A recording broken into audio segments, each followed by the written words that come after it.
again, I am Jim Bob and welcome back to F1 Manager 24 and our 2026 playthrough tonight. Bit of a double header. We pick up where we left off last night with our race at Canada before we head on to Monaco for round 6.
Yeah, I know why.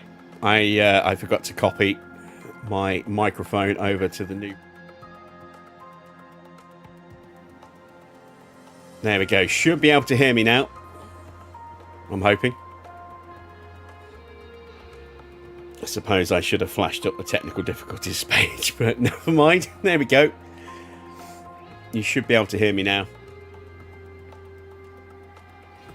So, we're going to pick up where we left off then, from the beginning of lap 10. We are currently in 19th and 20th. We're out of spare fuel, so we're going to turn that off. Let's check. Have we got boost on? No, we don't. So let's turn on boost. And turn off the spare fuel. Let me just take a quick look at our tyre wear. Tyre wear is pretty strong, and I am very tempted to actually switch this to a one-stop quite early on. So let's just have a look. If we were to do that,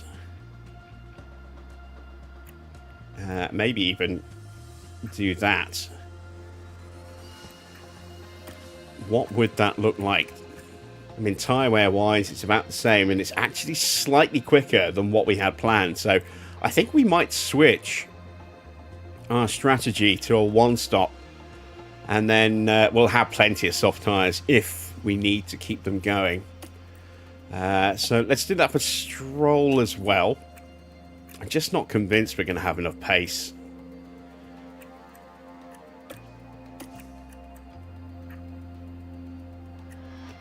And otherwise, so there we go. And again, you can see it's actually slightly quicker than the two-stop with softs. So there we go. A little bit of a quick strategy change. I'm a little bit flustered because just as I was about to start streaming, my every delivery turned up. I'll show you that stuff in just a second. But we are pretty much ready to go. So let's get the race back underway, shall we? And we are under green flag conditions. So bring up the green flag. How you doing, Victor? How you doing? Yes, Stan, good to see you guys. Eric as well. Hello to everyone else who's lurking in the chat. As always, please feel free to say hello. If you've got any questions, ask away, and I'll see what I can do to answer those for you. So let's hope I'm not tired today. Well, I'm a little bit tired, but not as tired as I was yesterday. And are we going for a 2026 Dutch Grand Prix strategy gamble? Well, we'll see if it pays off. I mean, I'm a little concerned we're just not going to have the pace that we need. But we'll see. We'll see how we do. I do need to just turn the tyres down a touch. We do actually still have some spare fuel, so we'll burn that as well. Let's look after this tyre. There we go. Okay. And off we go. So Russell has a pretty comprehensive lead, about 12 seconds or so from Antonelli, Hadjar, and Leclerc and Verstappen, all pretty close, as is Piastri as well. Slight gap to Norris. He's lurking in the background. He's got Gasly and Hamilton in close proximity. And then it's a bit of a gap to Sainz, who has Lindblad, Ocon, Lawson, Behrman, Hulkenberg, Albon, and Bortoletto behind. Then there's a gap to our two drivers here, Bottas and Alonso, and then another little gap to Stroll, Colapinto, and Perez. But this is already looking like it's going to be a bit of a walk in the park for George, given that he has that big, healthy lead. And no one's been able to break away from the group to go after him. So unless we get a safety car or something happens to break up the pack a little bit, we might be looking at a very easy race. They decide to give it a go.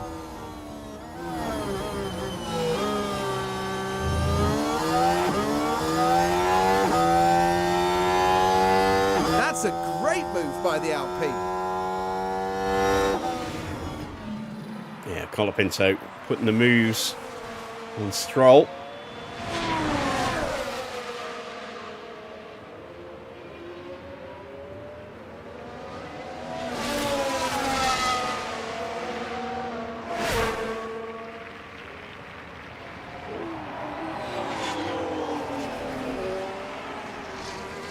Yeah, given that we've been struggling just to try and stay with Valtteri, I think what might be a better option for us is just getting track position by staying out a bit longer. Maybe. I say that. I mean, we don't know. If we're going to be, these soft tyres clients are going to be in before we are. We might well have some issues with some of the other medium runners coming in before us, which is going to drop us back. But if we then go onto hard tyres and stay for the rest of the duration, it might well be that there are still two stops everywhere else, and we're able to just hold track position and maybe finish where our targets are. Evening, Andy. I followed my guide to uploading updated mods for F1 Manager. All seemed fine until you got to the database editor. Your save you created was 2025 mod not compatible.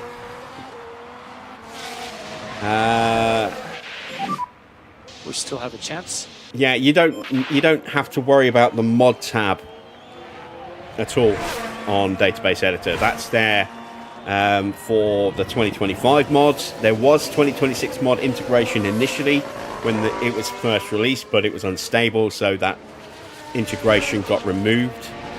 And now you literally just need to load the save file in as and when you need to look at it. You don't actually need to use the database editor to get 2026 set up. So if you go to the start of the 1.3 episode, when we go to Australia, that's the most up-to-date process. And as I say, you don't need to use database editor at all. I did just because I wanted to change a couple of things before we got started. Evening, Farah.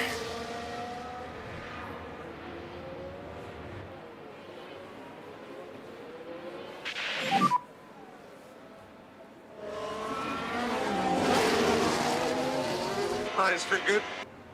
All right, we are dropping further away from Valtteri. He's starting to edge ahead of us. Stroll's been caught and passed by Perez. Yeah, he's dropping way off. Colapinto's probably going to be catching us, I think, at this rate. Max just slightly quicker than us. Bottas in the 117s. Having a little bit of a push. Stroll in the 120s right now. This isn't great.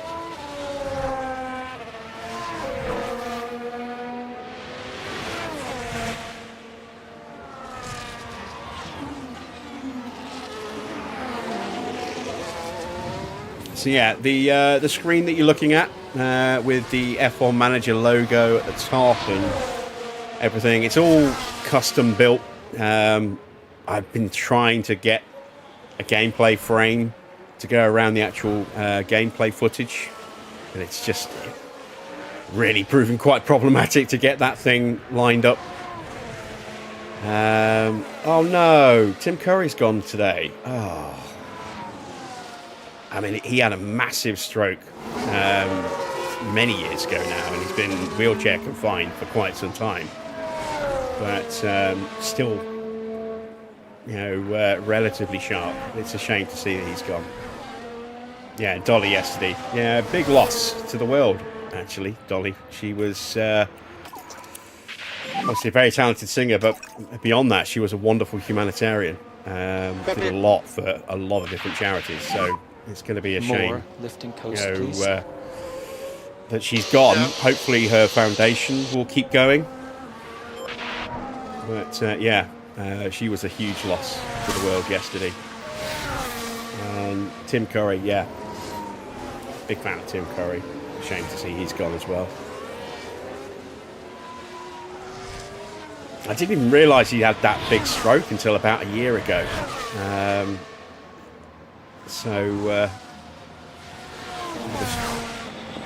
one kind of just snuck under my radar, but a bit of a shame to hear that he's gone.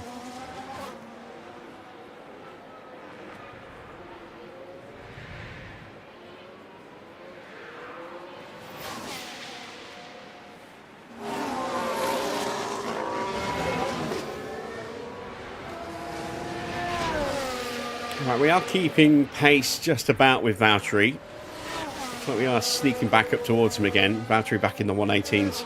Colapinto just put in a very quick lap. Stroll's pace still crap.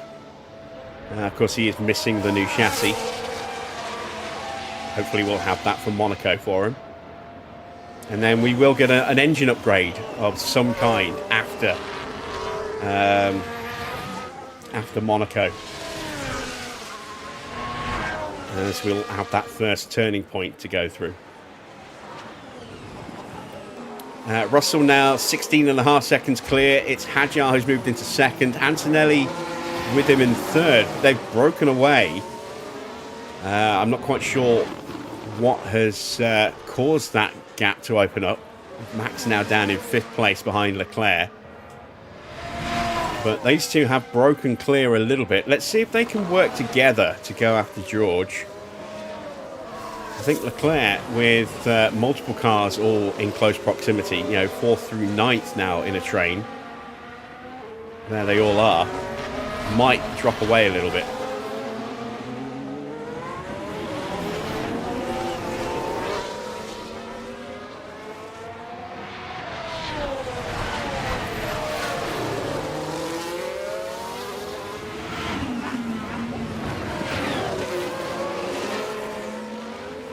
Alright, so let's come out of race control and go to this camera here so I can show you the deliveries that arrived right before I was about to start streaming. I mentioned yesterday I was getting a new cap, and it was a very special cap.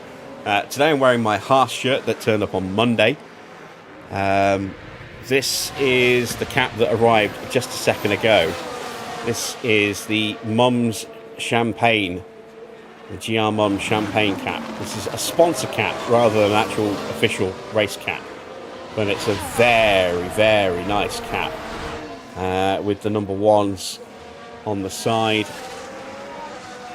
And then we have very nice rear to the cap as well. Still has its tag as well.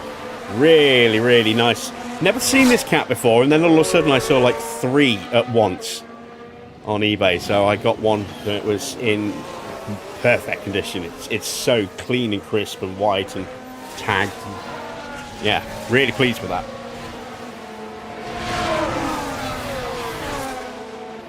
And then the other thing that just turned up,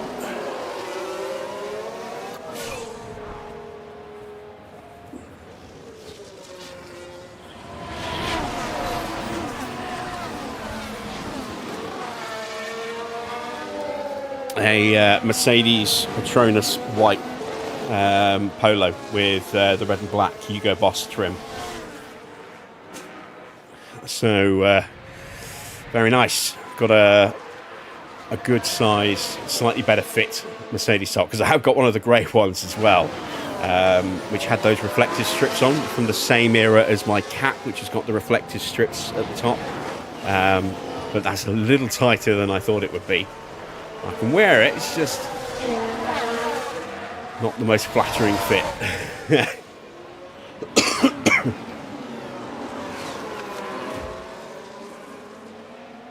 I'm going to need a bigger wardrobe. I'm going to need a bigger boat.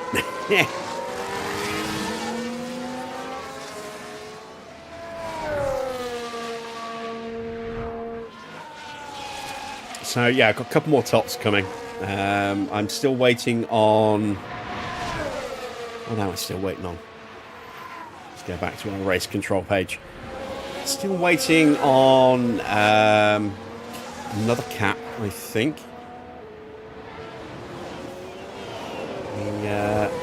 Double check.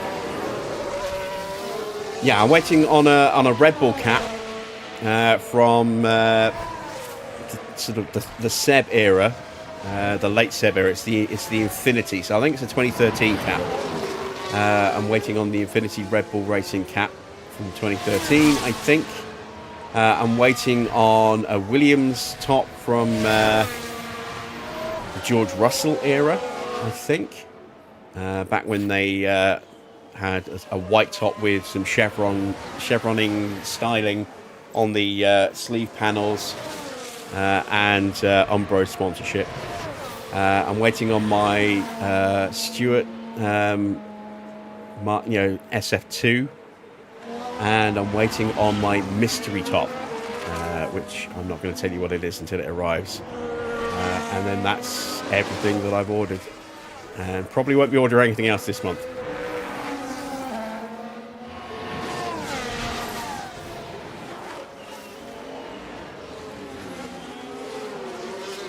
All right, lap 20.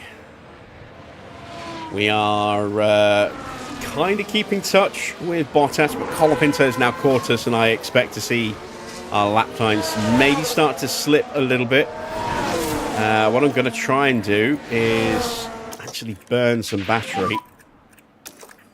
See if we can get back onto Valtteri a little bit. Okay. Let's use that K1. Yeah. Did I see that Alonso became the first driver to score points in an F1 Grand Prix at age 45 for 52 years? No, I didn't. I do know that he is the driver who has gone the longest since his first Grand Prix win, which I think was 21 years ago. Hamilton's was 19 years ago.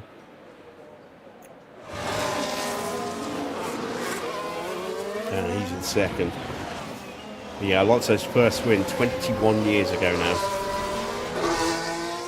At least I think it's 21 and a half, something like that. It's been a while. It's been an awful long while. Copy. Okay, all right, Antonelli, now 23 and a half seconds behind George, has got a little bit of a gap to Hadjar. So, has he got an opportunity to try and break away here? We've had one pit stop so far. In comes Leclerc for the second. It's Lindblad who's made his stop.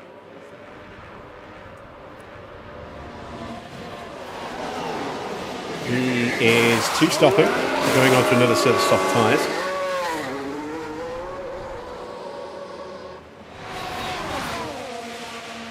Hulkenberg coming in as well now.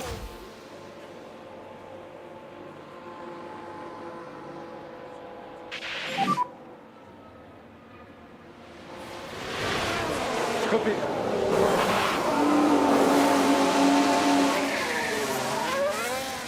So Hulkenberg out behind Alonso. Leclerc in front, which is good because I don't need to be held up with him trying to punch his way through. And Hulkenberg is going to get out in front of Stroll. We've got a yellow flag. Someone's had a little whoopsie. Yeah, I bet it's Stroll. No, it's Valtteri. Now this was Valtteri Bottas. Just a bit too wide at that point. Just cutting the corner Really, slightly. They must be careful. Shame he went a little closer to try and capitalise on that. And Stroll's about to get lapped. There is Stroll. There's George in the background.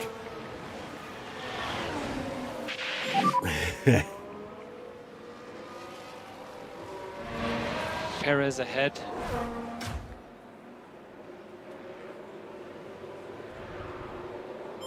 A little flurry of pit stops here. Hamilton's going to be the first one into his box.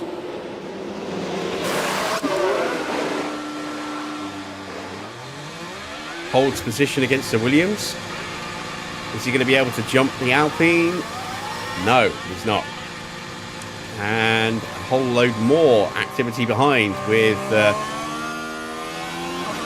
Lawson, Ocon and Bortoletto all coming in as well.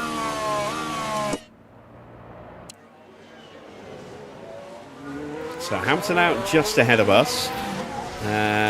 Colapinto has got ahead of us now. And he's getting slightly held up here, fighting with Sainz, who's just come out of the pits. This might open the door for Fernando. Or nearly, not quite, not quite. And he's going defensive to block us. And we tuck back in again. Stroll into 21st with that pit stop. Russell has boxed and has gone for a set of hard tyres. Is he going to go the distance? He just chops across Kimi Antonelli. And that has just ruined any chance of Kimi closing George down. He needed to get in front of him. So George pulled out an entire pit stop's gap. And was able to stay ahead on that really slow exit. It's a deceiving pit stop time here. You only need about 18 seconds for a pit stop, but then you're so slow coming out the pits that you also then need probably another 5 or 6 seconds on top just to get up to speed coming through turn 2. Let's see if Antonelli has enough pace to try and go after George before George's tyres warm up.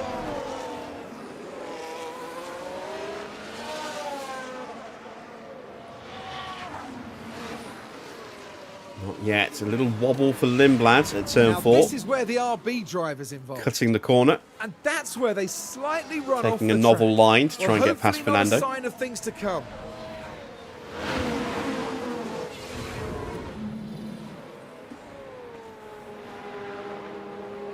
And Isaac is in. So is Norris. This is a 2-stop. Same compound of tyre. Norris going from softs to mediums, but it's a bad stop. Loses a bit of time. In comes Ollie Behrman.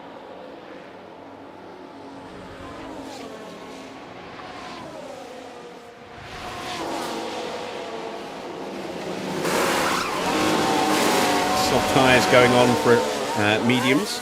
So he'll be stopping again. Let's see if Alonso can get out just in front of him. There is Alonso under pressure from Esteban Ocon. This is ridiculous. And overtaken by Lindblad. We do hold off Ocon.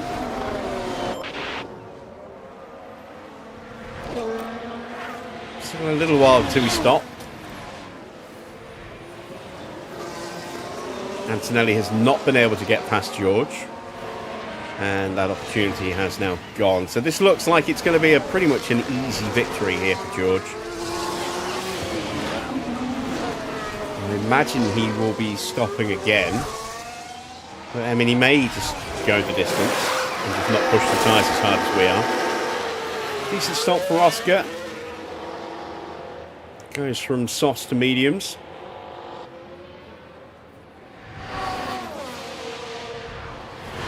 Is he going to feed out?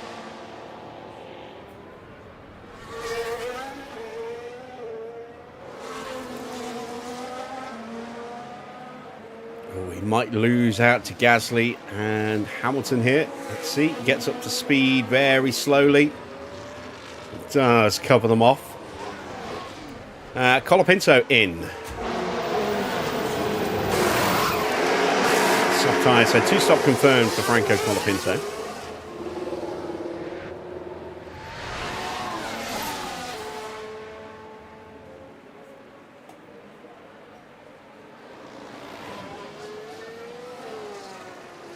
And after I spent the afternoon setting up my buttons, I doubt I'm going to get the chance to use them. Yeah.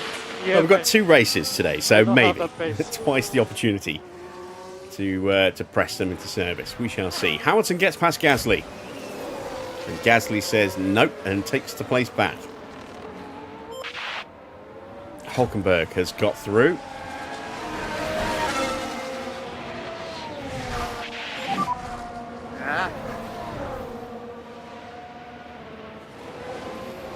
We know you got fast, mate. That's why we're not going to click on the audio.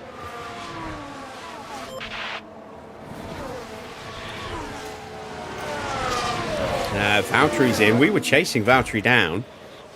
He's now pulled away a fair bit. Is he 1-stopping or is he 2-stopping? He's 2-stopping. That's softs.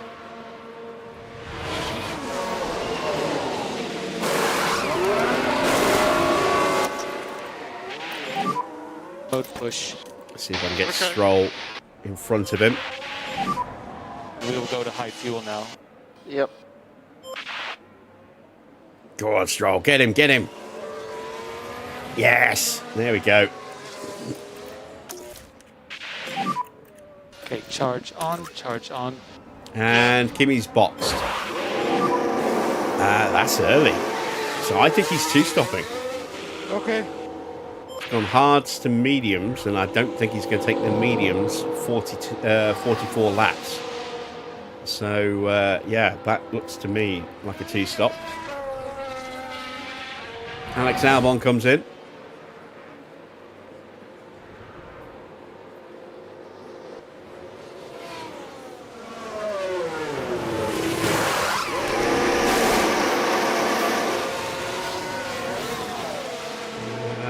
Not the best of stops.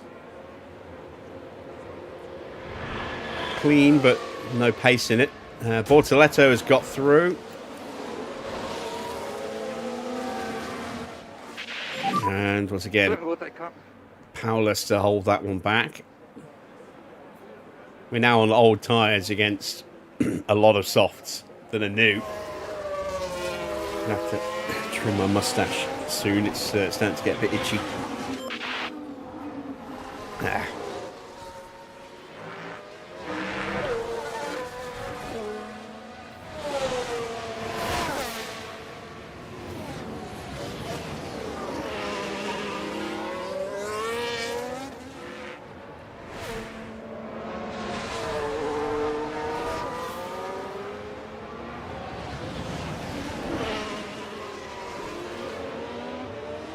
Evening, Daniel.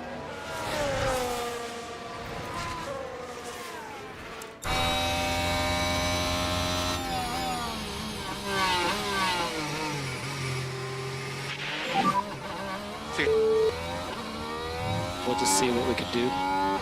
You have Bottas behind.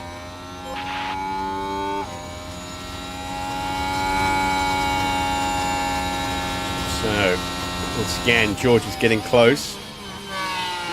He's just put a lap on Perez.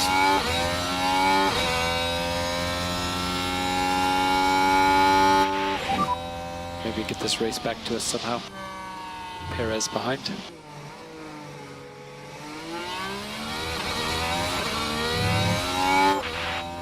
Yeah, we were talking about Tim Curry a little earlier on. A shame.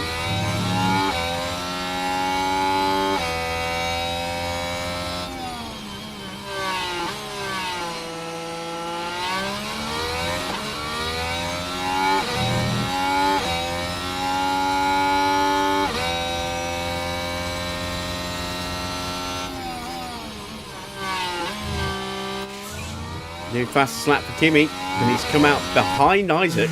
There he is.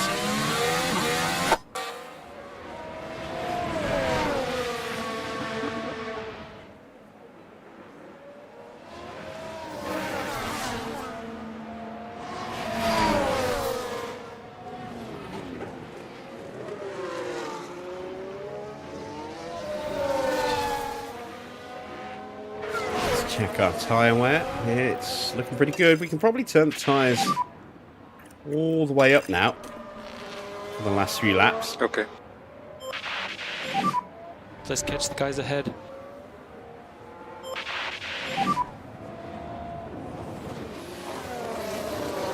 Copy.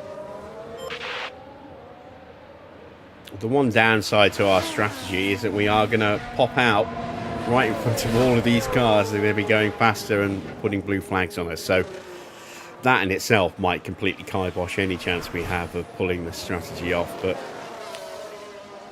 got to try it. Got to try something. Through goes Kimi. Up into P3.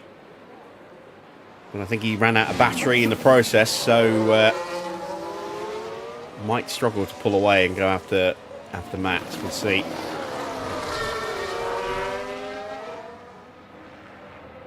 He's braking hard at the moment. Almost got the 1 second gap.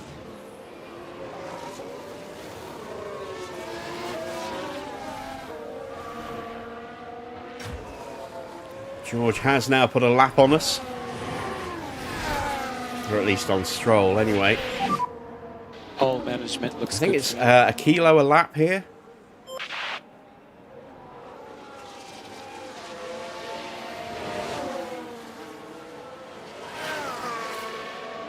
So we don't have a huge amount of wiggle room for fuel. Like a couple laps or sooner than that? Yep.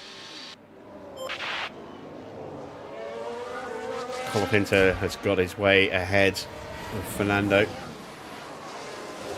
Yeah, pace is not good.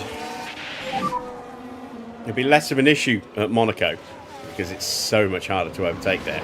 Understood. But here, yeah, it's a problem.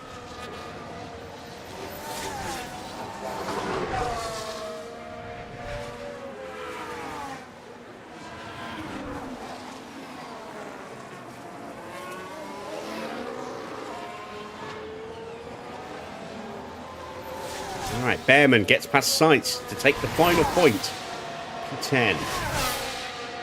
A long way to go yet. We're not quite at half distance yet.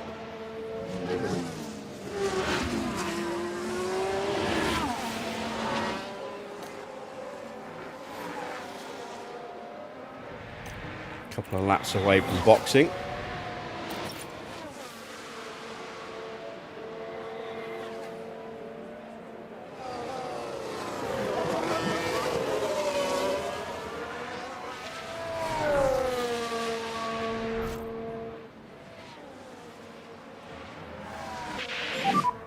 No problem. Perez now gets through as well. So I think Stroll is looking at 20th place, being in pretty much an impossibility. I think he's going to be staring down the barrel of 22nd pretty much this entire race now. I still hold hope that we can get P18 with Fernando, but it's fast dwindling. Russell now 21 seconds clear of Max Verstappen at the front of the grid. Antonelli closing him down very quickly. Max still hasn't stopped, so Max I think might be the only other driver who's attempting a one-stop here.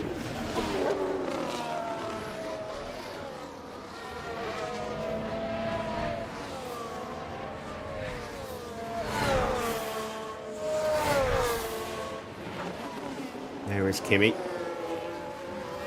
Isaac not too far behind as well. What's my tyres at? 41%. We'll go at least one more lap.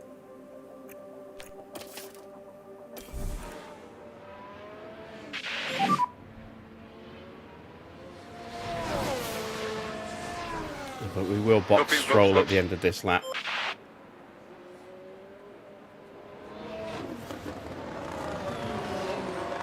I think. Yeah.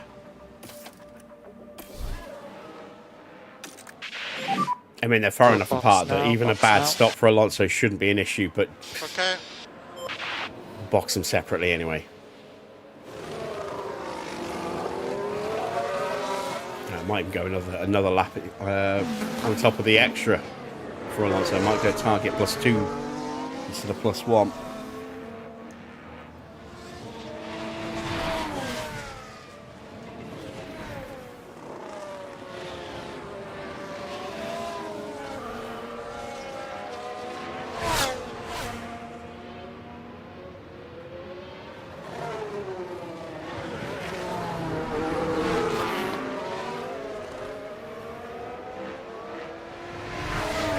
And Valtteri now makes his way through.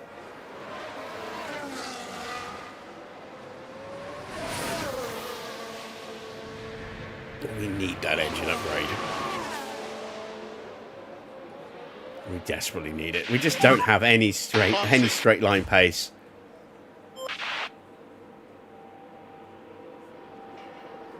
All right, in comes Stroll for his one and only stop. Let's hope it's a good one.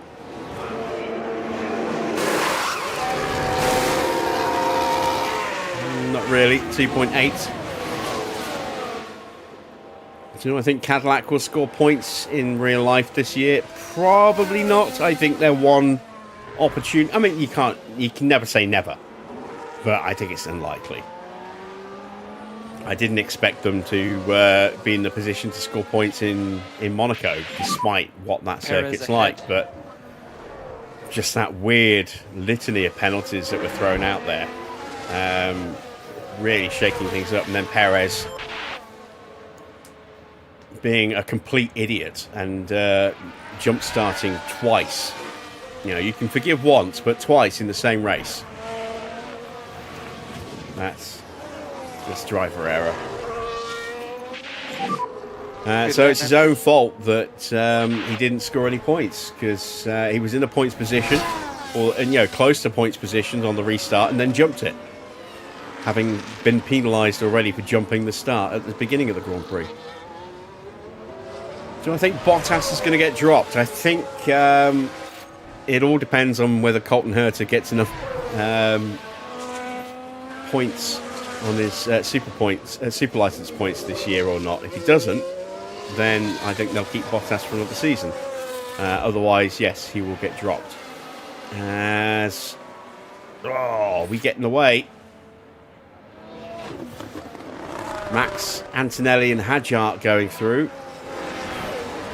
in some form or fashion. We've got a yellow flag out there. So Leclerc goes through as well. A little lockup for Franco Colapinto. Look at that. This is going into the hairpin. Here we are following the Alpine. Well, things are okay at this stage. The brakes couldn't cope. Just unable to control the car by that point. Yeah. So, yeah, like I said, I think it depends on whether or not Colton Herta earns enough super license points. I don't think he will. Not this year. So, I think Bottas will be around next year. He's basically keeping the seat warm for Colton Herta until he's able to get his F1 super license.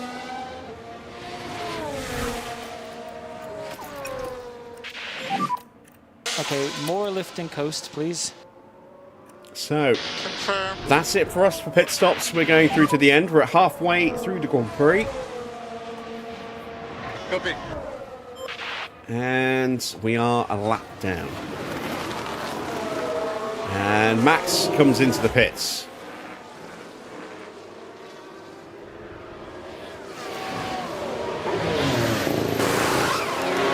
Medium tyres. So yeah, Max, I think, looking for a one-stop. We've got another yellow flag. It's a brief one. A little mistake. Someone running wide, perhaps. Oh, a lock-up for Charles. And it was involving Leclerc this time. Oh, all right so far. Well, you can see the lockup, but that's just the risk you take. The later you leave it.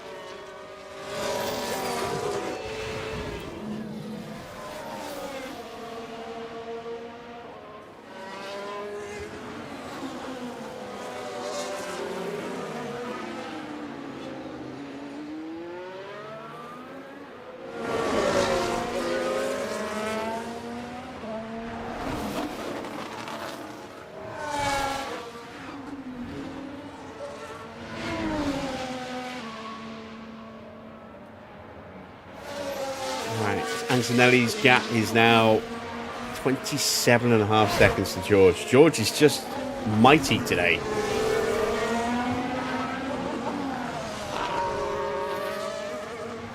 Lapping comfortably quicker. Antonelli still having to defend against Hadjar.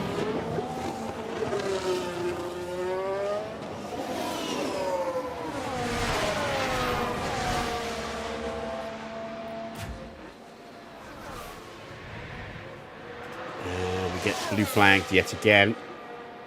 See, my biggest worry is that we're getting blue flagged to oblivion, but there's only really one car that's going to be blue flagging these guys before they stop for their next set of tyres. And that's going to be George. The gap being so big to everybody else, we're going to start getting picked off by everybody else. And it's going to keep dropping us further and further away. And they can just box and come out in front of us.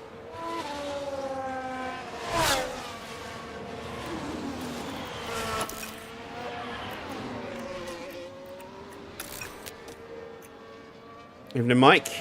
Bit of an early one. Yeah, making up for finishing early last night. So we're finishing off Canada and then we're going straight into Monaco.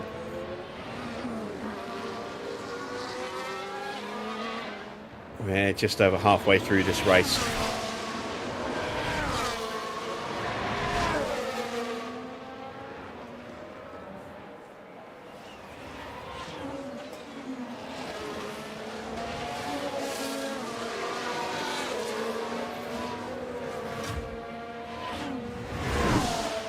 So Stroll's been lapped by Gasly. Here comes Verstappen.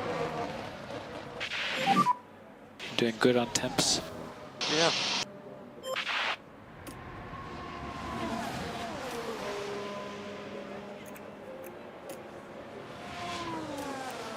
It's a little early to say, but it looks like tyre wear might be slightly better than predicted.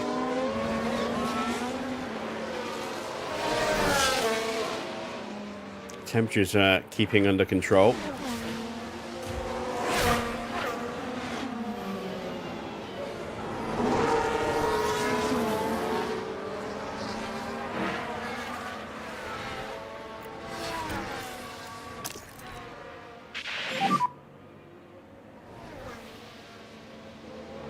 Copy.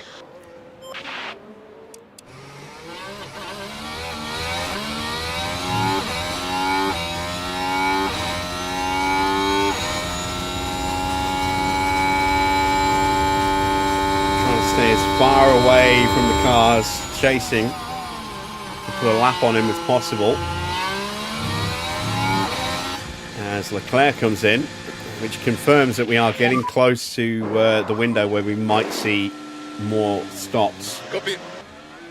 Those who've gone soft will be boxing for mediums soon. We want to try and close that gap up at the very least to Perez. I don't think he'll be able to get past anybody else.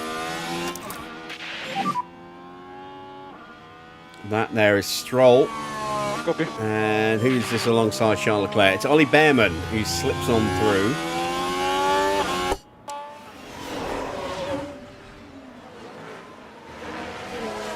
Antonelli's got that gap again. And as soon as he gets the gap, he's got the pace. But he hasn't had that gap for ages today, which is why he's so far off the pace. Let's take a look at our pace compared to Perez. We just did a push lap, so we can't really count that. But Stroll, who didn't, did also lap quicker than Perez, so that's encouraging.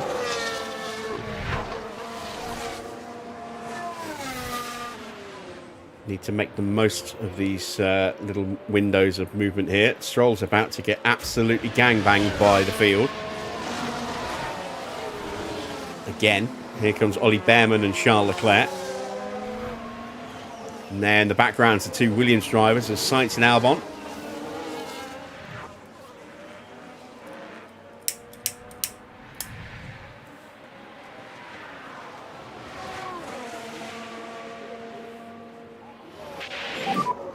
Okay, now blue flag for Stroll, blue flag Stroll. And there we go. Blue flags. Oh, sorry, Charles. Got out of the way as best we could. Back to Fernando. A second and a half quicker than Perez last lap. We're now inside his pit window. Don't know if we can catch anybody else. We're still not really lapping quick enough to jump Bottas. Bottas has recently been lapped, so that's not going to change anytime soon. Antonelli's starting to close in. on the back of Perez.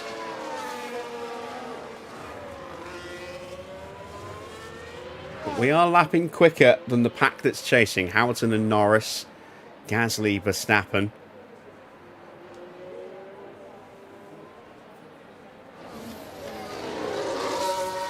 Not significantly, but enough. 17.4 against 17.3 or 17.8. And keeping them at bay at the very least.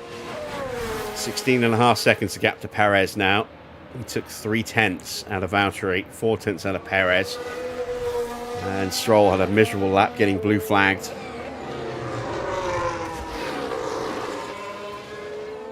He's going to have another miserable lap this lap as well, by the look of it. I think the Williams drivers might catch him this time round.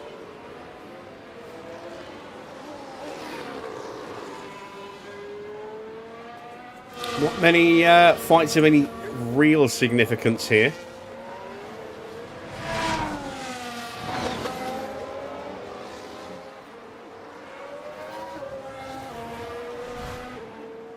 We are going to switch to this train though. A lot of cars all very close together, fighting away in front of us, including Valtteri Bottas, and Hulkenberg is lapping slowly.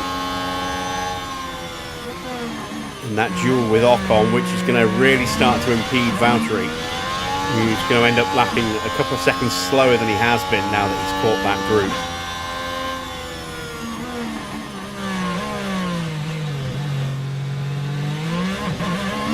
So there are still some issues with not being able to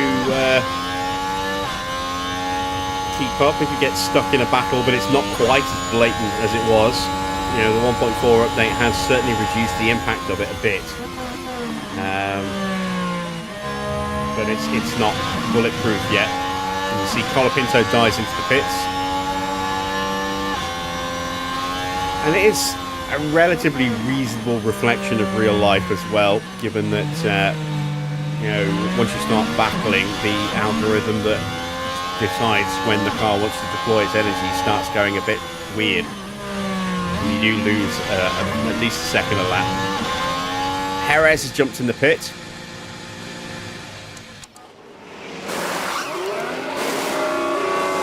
Alonso goes through. There is Alonso. So we have the track position we need on Fernando. At least on against Checo, who immediately gets blue flagged as he comes out the pits. And now he's going to get blue flagged a bit more as well. That's good. So putting a few cars between us and him. Gap's now 8 seconds, and it's going to get a bit bigger before it starts to come down again. Cars behind are now closing in on us.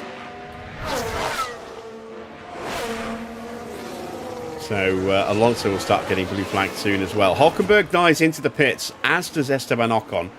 This will speed up the pack a little bit.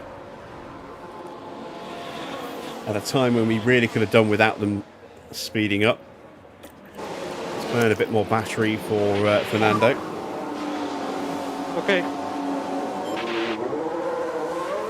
Hulkenberg will hold position over Esteban Ocon. Medium tyres on for the Hulk. And for Bestie Bestie.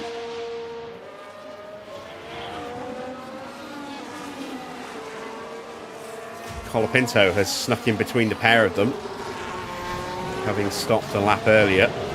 So he's managed to undercut Ocon. And with soft tyres, he should have a decent chance of trying to punch his way through. And Alonso isn't too far behind these guys now. Okay.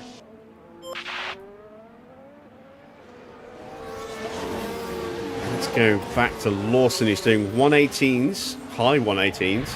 Bortoleto and Bottas behind. We can just keep these guys out another few laps before they stop. And as soon as I said that, Lawson dies in the pits. Okay, Bortoleto can stay out another few laps and keep Bottas behind him. And then we might yet be able to undercut ahead of those guys. It's going to be tight here with Lawson. I don't think we're going to get him. No, we're not going to get him, I don't think. Hadjar in the background. Looked like a pretty professional stop there. There's Alonso just coming round the corner. Yeah, we're not going to jump him. Gasly in as well. But Lawson is going to have a massive slowdown impact on Hulkenberg, Ocon and Colapinto. And I think Ollie Behrman's trying to punch his way through as well. No, it was Ocon, wasn't it? So there we go. There's Alonso now in contention with those guys, although they're on fresher, faster tyres. So that might be it for us in terms of our chance. Gasly's in. We still have Bortoletto out there and Bottas out there. Ivandino. But we've got yellow. We've got blue flags about to hit us.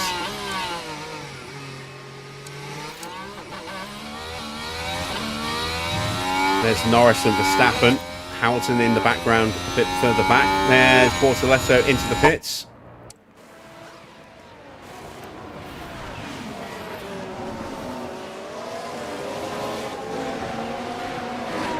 Can we jump Bortoletto? There's Hamilton boxes. He's going to get out just in front of us.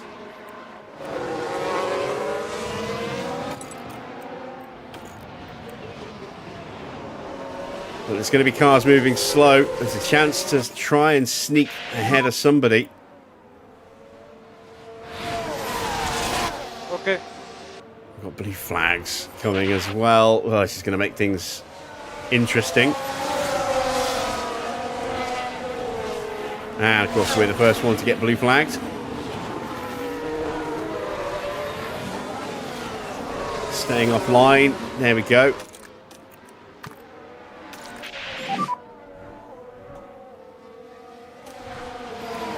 Okay. Copy. I thought we might be able to sneak up the inside of Colapinto, or around the outside of Colapinto. He slammed the door.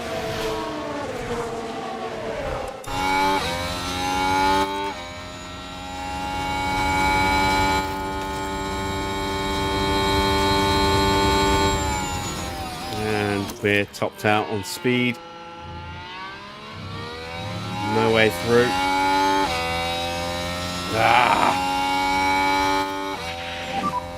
Copy.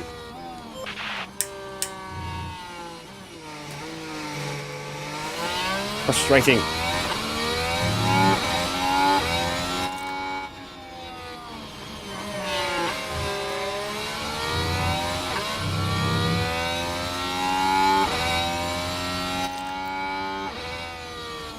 All right, George boxes 26.5 seconds ahead of Antonelli. And he's having a bad stop. Not that it's really going to make that much of a difference. Cost him an extra 5 seconds or so. Still going to be massively ahead.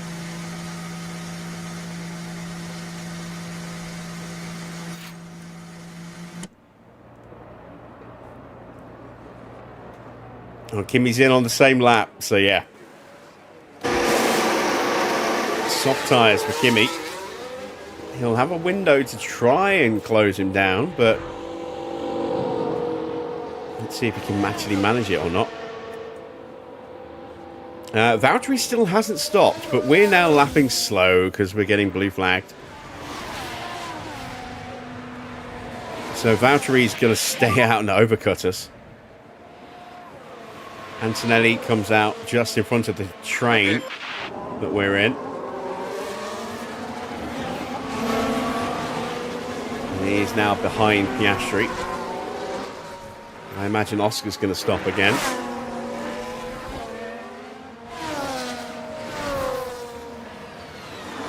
So, what do we think of the new layout?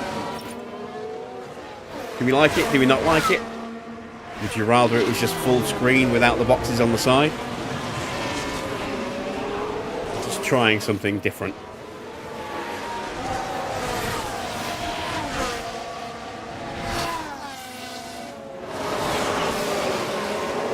There we go. Lindblad and Bottas both into the pits.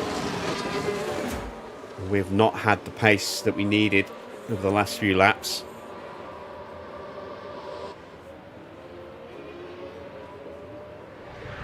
And we're going to get blue flagged again any moment. Soft tyres going on for Valtteri.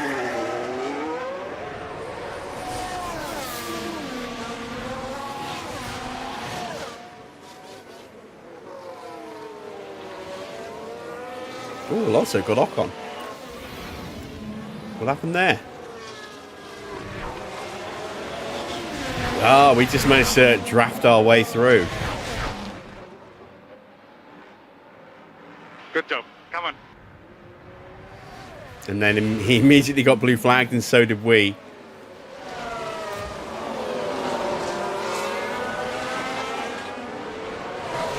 We can stay close to the back of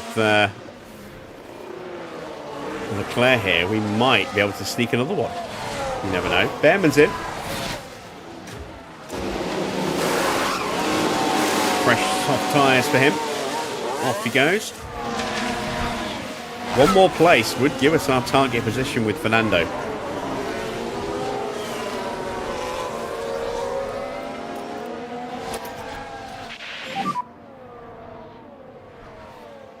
Man, it's going to be tricky enough just keeping Ocon behind.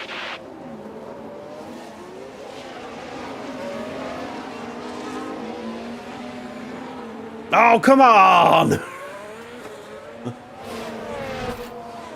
Ah, that's bullshit. That is such bullshit. Yeah, struggling. Ocon just goes straight through as Colapinto literally parked it on the exit of the hairpin, and we had nowhere to go. Oh my god. If I'd known he was there, I would have immediately put Alonso into driving clean air and gone past him, but... Oh my word. That's ridiculous.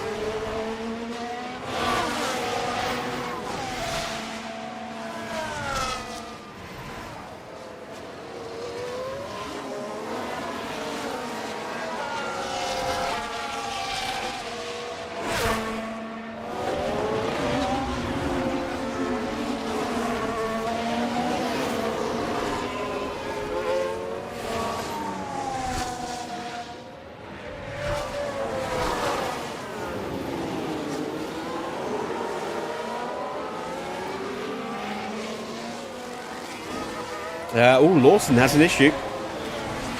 He's lost 2 places. And Lando boxes.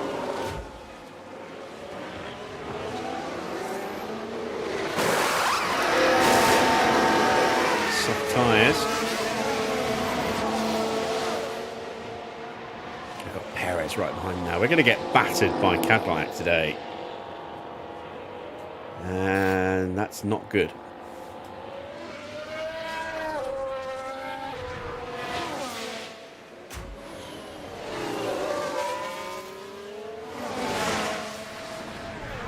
So, 20 laps to go. Russell leads Piastri by 17 seconds. Antonelli in third. About 4.5 seconds behind. Then it's Max and Hadjar, 4th and 5th. Leclerc and Hamilton, 6th and 7th. Norris just out of the pits on fresh softs in 8th, ahead of Gasly and Sainz. That's the top 10. Then it is Behrman, Albon, Lindblad, Bortoletto, Bottas, Hulkenberg, Ocon, Colapinto, Lawson, Alonso down in P20. Then Perez right behind him, and Stroll in 22nd and a long way adrift. Stroll's not going to get anything out of this race unless someone retires. Lawson has got a minor issue. It may escalate. It may just clear itself up.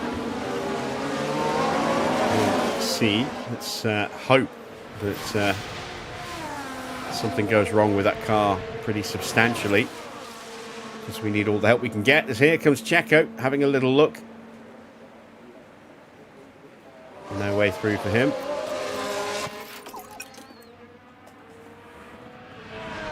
Stroll is about to be lapped a second time.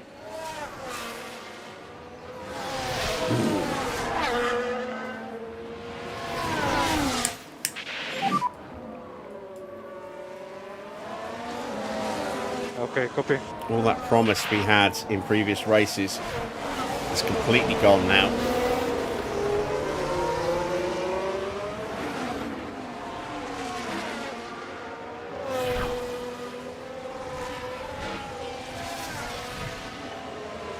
It might hopefully be down to the nature of the circuit more than anything else. It is one of those circuits where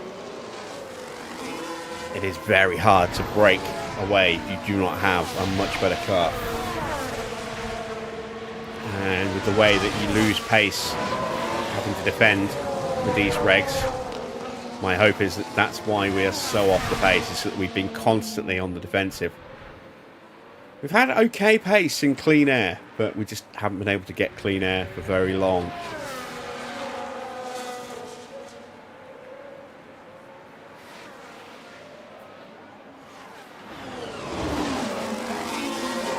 New fastest lap for Lando. Let's turn off the boost and hope that we can build up a little bit of battery to try and break away from Perez. Let's take a look at tyres. Oh yeah, tyres are definitely degrading at a lower rate than planned for both cars. So tyres won't be an issue.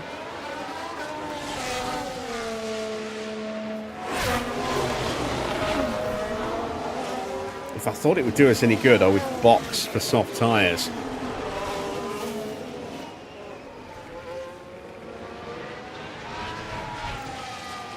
Hell, I might as well do it with Stroll. We've got all these tyres not being used. He's at the back of the grid. He's more than a pit stop behind Perez. Let's get some extra stops in. Get some practice with the pit crew. See if they've got a chance of actually putting in a good stop for some pit stop points.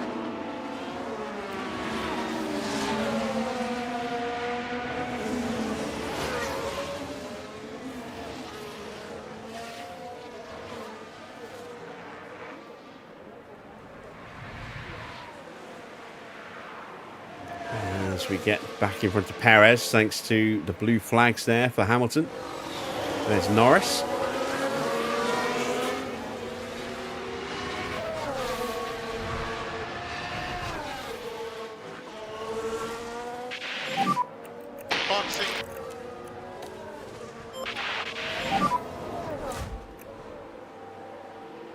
All right, come on. Let's have a good stop. 1:14.4, new fastest lap for George. 2.6. It's a bit better. We might have a chance of something nice. Let's have a look. It was enough to get on the board. 2.615. Hang on, was that? Let me watch the replay.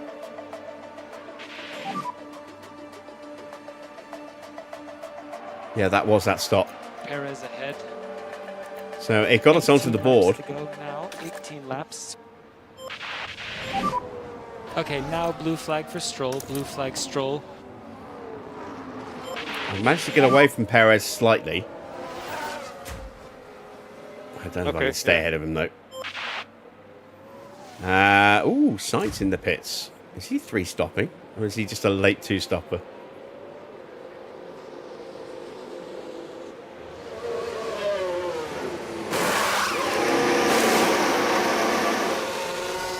Use the stop for Sainz.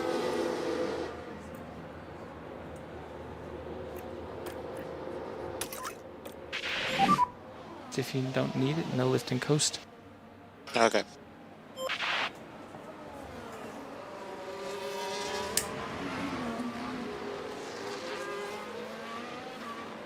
And Oscar in.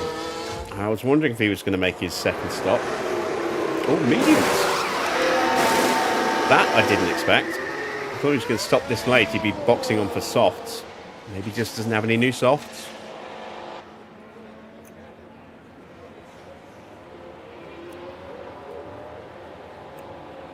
Perez is hunting me down again. I just can't stay ahead of him. And that is Gasly closing in.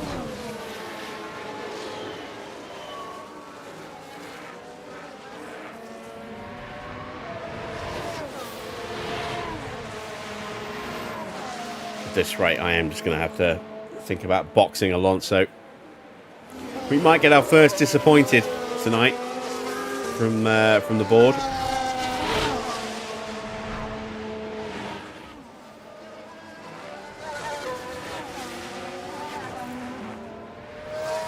What the hell? Let's. We're not going to hang on to this place. Let's. And if we do, it's not enough. Let's box Alonso for some fresh softs and just go on the attack. Okay, box.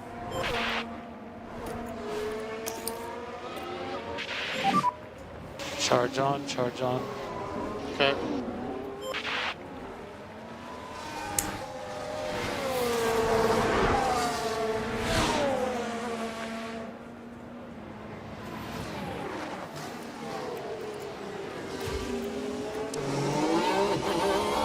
Ah, blind. I'm blind.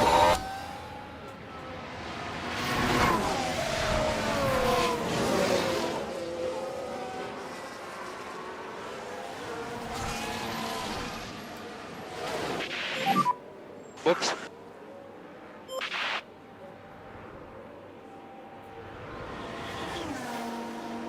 So we need, ideally, a sub 2.6.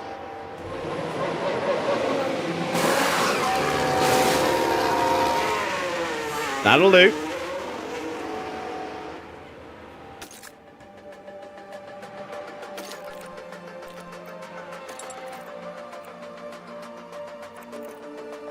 Oh, wow, that's going to be the second quickest stop.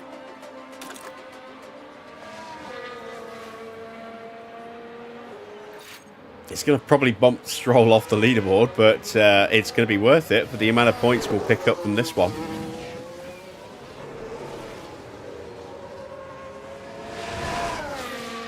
At least we'll get something out of this Grand Prix.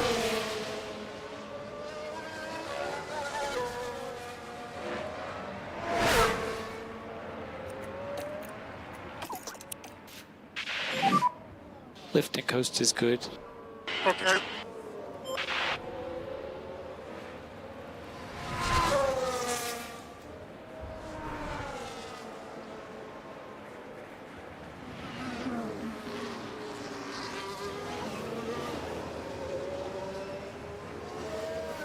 Now we just need to see if we can stay ahead of some people.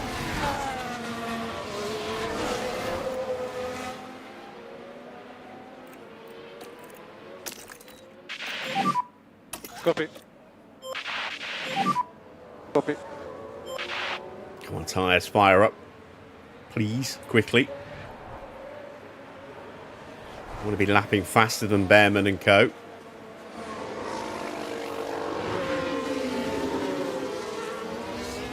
Can't believe I did all this work this afternoon to get my buttons configured and working, and my frame to display my flags, and we're not going to get the chance to use them. Maybe Monaco. Monaco is definitely a race where all sorts of crazy stuff can happen. There we go. Tyres are fired up.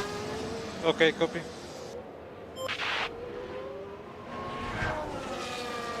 And we're definitely pulling away from Ollie Bearman here.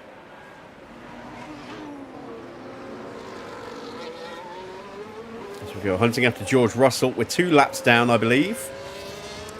Yeah, 2 laps down. So we've got plenty of spare fuel that we can burn. Copy, understood.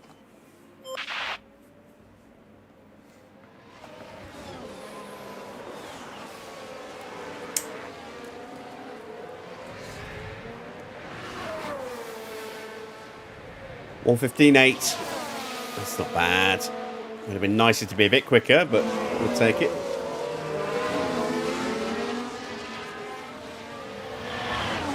Can we maintain enough pace to stay ahead of Bearman, though? Even a tiny.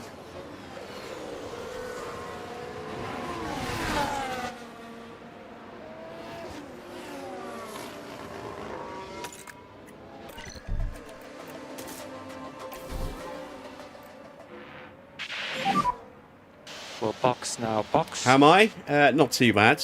This race is a bit of a bust, unfortunately, but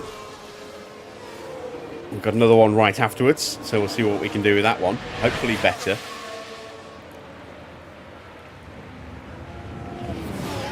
How about yourself? It's been a while.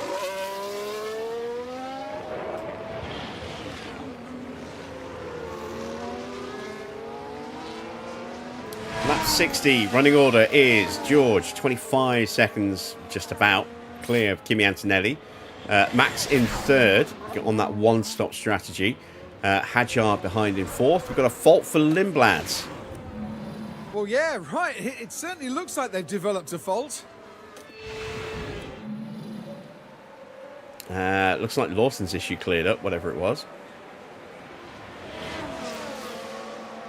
116.3, Bem did a 116.6. Okay, we can keep that difference in pace. We'll stay ahead. We're going to box Stroll, see if we can get a better stop out of him as well.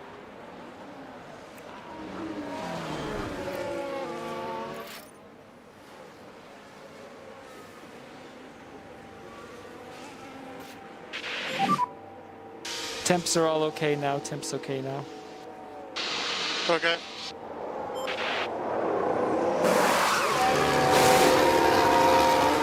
.588, that's better. Better than it was.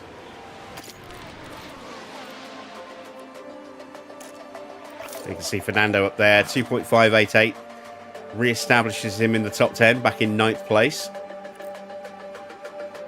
So 20 points tonight in the pit stop challenge, unless Okay, Alonso ahead. we get any more stops. 12 laps to go. 12 laps.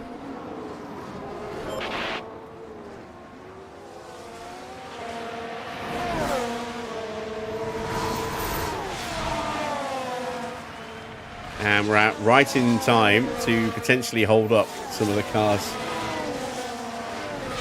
that we're chasing down.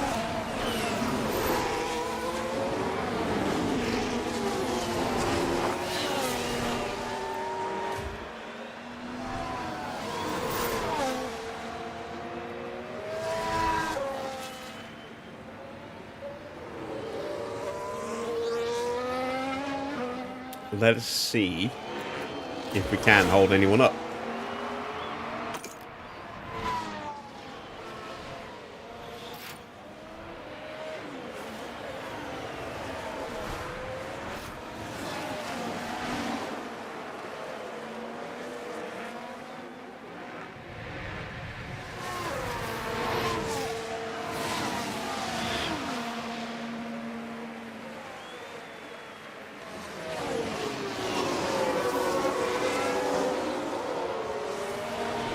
If we get a late safety car, that would make things very interesting.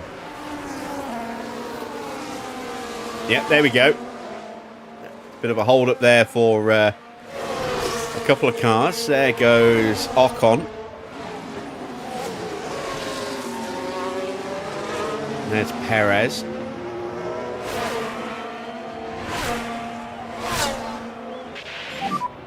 You're doing good on tire temps. Keeping the temps. Copy.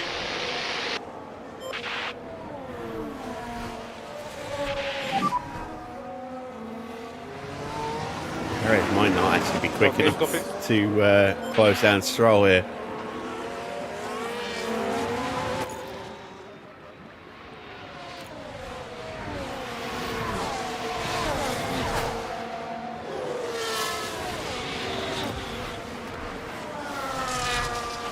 Albon has got ahead of Behrman for that final points position. Sainz is right there as well now, so we're going to have a three-way fight for the final point. It's going to be close for P4 as well. Hadjar has got to fight off Piastri and Leclerc. Hamilton fighting with Norris over P7. So we've got a few points places up for grabs here.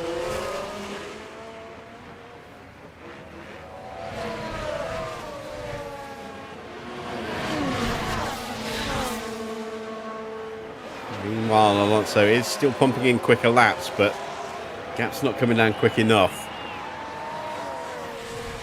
And he's being caught as well by Albon and co, so might well get blue flagged in a moment, and that gap will go back up again.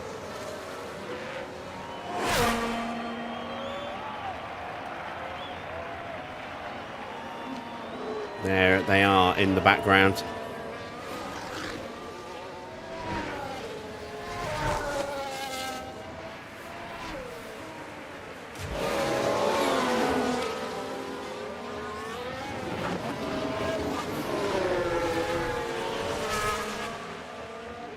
Not been the greatest of weekends for McLaren. Or Ferrari, for that matter. Been a pretty mighty weekend for Mercedes, as expected. Red Bull have performed quite strongly, though, which I did not expect to see. As Behrman and Sainz going at it over 11th place.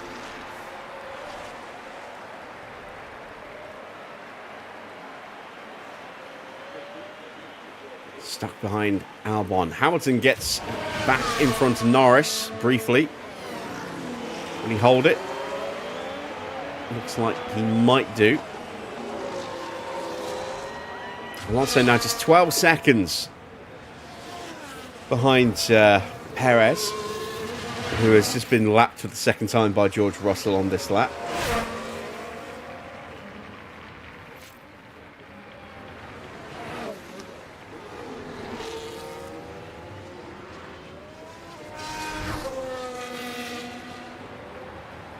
Just over 5 laps to go.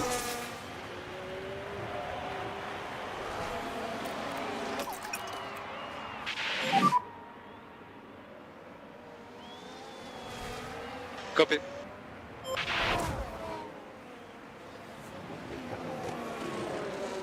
Hadjar still keeping Oscar at bay. Leclerc just drifting in and out of range.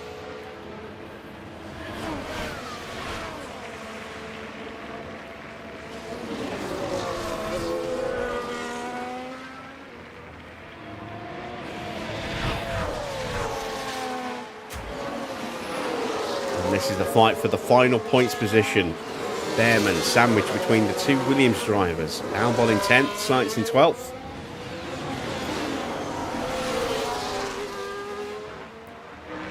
Five laps remaining. Wow, 5 for George. 6 for us. And these guys.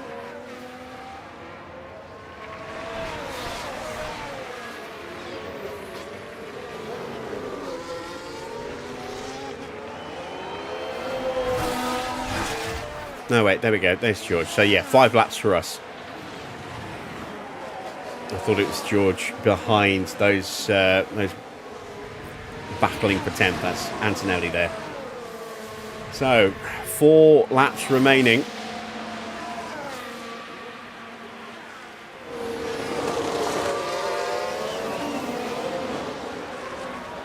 And Lindblad gets...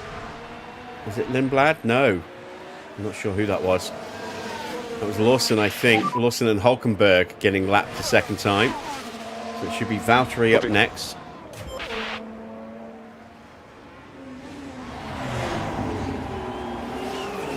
Lawson's fault returns.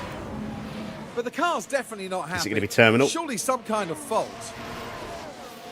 No, it is not.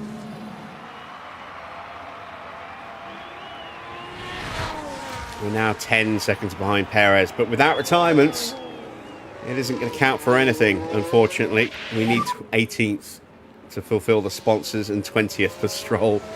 Because, well, is it 20? Did we go 21st? We might have gone 21st. Let's have a look. No, it was 20th. Ooh. Oh, dear. Ooh, hello. Is that a collision?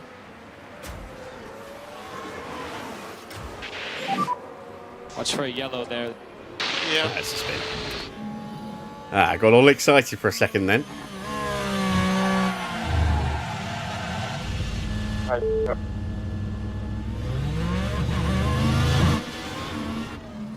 And for the crew watching on in the garage, I was ready with the buttons. Still not got to use them.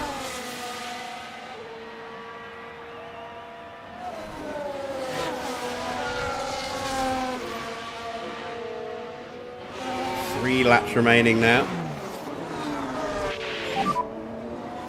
Leclerc has got himself into range of Hadjar. Piastri is through and away. He's already 2.5 seconds clear. And Norris has got ahead of Hamilton, and those two are closing in on the back of Charles Leclerc as well.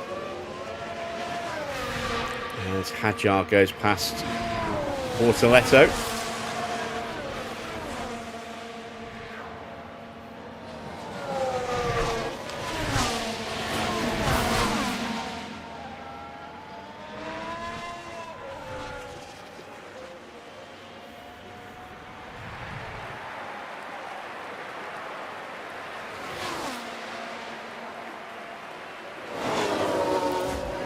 Sainz has got ahead of Behrman and now Albon as well.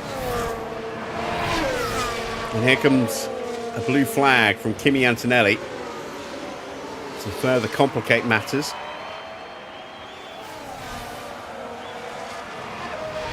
And that's allowed Behrman through. So Albon has lost 2 places. And Sainz has been able to pull out a little bit of a window.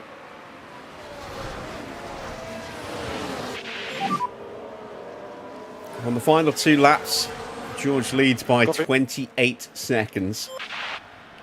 Big old gap. We've got the gap down to 8 seconds. Still too far behind to really do anything about it, though.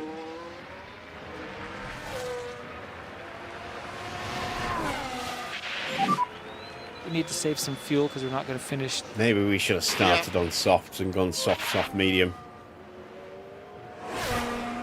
It's too late now.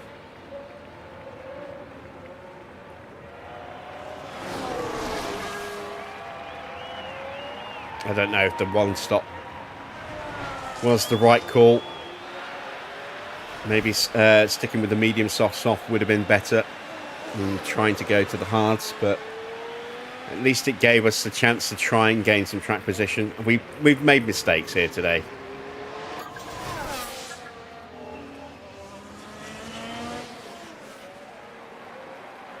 But I think fundamentally just a lack of pace would not really have done much for us anyway. If we'd started on the softs, we'd have been boxing around the same time as everybody else and coming back out into that same traffic and not being able to unleash real pace. The 1 stop clearly wouldn't have had enough pace. Starting on the mediums meant we just lost too much time and got stuck battling against the other medium runners. We were kind of in a catch-22 situation. We were damned if we do, damned if we don't, damned if we did, damned if we didn't regarding strategy today. I don't really think there was anything we could have done much different that would have produced a much better result.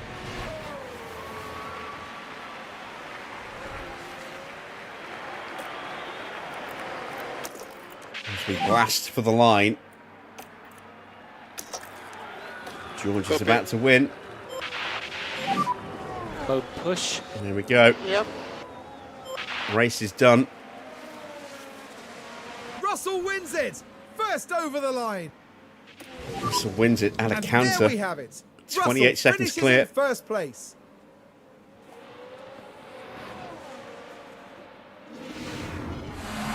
I don't think there was a single second of that race where they didn't believe they'd win it.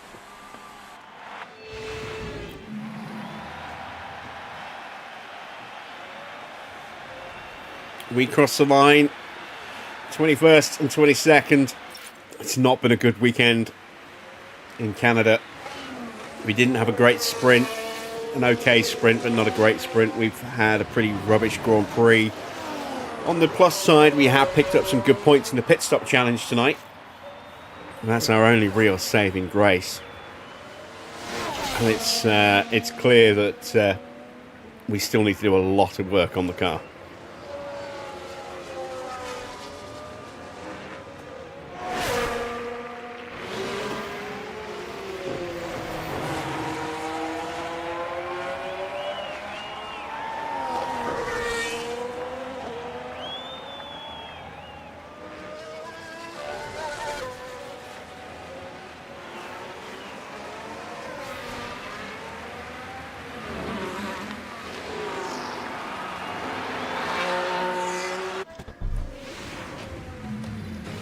I can't imagine Fernando Alonso will want to dwell on that today. It's been a very frustrating day for them, and they lead without any points. That's not the sort of performance we'd expect to see, really.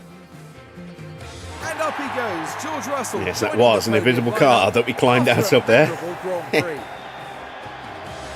What a great way to take their 3rd win this year. They've definitely found their form.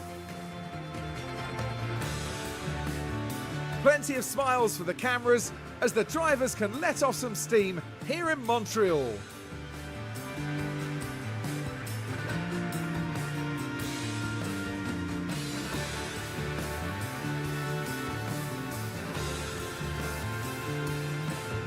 So, Karun, with the garages full of activity, what's the mood like down at Aston Martin now? They'll be disappointed. Neither driver really shone here, it has to be said, and there's quite a bit of work to be done, but they'll be well aware of that. And that's it for this weekend's F1 action here in Montreal. For the next Grand Prix, make sure you join us at the renowned city circuit of Monaco. Prepare yourselves for one of the most legendary rounds of the season. So, confirmation of the final result. It is George taking win number 3 this year, beating out teammate Kimi Antonelli by 28 seconds. Then Max a further 19 seconds back in third on the one stop. Oscar in fourth, Isaac in fifth, Leclerc sixth, seventh for Norris. He managed to beat Hamilton in the end. Gasly ninth, and it was Sainz who held on for 10th, a lap down. George lapping everybody up to and including Sainz. Behrman in 11th ahead of Albon in 12th. Then it was Lindblad from Bortoletto. Bottas in P15. 16 for Nico Hülkenberg. Then Lawson, Ocon, Colapinto, Perez. And Alonso down 2 laps in 21st. Stroll down 3 laps in 22nd. Not a good weekend at all. In the Drivers' Championship, that win now gives George a very healthy 45-point lead over teammate Antonelli, who's up into second place. Norris is down into third. He's on 78 points, just 2 behind Antonelli. Hamilton down a place as well into fourth on 66. Max getting some good points this weekend. He's up into fifth on 62, ahead of Oscar on 60. Hadjar 7th with 51. Then it's Leclerc with 49 in 8th. And then it's Sainz 9th with 15 points and a point behind, 14 points for Pierre Gasly, who rounds out the top 10. In 11th place, Alex Albon, 10 points, and Bortoletto with 2, and Behrman with 1. That's all of the scorers. The non-scorers now, Nico Hülkenberg in P14, ahead of Liam Lawson, Ocon, Colapinto, Alonso, Lindblad, Bottas, who moves above Perez, and Stroll, bringing up the bottom of the standings. In the Constructors, 58 points this weekend for Mercedes. Big point scoring weekend for them. They're on 205 points now. McLaren on 138. Then it's Ferrari with 115. A really good weekend for Red Bull, 35 points for them. They're now just 2 points behind Ferrari with 113. Then a monster gap back to Williams, who are 25 points. 14 points for Alpine, 2 for Audi, 1 for Haas. And then the non-scoring teams. RB in 9th, we're in 10th, Cadillac still in 11th. In the pit stops, it was McLaren who got the quickest stop, thanks to Norris. We got 2nd and 9th for 20 points. Ferrari 3rd and 8th. Cadillac picking up some good points in 4th. Alpine 5th and 6th. RB in 7th. And Mercedes taking home that final point with Kimi stop there. Let's see what the standings look like. McLaren atop with 117. 25 points earned against no reply from Red Bull, who are on 69. Joining them on 69 points is RB, and then it's 56 points for Williams, 55 for Cadillac, Ferrari on 52, 43 points now for us. We stay 7th, but close the gap to Ferrari by 1 point and pull away from the chasing pack of Alpine by 2. Alpine up into 8th place with 28 points. Then Mercedes with 11. Audi have 5. Haas the only team yet to score. There's a summary of our stops. You can see the final stops were very much the quickest stops that we did.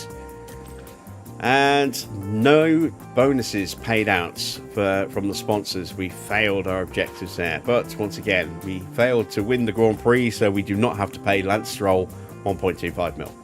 Long may that continue.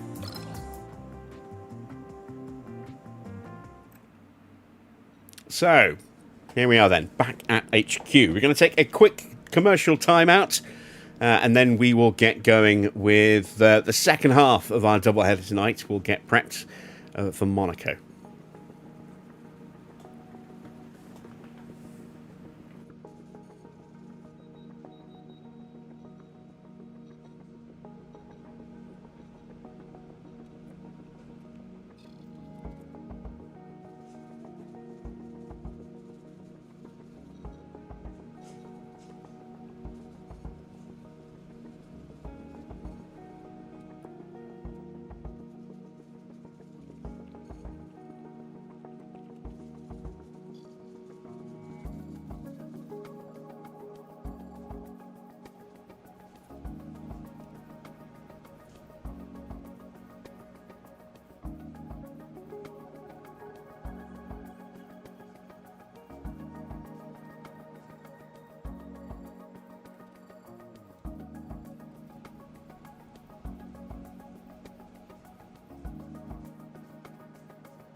Alright, so here we are then, back at HQ. 2.2 mil in the bank and 11 days to go until we reach Monaco.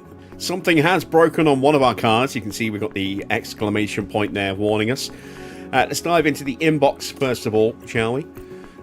We have our post-race data email from Enrico Cardile, and a rear wing has broken on Stroll's car. Okay, that's fine.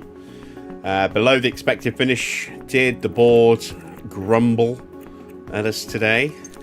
Let's find out. They were satisfied with last and last but one. Okay, wow. The bar is set really low then in terms of expectations this year. If we can get us satisfied for finishing dead last, that's not bad. We have had a counter offer again from Freddie Slater. I hope we would have dealt with that by now, but apparently not. Evening Davis, evening Pedro, good to see you guys. Let's have a look. Oh, he's completely out of patience. Oh, okay. That's a bit of a disappointment. We'll make another approach for him when he's stopped getting pissed off at us. We're still in negotiation with Bortoletto. We might find out whether he's going to accept the deal for next season to join us ahead of this Grand Prix. We might might find out afterwards. Freddie Slater does have medium negotiation. We're going to offer him that contract again then. Let's up him to 1.5 mil. We need to give him a signing bonus. Let's drop it down a bit though.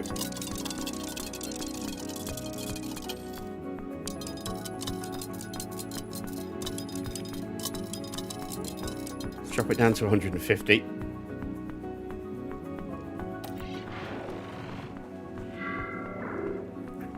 Evening, Harvey. Right, let's see if we can change his mind. Did not expect us to be able to go straight back into negotiations with him like that. Let's fix the car. There we go. I don't have any spare wings now. Do I have another rear wing on the way? I can't remember. Let's have a look. No, we don't. And without ours, we're not really going to be able to make much on the next one either.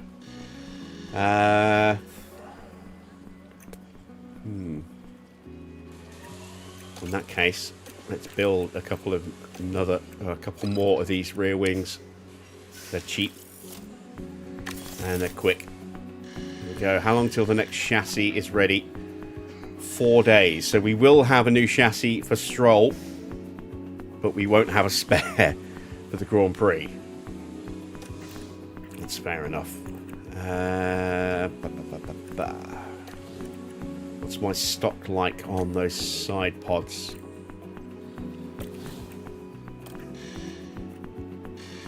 I've got one spare. Okay. Underfloors, I haven't got any spare underfloors. And we've got a couple more rear wings coming, but we are building more underfloors. You can see I've got another one coming in just 2 days' time. That'll do. So let's take a quick look at the calendar. Nothing of major import coming up. We've got the start of a new month in a week's time, so we'll get a little bit of money from the board, not a huge amount, but a little bit. We'll also get some money from our tour centre as well, so we'll be close to 3 mil in the bank. Hopefully we'll be just over it, but I think we'll be just under it. And then we go to Monaco. If we look ahead into June, there's our ATR ending and our new one beginning, and then we'll get some money from our sponsors the day after the ATR drops. But we've got to get through a couple more races yet. We're going to get through Monaco tonight, then it's Spain tomorrow, and then Austria to close out the week, and then we'll have Silverstone when we come back next week. What's advance time? Board attendance at Monaco.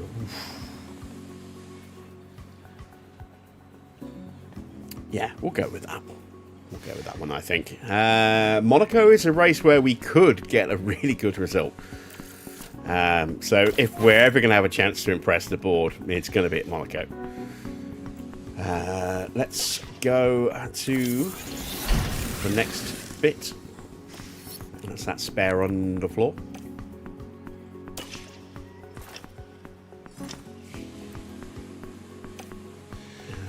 Let's go to the warehouse. Let's fit that new chassis onto Stroll. There we go. That extra downforce will certainly help. Given where we're going.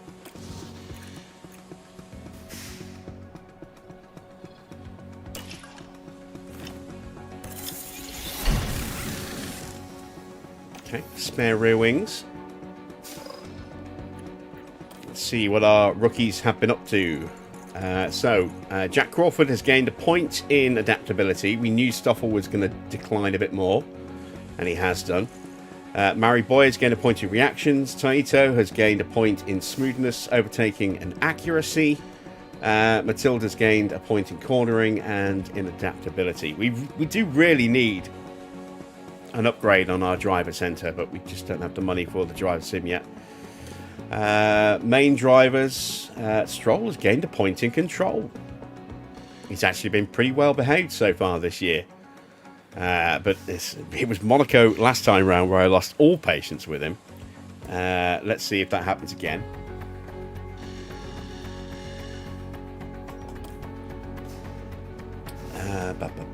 Spare wings, we knew about that. So let's get some money. And Matilda goes up by a rating points. Yeah, 2.8, not quite there.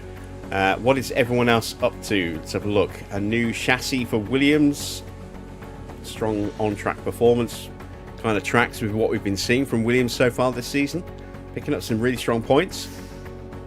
And now they're working on another chassis. So they're just piling on the chassis constantly, it would seem, at the moment. Flavio. Colour matching his sunglasses to his top there. Saying that it's tough. They are 6th in the constructors, 10th and 17th in the drivers. Let's get our pit crew training in. Let's strip everything out. See where we are. 8% fatigue for the opening race. And then that will dip nicely down. It's a normal Grand Prix, so we haven't got to worry about fatigue. You know, extra fatigue from a sprint weekend, which is good because we're back to back with Spain.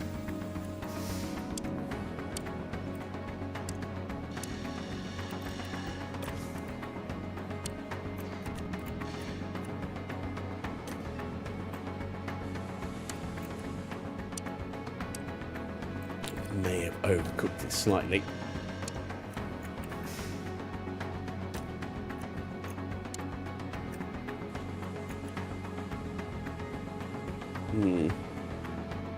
Yeah, let's do that. Unless... No, that isn't going to make any difference. I don't think it would. We definitely want to do that.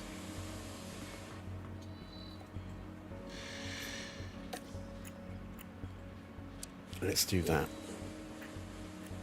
There we go. Perfectly into Monaco. Out of Monaco.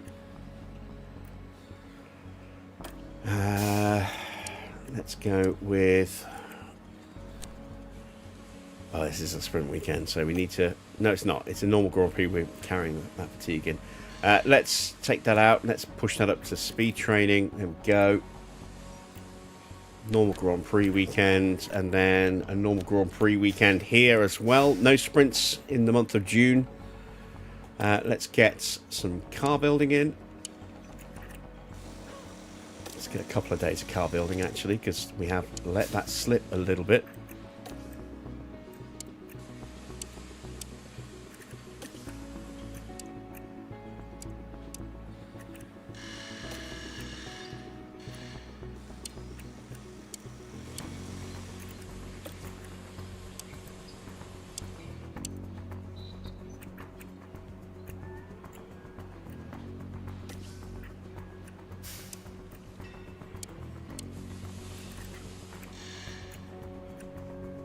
just a little bit too much. Alright, so let's take that down. Still a touch too much.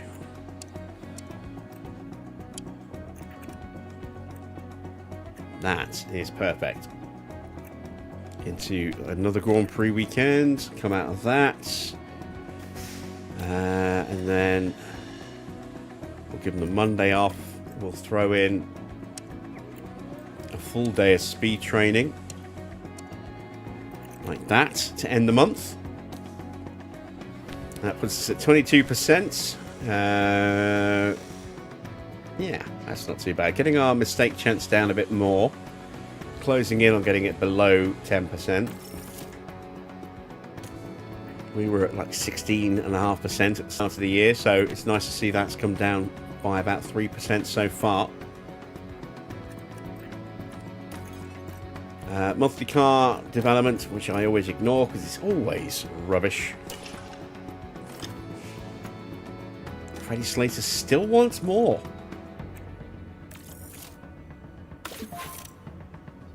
Ah, man. Alright.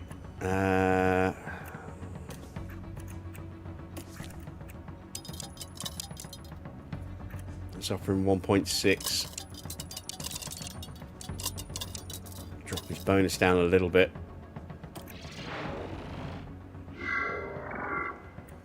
There we go.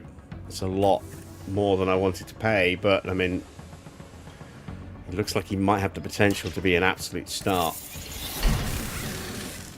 and we want to nurture that as best we can.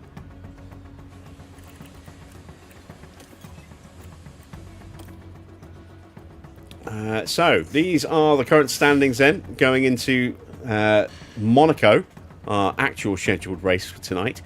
George leads Kimi by 45 points. Norris is 2 points further back in third. Mercedes a long way ahead of McLaren already. They are, what, 68 points clear? 67 points clear in first. Ferrari in third on 115 points. Got a spare suspension. 2 days away from Grand Prix weekend. Now we have reached Monaco. It's going to be cold. Ooh. And we know tyre wear is not too bad around this circuit. But if it's going to be cold, then an aggressive opening stint is going to be required. We might not be able to do what I was planning on doing, which was to run long on the hard tyres.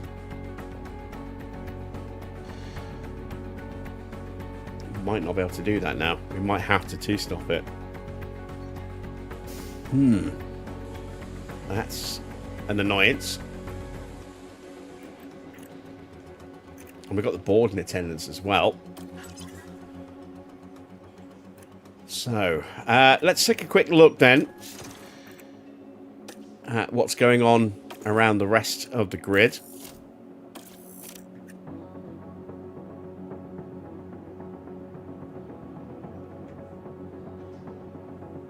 Let me pull over the database editor.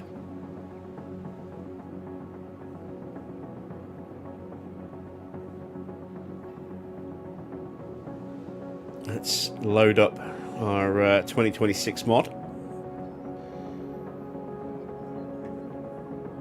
Make sure we got the right one.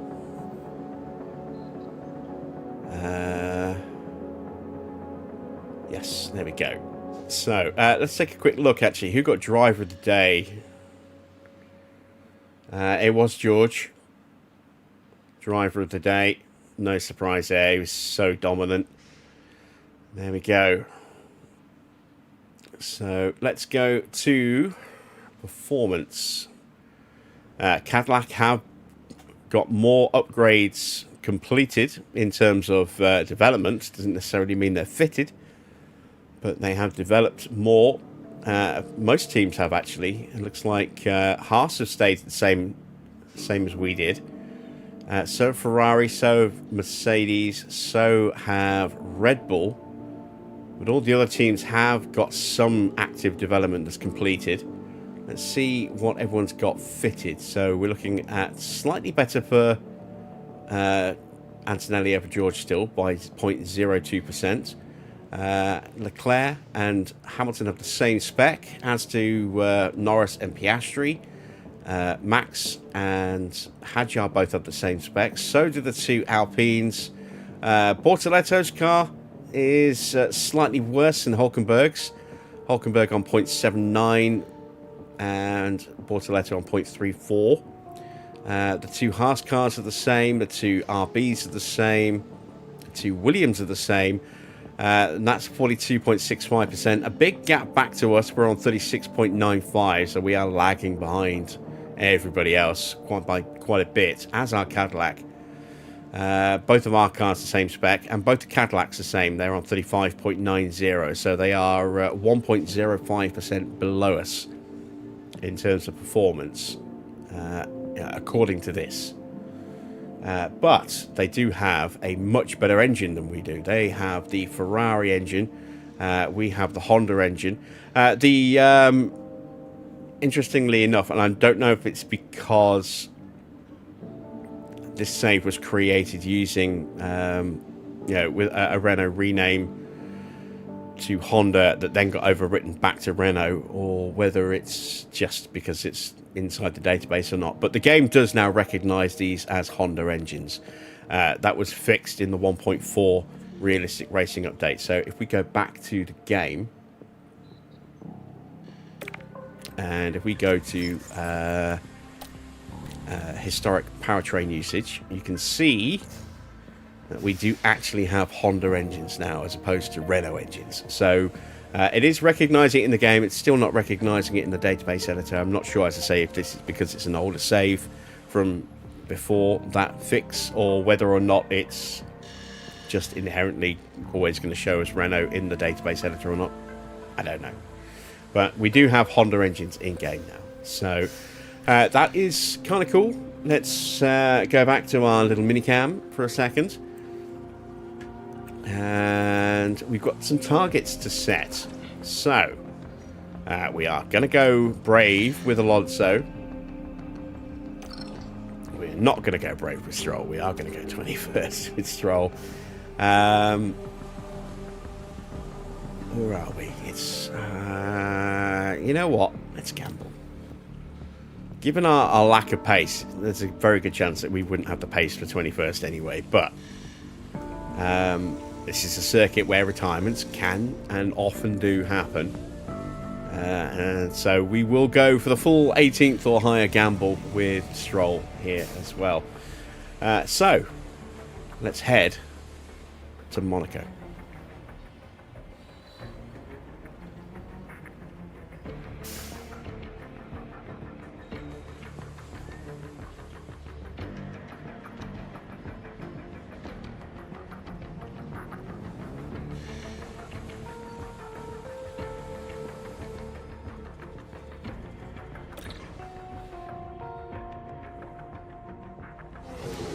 Welcome along to one of the biggest weekends in motorsport, here in Monaco. Cars have been racing through Monaco's streets since 1929, and this weekend is no exception, as we get to watch the new generation of world-class drivers take over Monte Carlo. How will the British driver George Russell fare this weekend? He was sensational in the last race, he took home the win and set the bar very high indeed. Let's see what the weekend has in store.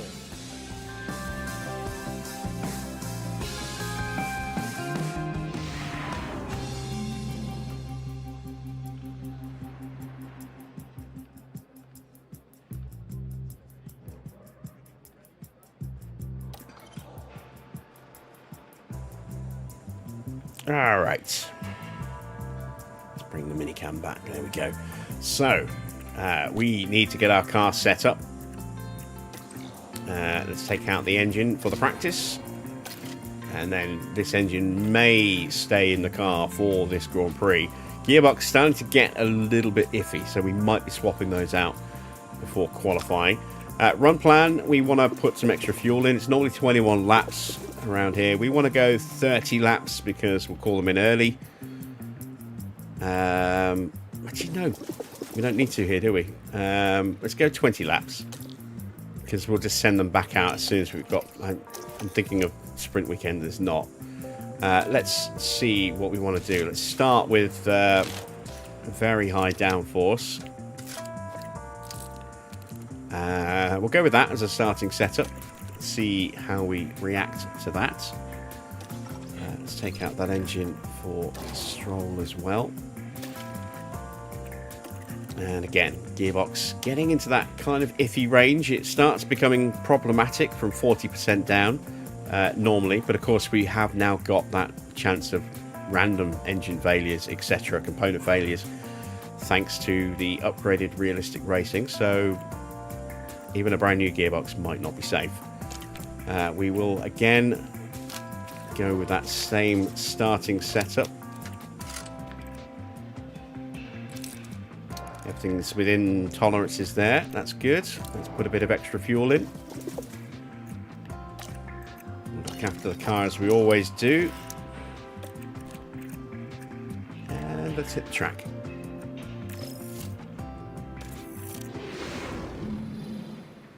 Alright, welcome back to race control.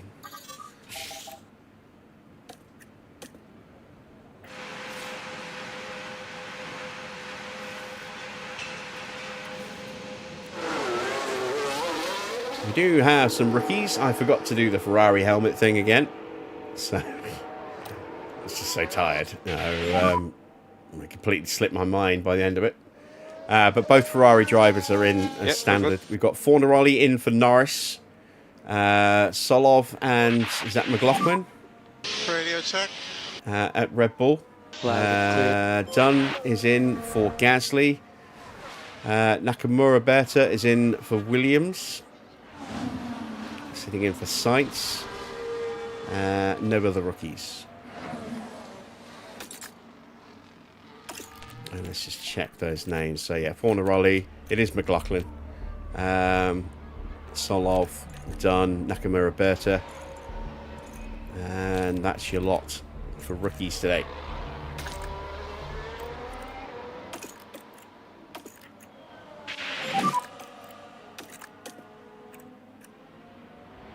Copy. Alright, let's speed them up. Just be careful on exit curves. Yep.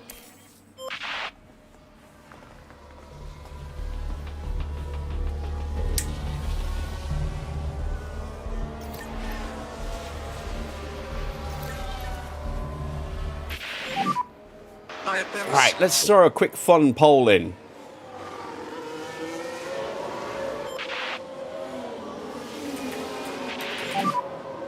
How are the tires?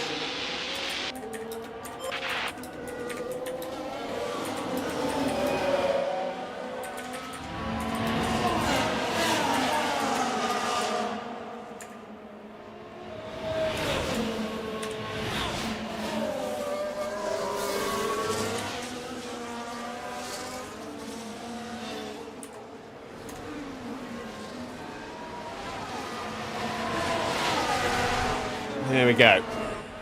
Quick poll up and running for you.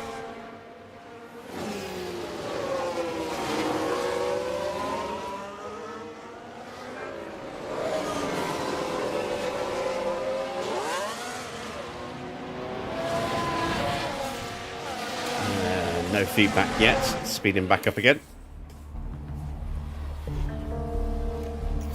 Somebody thinks we'll see 2.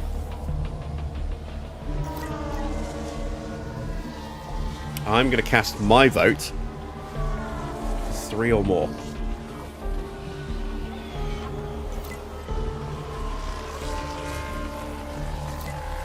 But that's more wishful thinking on my part than anything else. There's no science behind that guess. It's just what I'd like to happen to give us a chance of a really good finish.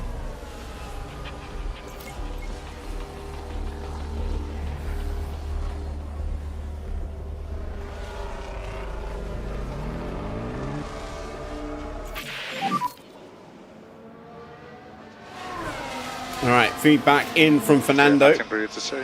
Let's see what he thinks. Not a bad start, 92%. It's pretty close. Let's get him in. Make some adjustments. someone doesn't think we'll see any. That's definitely a possibility as well. This is one of those weird circuits where we can sometimes get, you know, a really high number of safety cars. Sometimes we don't get no incidents at all. You know, a couple of minor yellow flags. I think last time we raced at Monaco, we didn't get any VSCs or safety cars. I think we just had a couple of, you know, yellow flags that were easily cleared.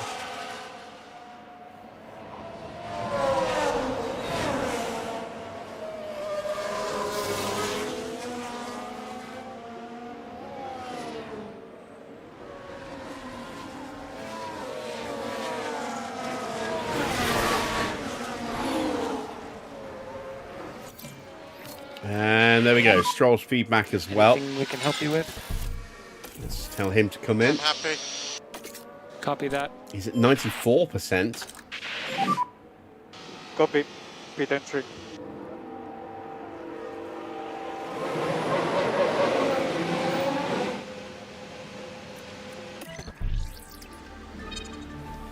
Alright, that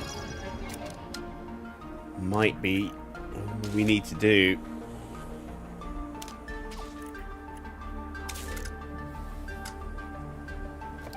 Let's try that.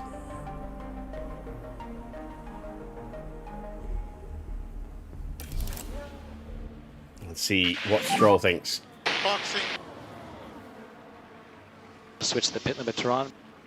And you can stop on the marks, find pre-start revs, and then switch off.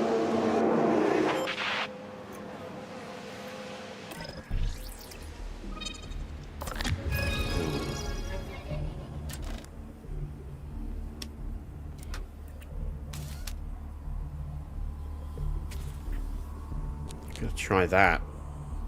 Something slightly different on Stroll's car.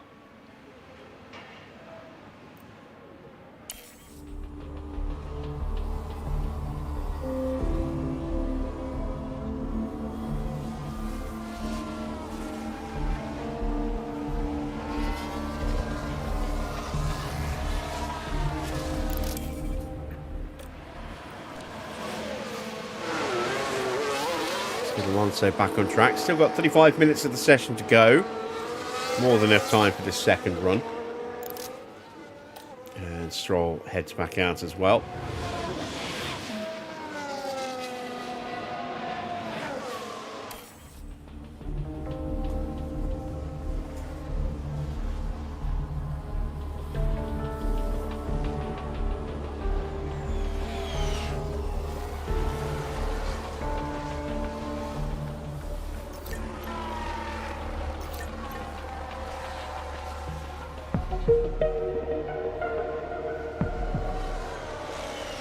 Got until the end of practice to throw your vote in, or the end of practice 1, as I should say. So you've got about what, just a few minutes left, however long it takes to speed our way through the remaining 25 minutes of the session.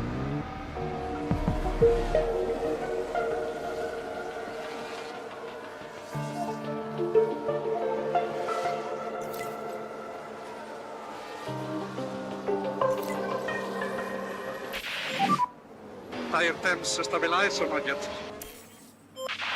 Are tires stabilizing?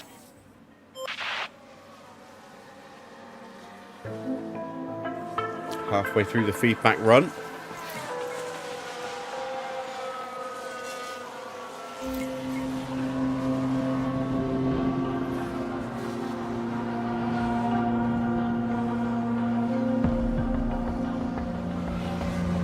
And that is a surprise, despite the fact that we are running the lowest possible pace and avoiding curves, and on the hard tyres, we have set a time that is not the slowest. We've actually beaten Nakamura Berta's time. 96% for Alonso, so more tweaking is needed. Okay, copy. Understood.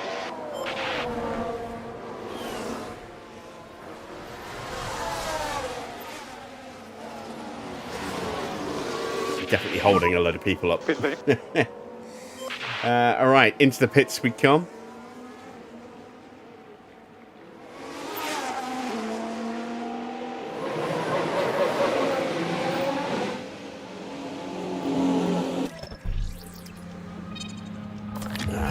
close. Alright, so we need to find 4%. So I'm going to bring that back 1 extra click.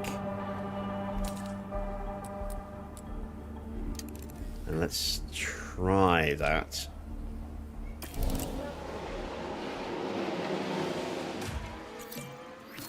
Ah, damn it, Stroll. Got to do another lap. Balance? He's in optimal range. That's 97 plus. Yeah, good job. I'm happy. Yep, It's understood, 97. noted. So a little tweak needed there.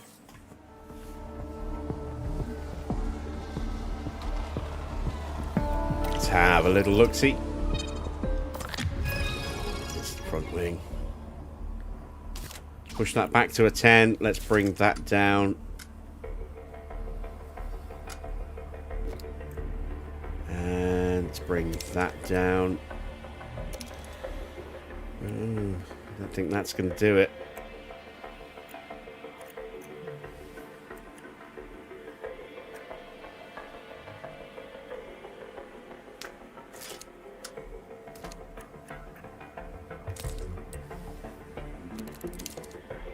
Let's try that.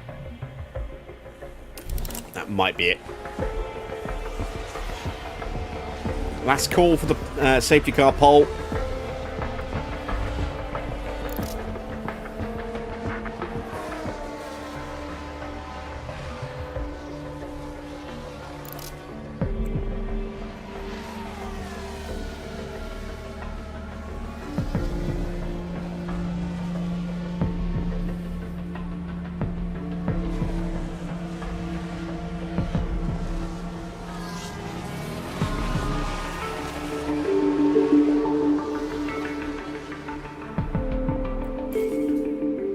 There we go. That's the end of practice. So, we'll end the poll.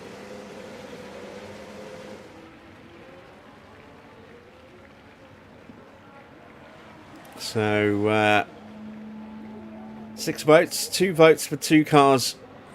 2 votes for 3 or more. 1 vote apiece for no cars or 1 safety car. Let's see if we do get any safety cars once the race gets underway. Still got the rest of practice and quality to get through.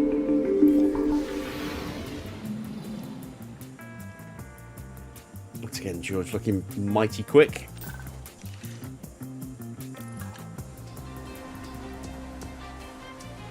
Into practice 2.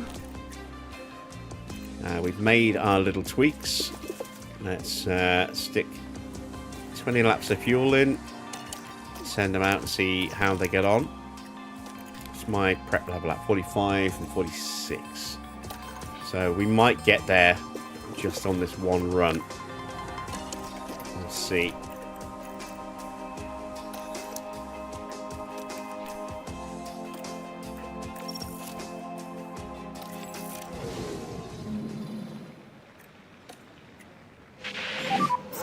Okay, green light, green light. Track temperature 40 degrees. Still pretty good. Not quite as cold as I thought it would be, but it might be a little bit cooler on race day. I think we were promised 18, 19 degrees. Let's have a quick look. Yeah, 18 degrees. Track temperature is very much in line with today. Okay, copy. Today's forecast is 21 degrees.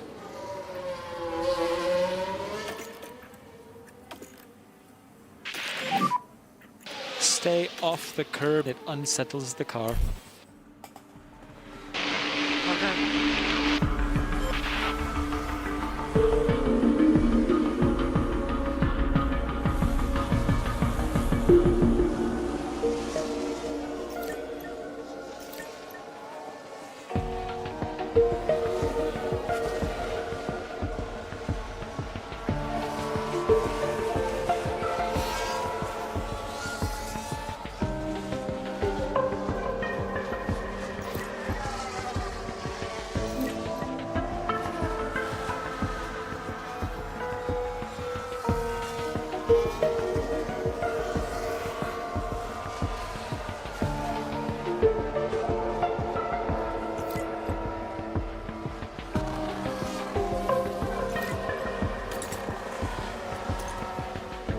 Let's get another quick poll going.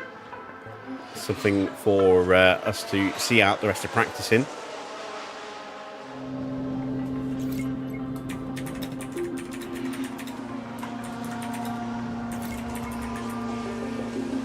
Just gonna put some random names in. Well, I say random.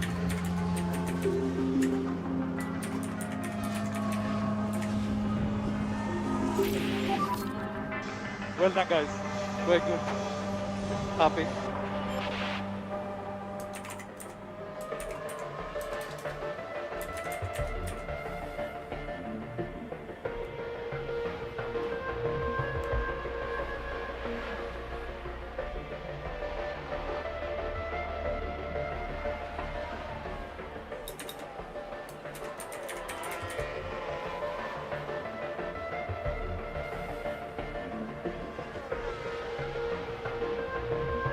Because we don't have much in the way of options here, I'm going to have to be a bit creative.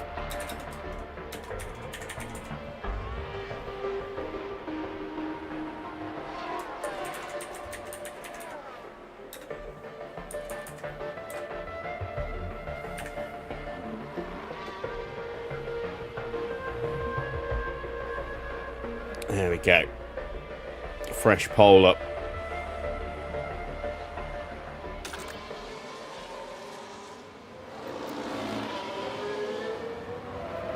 We're at 99% for Alonso, so we're almost there. How is the balance? How's the balance? And we're at 100% for Stroll. That's awesome. So Yeah, copy let's that. leave Stroll out there.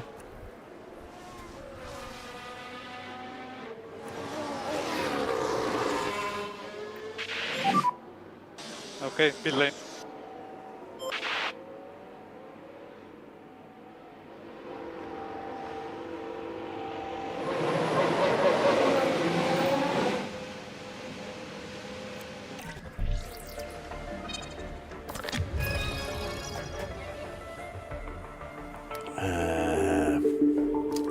Bring it up.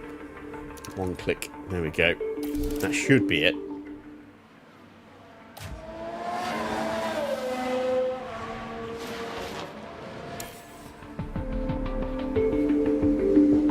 Look at my driver prep. It's 100%, and it will be 100% for Stroll. So we can call. Well, Stroll's coming in. There we go. So we shouldn't need to send Stroll back out. And indeed, we don't need to. I am going to send Alonso back out just to confirm that that setup is correct. This pole. The pole will stay up until the end of practice 3, and then we'll close that right before we go into qualifying.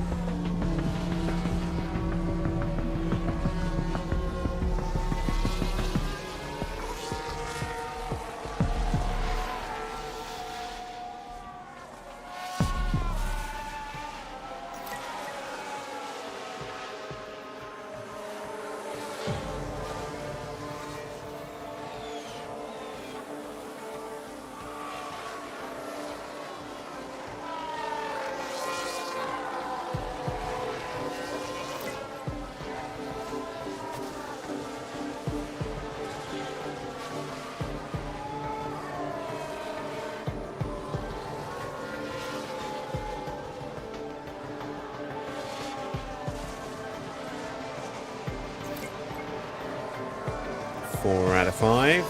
Not long left.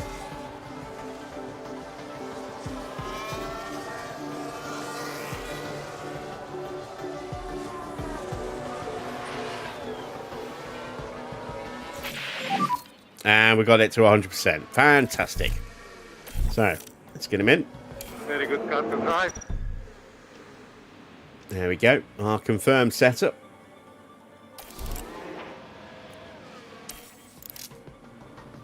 And we are done with practice. We can whiz through the rest of the session, all 5 and a bit minutes of it, and through all of the next session as well without having to go out.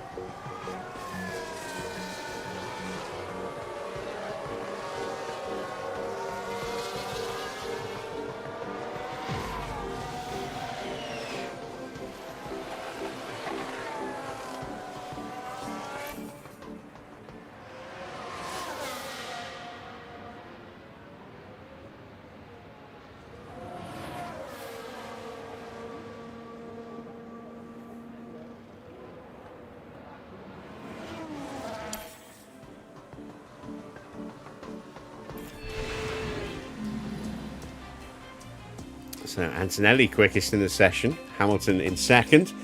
Gasly up in third. Hadjar fourth. Where's George? George down in 8th place, but looks like he set his best time on a set of hards. Norris in 9th. Max in 7th. Don't know if that's going to inform your opinions at all for the poll. Again, it is practice. Take the time with a dose of salt. We are fully prepped. We're going to sit out practice 3. No need to make any changes. We have to go in, otherwise they will go out and just start messing the car up a bit. Let's nearly click send out then. Let's minimize that so I don't send them out by mistake, and we'll speed our way through practice. That should be the green light.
We will, of course, be getting our engine turning point after this Grand Prix, which will be an upgrade for us.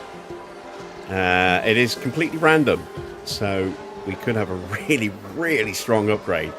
We could have a pretty terrible one. We shall have to wait and find out, but we desperately need a good engine to try and improve our car. Because, I mean, we can make all the little tweaks we want, but without the power to back it up, it's not going to count for too much.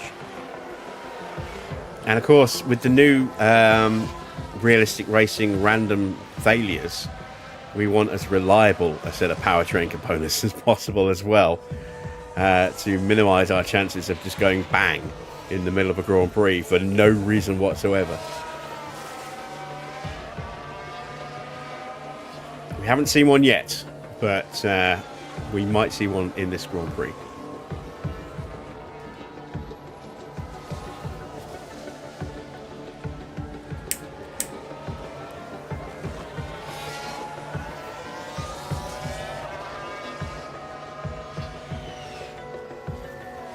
Max is currently quickest. Down to the last 17 minutes of practice, and it's going down quick. So if you have not cast your vote on the poll yet, you've got very little time to do so. Who do you think will take pole position for the Monaco Grand Prix tonight? Your choices are George Russell, Kimi Antonelli, one of the Ferraris, or Max or Norris. Those are your choices. I've had to be a little bit creative with the choices, given that we can, again, only put 4 up in the poll.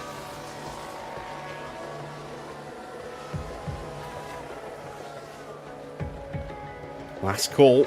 We're only a couple of minutes away.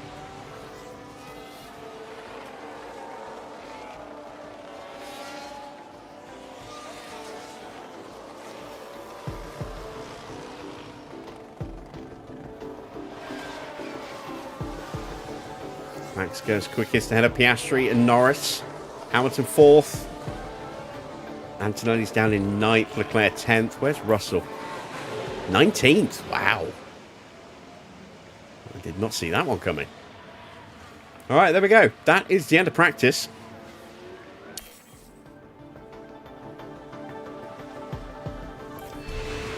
Looks like Russell posted a quick lap towards the end. Where did he get up to? to 12th in the end. Okay, let's close down the poll. And Antonelli is the favourite in chat to take pole position ahead of George and then one of the Ferraris. Nobody thinks Norris or Verstappen will put it on pole. So let's find out, shall we?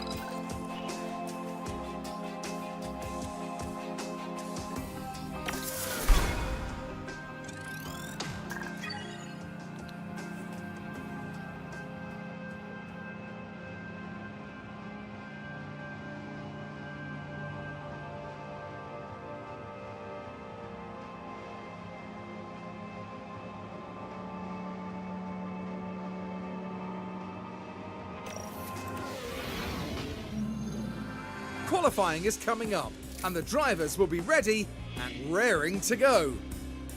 Qualifying means everything around Monaco, with little chance of overtaking in the race, getting as far up the grid as possible.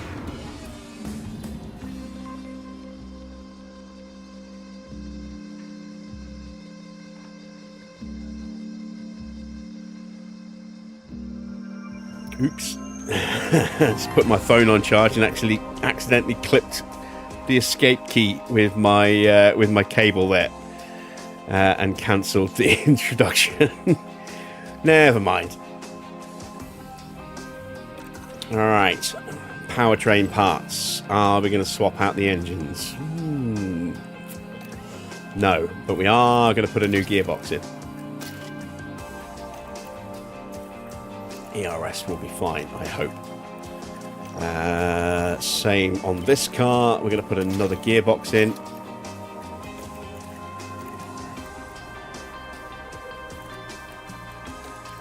Setups are sorted. It's going to be cold, so we're going to need to change our run laps. We're going to go 2 flying laps. Because I doubt the tyres will be up to temperature at the end of the first lap. And let's send them out, shall we?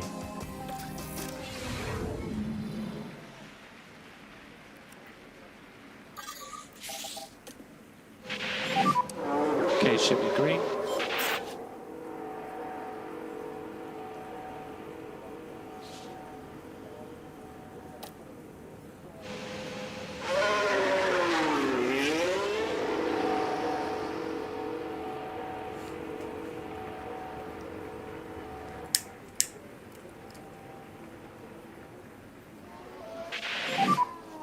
Just get some brake temp here. Hop in.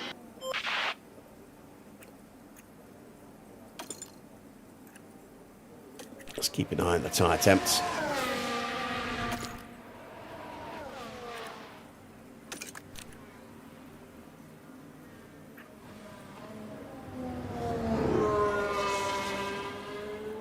This version of Realistic Racing has improved, according to the patch notes, tyre warm-up. They do look like they're warming up a bit faster than they did previously.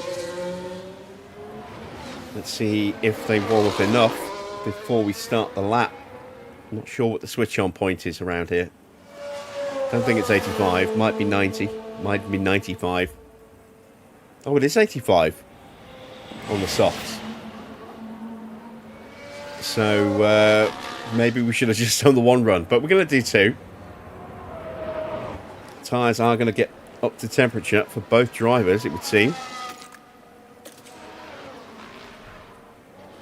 Well, they did for Stroll. Keep your tire temp. And now they do for Alonso just before he starts his lap. That's good. Clear ahead. That's good. Charge off, mode push. Charge No off, mode pending push. traffic at the moment for Alonso. Stroll might be okay. We've got one of the 2 red boards in front of us. Which one is it? It's Verstappen.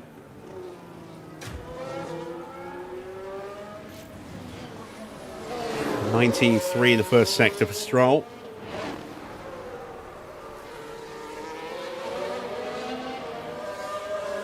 (19.2) for Alonso.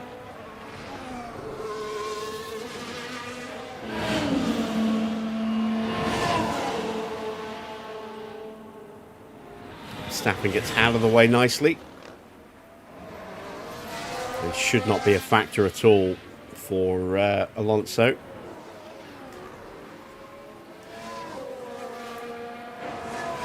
The 33.6 middle sector for Stroll. Let's see what Alonso's is as he comes out of to back.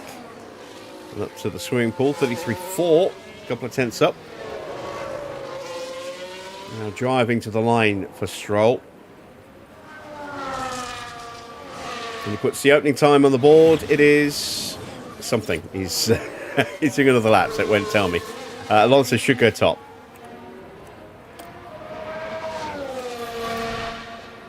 He has done a 1:13.7, 3 tenths quicker than Stroll. So Stroll's time a 1:14.0. Hadjar now is about to go top. Piastri will get there first. Hadjar looks like he's going to take it away. He's 2 tenths up so far. Of course, no active aero on this circuit.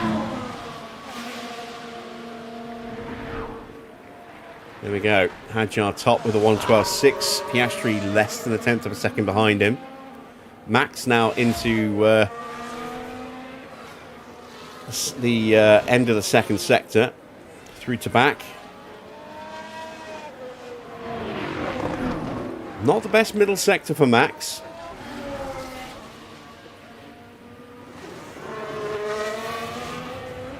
Confidence level on this track, what, for my drivers? It's at 100%. Same for their setup level. Max into third place. It's about 4 tenths of a second behind. You're doing a good job with temps. One of the Ferraris leaving Good the pits. lap That's ahead. Charles Leclerc, the hometown hero. Charge off and mode push.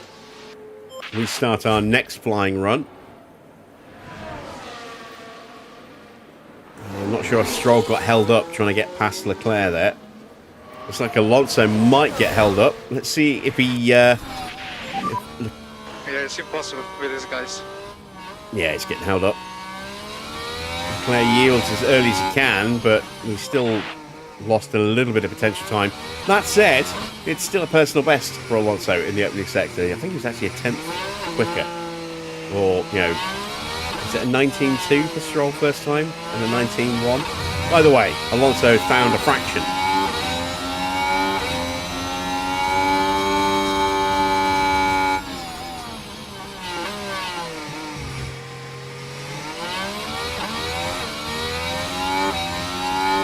Norris is not having a great lap.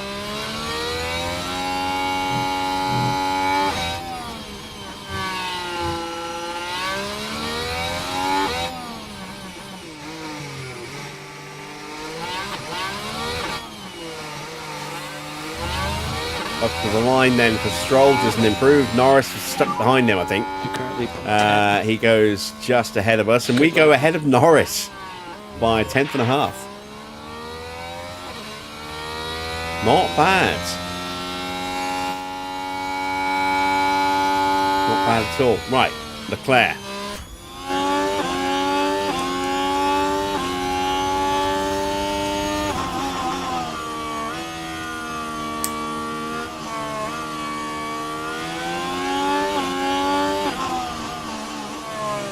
.7, purple first sector.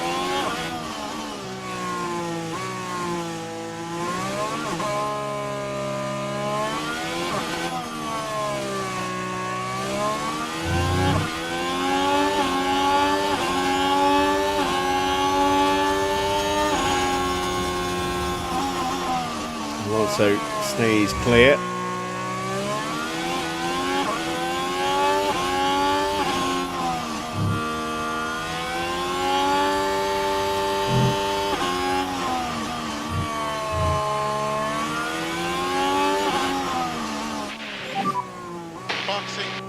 And Stroll into the pits to get out of Switch to Leclerc's the way. Veteran. Purple middle sector Stop as on well. marks, find restart rev, switch off. And across the line. Pit lane. It's a full purple lap for Charles Leclerc. 1:11.7. He's 9 tenths clear, almost, from Isaac Hadjar, who in turn is a tenth ahead of Oscar Piastri. It's a hell of a lap from Charles Leclerc.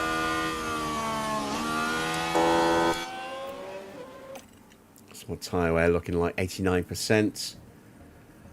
I've got time for another couple of laps on these tyres. Why not?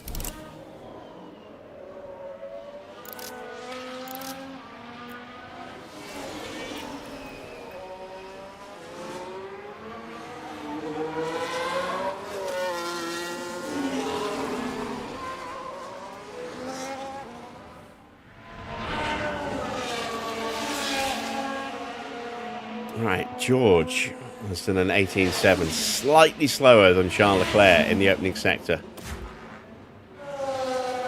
Comes out of Portier into the tunnel. Into the Nouvelle chicane. Copy, understood. Just watch him behind.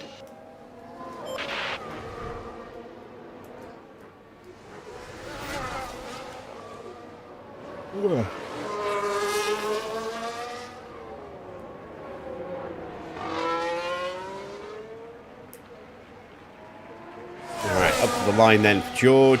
Where's this going to go? As he goes purple in the final sector, within 14 thousandths of a second of Charles Leclerc. Finished the lap strong there. Just imagine to have your leading drivers in his mid-40s being on the team for a number of years already and he's still this quick. It's relative. I mean, we're P9 at the moment. We ain't going to stay there. Now we're P10. There's a lot of cars that haven't set a time yet. So, I mean, it's all relative. But yeah, he is still supremely talented.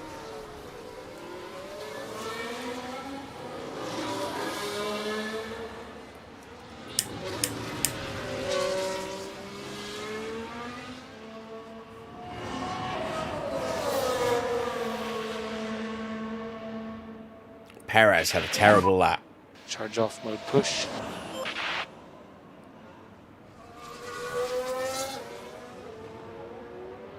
Looks like he lost out in the first sector quite badly. Alonso on a flyer.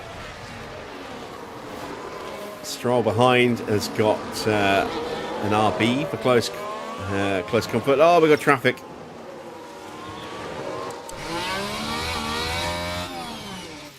That was not pleasant. Both cars do get through. Stroll's found a little bit of time. Alonso hasn't.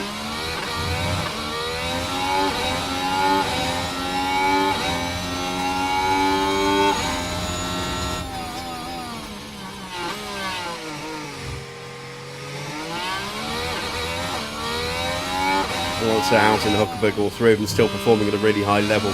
Yeah, I mean, it's that big what-if question for Hulkenberg, isn't it? What if he'd actually been given a really top car? He's never had one at any point in his career, and for a long time, you know, he was never given the opportunity because of his size.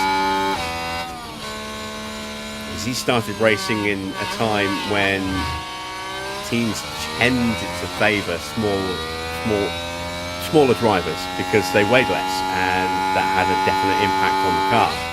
Now there's ballast to accommodate that.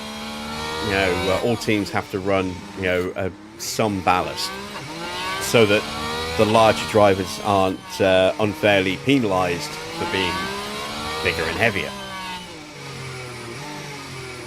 But yeah, for a long time, Hulkenberg was just victim of the fact that he was a big lad, and therefore, you know, the top teams didn't really consider him seriously because of it. There was a lot of talk at one point linking him to Ferrari, but again, because of the size, he didn't get serious consideration. It would have been really interesting to see what he could have done in a really top car. He's not going to get the opportunity now. I think by the time the Audi becomes a really top car, he'll probably have, you know, left Formula One. Evening Finn, do I play everything on 1 time speed? I do for qualifying, unless there's no chance of any improvement for Your tire anybody. temps are good. So like if it's going to Charge start off, raining push. within a couple of minutes of the start of the session, you get that one flying run at the beginning, and then everybody's just going to get, it's a one and done, and so we speed through the rest of that session. But yeah, we run everything during qualifying in the race at ×1, and then we whiz through practice.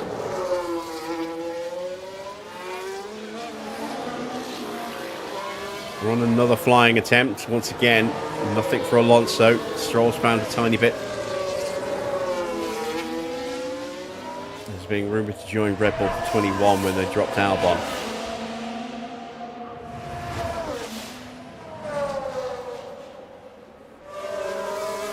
I don't remember that rumour. I do remember Red Bull going for Perez because of his availability being dropped by Racing Point. Suddenly made him a viable option for that second seat.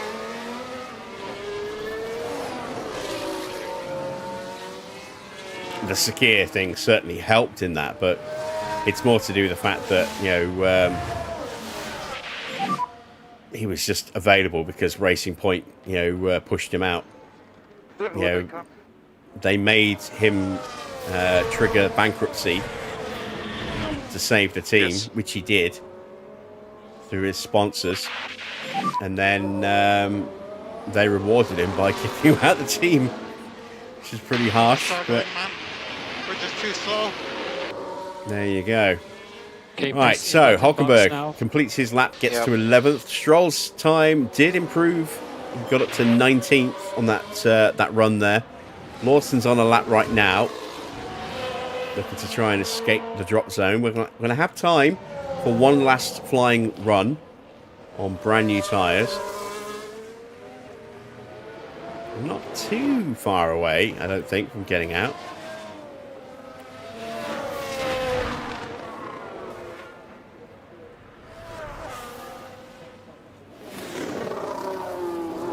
Of course, the better we can do, the better our race result will be.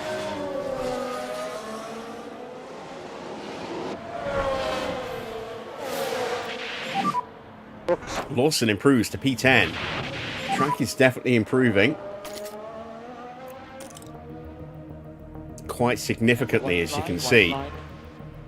And you can stop on the marks, find pre-start revs, and then switch off. So, one last flying run.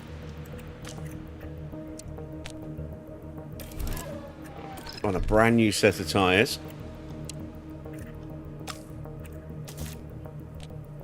Can we somehow squeeze one of our cars, maybe even both of them, out of the session? That would be nice.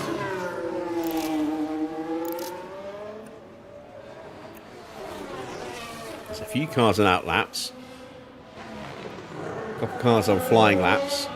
It's a very short lap, so we're going to start to see movement in the pit lane soon. In fact, now. We're going to start seeing that movement now.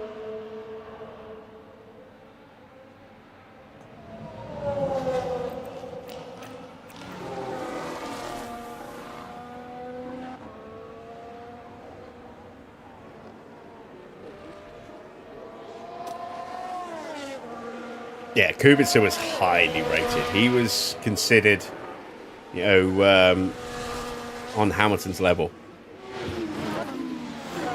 And then went off rallying and damn near severed his hand completely off. So that killed his career completely. Any chance of a competitive motorsport career. I mean, all credit to the guy for trying to come back the way he did and actually getting back onto the grid in some form or another. But yeah, I mean, that's one of those big what ifs. Gil Bianchi as well, yeah, highly rated young driver. We never really got to see what he was truly capable of because he was in a terrible car. But was very highly thought of by Ferrari. Could have been something very special, but we'll never know.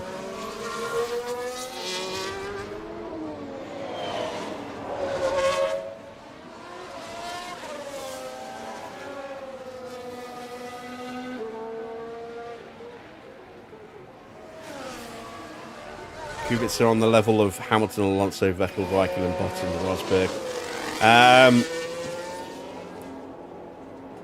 I would put Hamilton and Alonso at the top of those. Clear ahead. And then I'd leave a little Have gap fun. to Vettel. And then Button and Raikkonen, and then Rosberg very much at the bottom of that list. Kubica was, you know, considered to be on the level of, say, sort of Alonso, Hamilton. Evening, Bass. What's my opinion on Nick de Vries? I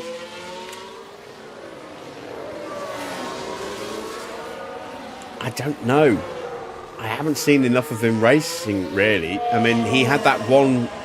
He won the F2 Championship, or was it still GP2 back then? And then never got a look in anywhere. He was just ignored, effectively, for years and years and years. And then he had that stand-in race at Williams,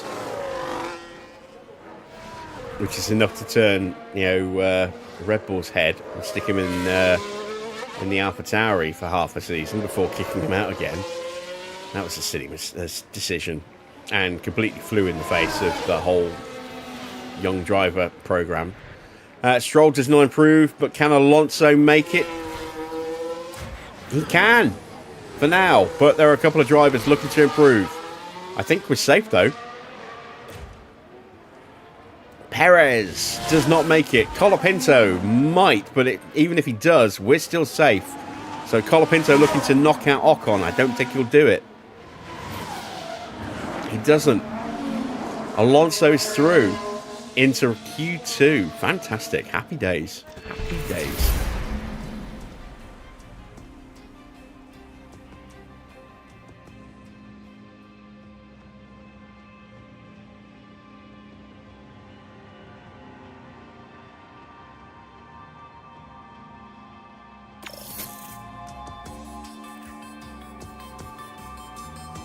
So, Oscar topping the session ahead of Leclerc, Russell, Gasly, Antonelli. Hamilton down in 10th. Hadjar 12th, Verstappen 14th. They either didn't get clean runs or they're just really off the pace. I think it's just not getting clean runs. Out in Q1 then was Franco Colapinto, Alex Albon, Lance Stroll, Lindblad, Perez and Valtteri in P20. One Cadillac right behind Stroll, the other one at the back of the grid. So Stroll, whose target is 18th, is already ahead of two of the cars that we are sort of on a level with. And hopefully we can stay ahead of Lindblad as well. Alex Albon, the shock out of Q1. I wouldn't say it's a big shock for Albon to be out. I mean, you would expect him to have done a bit better, but I mean, it's Monaco, it's Q1, it's always tricky to get a clean lap in. So, we shall see. Into Q2. And we will start on the scrubs. And we'll do another 2-lap run.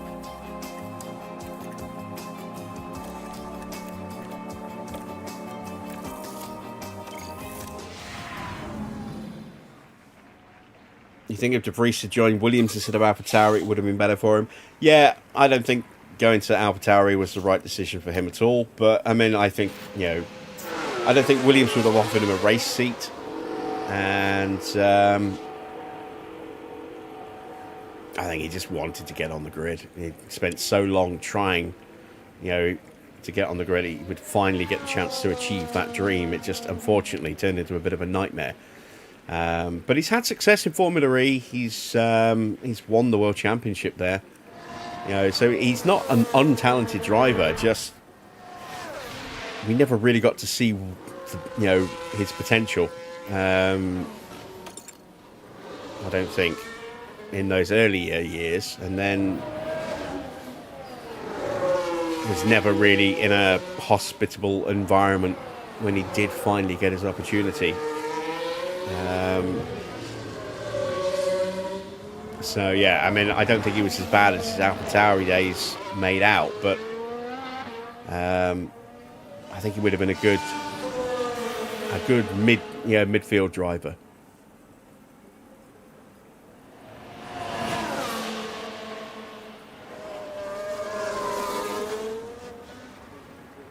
What would happen to Kvyat if he didn't torpedo Vettel in Sochi? I think he would still have been. I think he still would have been dropped at some point from the Red Bull. Whether he would have been sent back to. They were still Toro Rosso, I think, then, weren't they? Whether he would have still gone back to Toro Rosso or not. Or whether he would have just gone completely, I don't know. But, you know, I think eventually they would have got rid of him. I don't think they saw him as the talent they hoped he would be.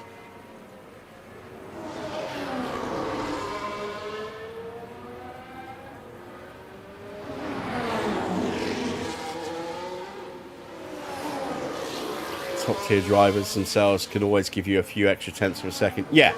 A truly top driver is probably worth around 0.3 of a second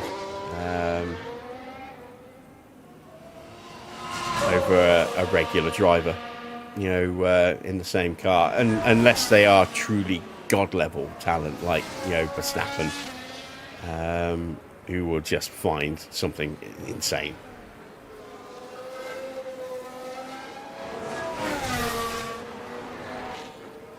This is a decent first run for Alonso. We're on a 2-lap run, so we'll have a cool-down lap and then go again. And we're on scrub tyres, so this is the third flying lap that these tyres have done.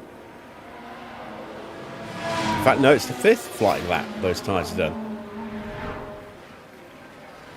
Let's see what the time was. 1:13.1. That's not bad. Williams bringing Sargent just isn't any better either. Well, yeah, I mean, Sargent, I can see why they took the gamble on Sargent. I mean, he brought in some funding. The team was struggling financially a little bit at the time. Doralton was still figuring out what investment they wanted to put into the team. And they were trying to tap it. They were hoping, I think they were betting on him being good enough. If not a sensational driver, I think they were betting on him being good enough, and trying to, I think, tap into that American market. But yeah, he just made so many mistakes that he cost the team a fortune in repair bills.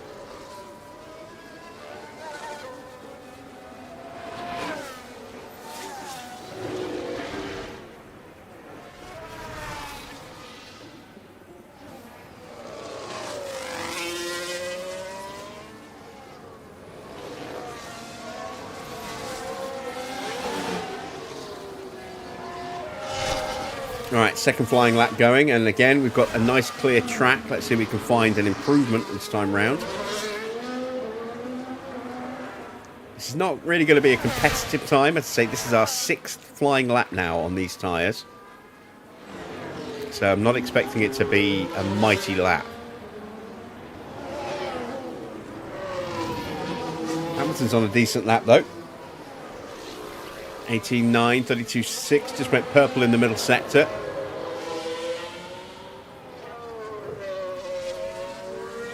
As he comes out of Anthony Noakes, up to the line. This will potentially put him top. It goes second, 10.5 behind Verstappen's time.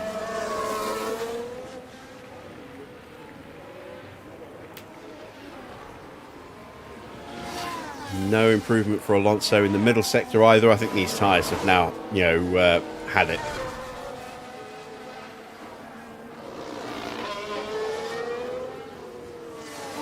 We will complete the lap though, so that we get the confidence.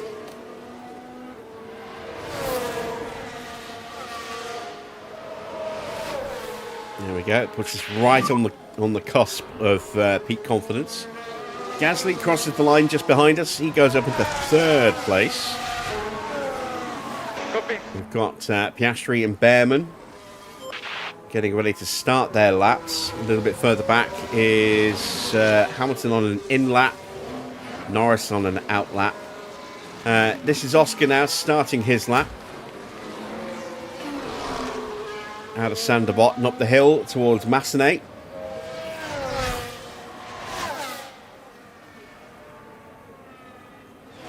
Through into Casino. And then down the hill into Mirabeau.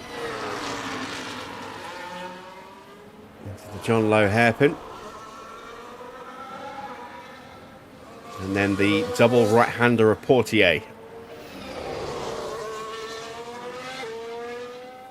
Now through the tunnel before blasting out back into the sunshine and heavy braking into the Nouvelle chicane. A mighty first sector for Norris, an 18.6 as Piastri goes through to back, crosses the splits into the swimming pool. 32.8. This is an okay lap, but nothing too special. Out of the swimming pool up to Le Rascasse.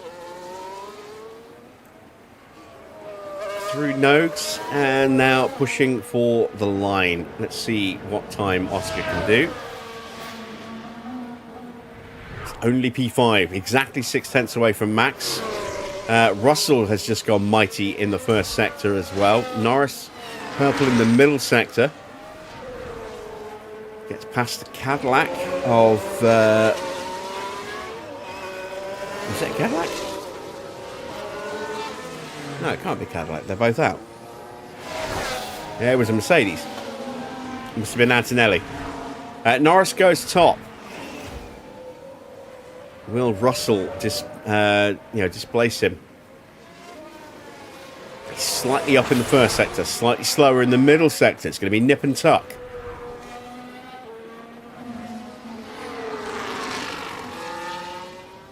$18.9 for Leclerc, $19.2 for Antonelli. Not the best first sector for him. To the line for George Russell.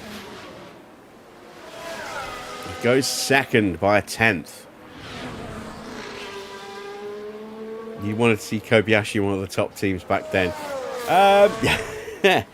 No, I don't think he was ever quite good enough for a top team. He was a banzai driver in terms of his braking. He would just throw the car up the inside.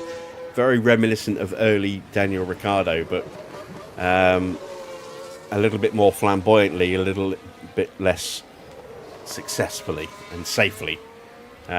He was definitely prone to more accidents. Heidfeld was a very highly rated driver, but he never really got the opportunity. He had a season at Prost that essentially ruined his career. He came in, he was highly rated, and then he got that drive for Prost, and it was a terrible car, and it just kind of killed all interest in him. And then the seats never really opened up to give him an opportunity, so he ended up being a midfield driver, but he had the potential.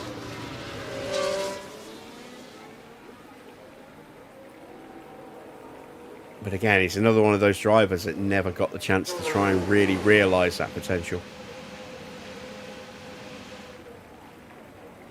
Alright. Bortoletto. Oh, gets held up on the exit of Nodes there by Max Verstappen. He's going to have a compromised start to his lap now. He's not going to cross the line at the speed he needed.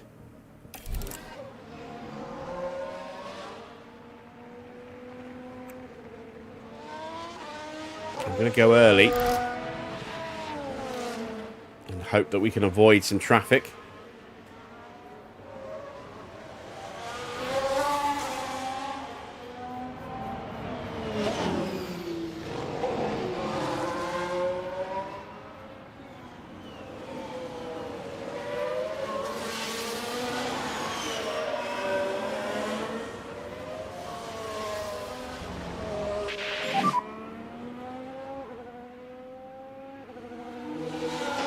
Copy.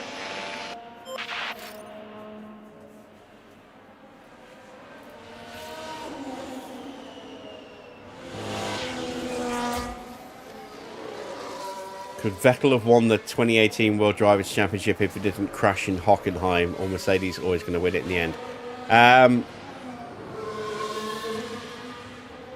I mean, Hamilton had issues at the very next race at Silverstone, didn't he? Because Hamilton beat Vettel at Hockenheim, and then Vettel beat Hamilton at Silverstone. So I'm trying to remember, was 2018 the year that we heard the "oh no" as Hamilton's engine caught fire? I think it was 2018. So you can kind of rule that kind of situation out there. I don't think they were ever going to make it. It wasn't just Vettel making mistakes. He started to make a lot more mistakes, but around that time in his career. But I mean, Ferrari they weren't organised enough. Ferrari made too many bad mistakes.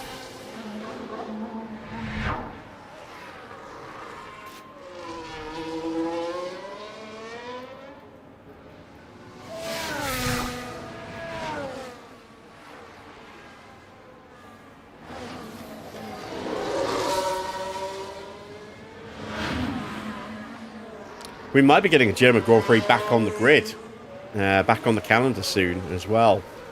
I can't believe it's taken this long for Germany to get that potential slot back on the grid.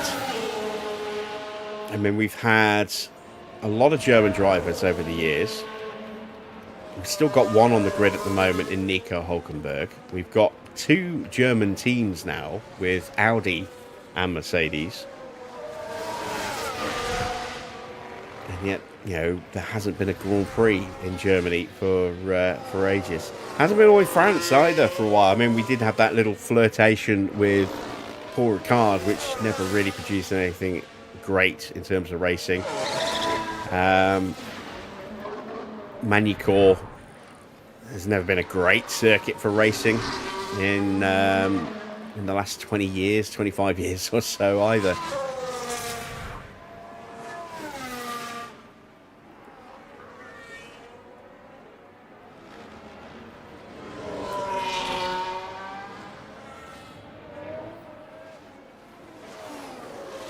We've got Turkey and Portugal back next year. Yes, I am very pleased that we're going to go back to Portimao.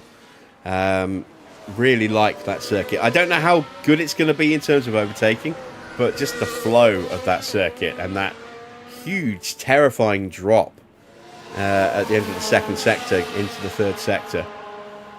That sort of blind right-hander, cresting over the hill and then slamming down into a fast left-hander before climbing back up again. That's just a great little corner. Turkey is going to produce some good racing, I hope. Turkey's a fast circuit though, so the current red cars probably wouldn't do quite so well there, but new red cars, maybe. All right, final crack. We've got a pretty clear track ahead. Can we do something on this lap? We're up to P13, which is incredible at the moment, although Antonelli is way out of position.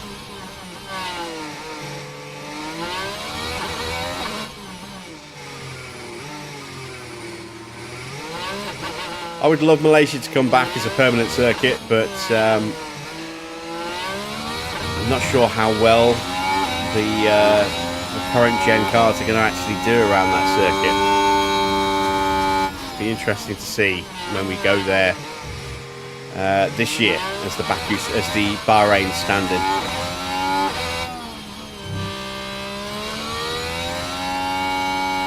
Right, checker flag has fallen. Let's take a look. Kimi Antonelli has failed to make it through. He is out in P11. That's a huge shock. Bortoletto trying to improve. He's on a lap right now. Behrman's done. Hülkenberg's done. Lawson's done. Alonso does not improve. He stays P14. So Just one driver left to try and escape. It's this man here, Gabriel Bortoleto. Can he get out of Q2? He can't, but he can improve up to 13th. That bumps Alonso down to 15th.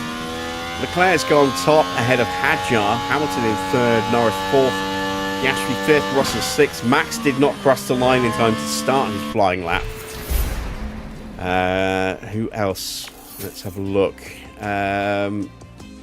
Ocon made it through, Sainz made it through, Gasly made it through as well. But yeah, that's the big shock. Kimi Antonelli out in P11. Did not make it through to Q3.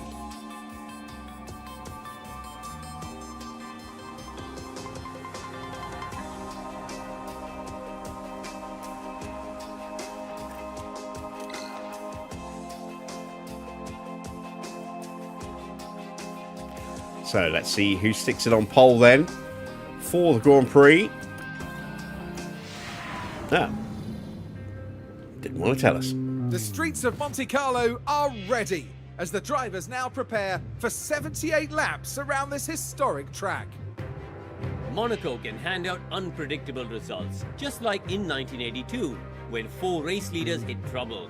Riccardo Patrese eventually claimed the win after managing to restart his stalled car by himself with a downhill bump start.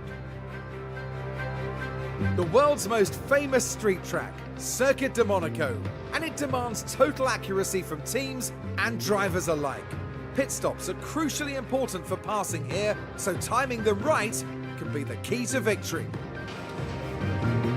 The time has almost come for our drivers to fight it out wheel to wheel. Race day has arrived.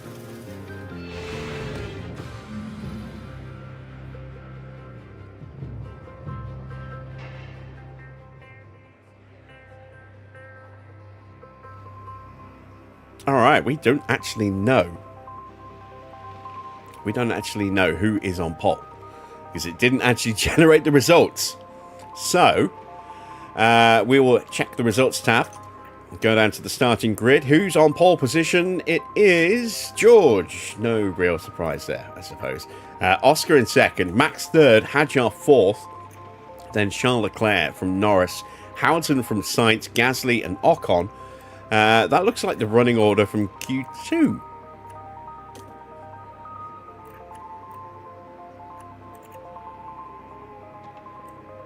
No, it's not. Yeah, it just didn't show the times, but it showed the positions. So, yeah, a bit weird. But there we go. There's your top 10. So, we are supposed to be getting 18-degree track weather, or ambient temperature.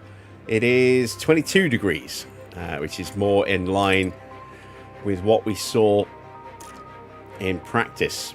So, we haven't got to worry about extremely cold temperatures. Tyres should hopefully be okay. Question now is, do we go 1 stop or 2? I think with Stroll, I'm going to go with the 1 stop like that. Use him as a mobile speed block. I'm going to go probably a little bit more aggressive with Alonso. Try and make up some extra positions. We're starting in P15, which is a really nice place to start. The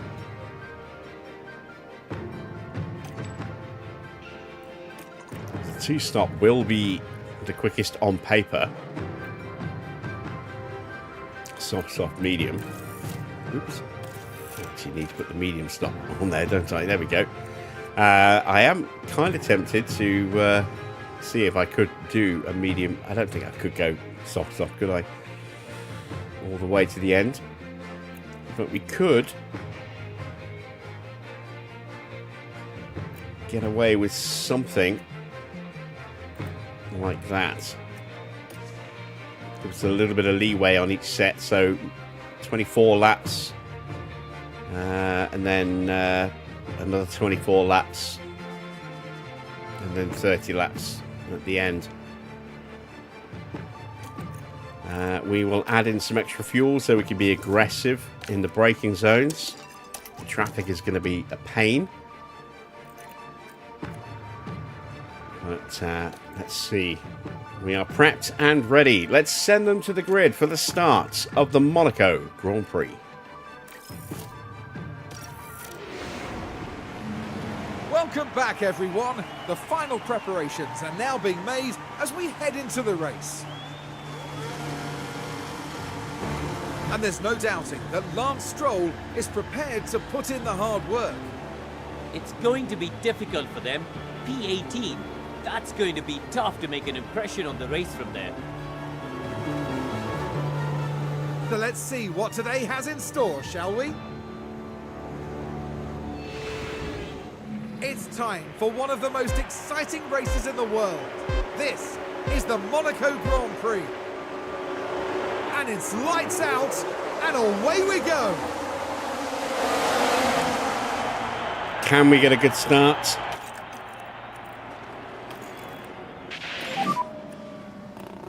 We get past Behrman. Can we hold the position against Behrman?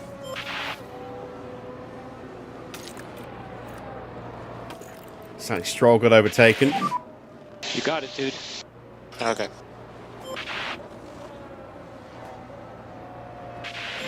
We got... job. ooh. Oh! Collision! Stroll did get past Let's take a look at Bottas. the replay. Right, let's have a look as we go into turn 4. The opportunity's there. And Lance Stroll makes Bottas the will probably overtake. take that place back, or try to. We were not involved in that collision. I think And Valtteri's just yes, binned it. Yes, we have. We've had a crash. Tell me he's hit what Stroll. happened there? Oh, he's hit his teammate. No. That's the two Audi drivers coming together. Bottas has got some damage, so Bottas has done something as well. There we go. It's Valtteri crashing. Now we can see what happened. No, I think he just got stuck in the queue and he hit somebody Here while where he the was car is the closing least in. Debris, but just keep your eyes open. So Stroll's in P18. Ahead of Perez. Alonso in P14. Russell leads by 2 seconds from Oscar. Bortoletti and Hulkenberg considered a racing incident. No penalties given. DRS enabled. But we've made a really good start. And now we're going to make it very difficult for Gap is anybody who's 3.5. trying to get past us. Perez is behind now.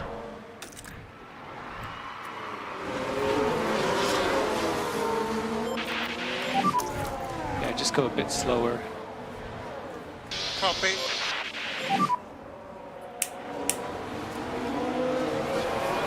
Copy. Okay, we're out of DRS. So let's get a new pole up.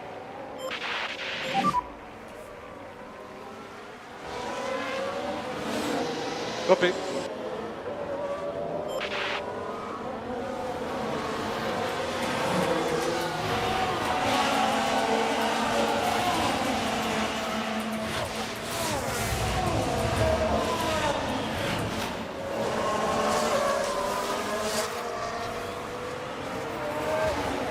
We'll keep this boat up for about 10 laps or so.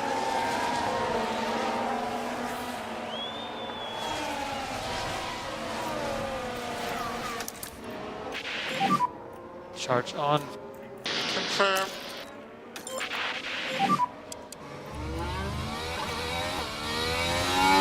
Copy.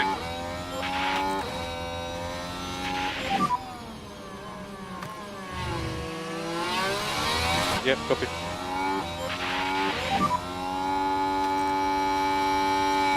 I ran out of battery. Yeah, copy, mate. You could hear the lack of battery there. Okay.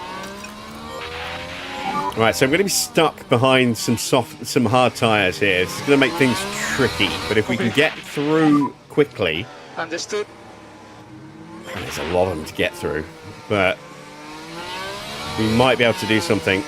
Given that we're the only ones starting on the softs, apart from Valtteri, we are going to be undercutting a lot of people.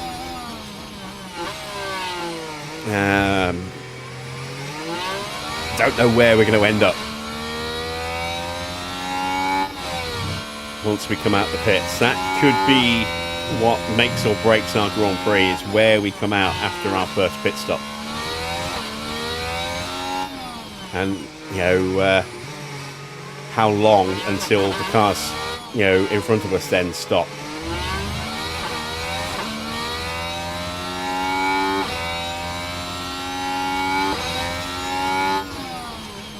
Trying to bank a little bit of battery in my attempted defence against Behrman here.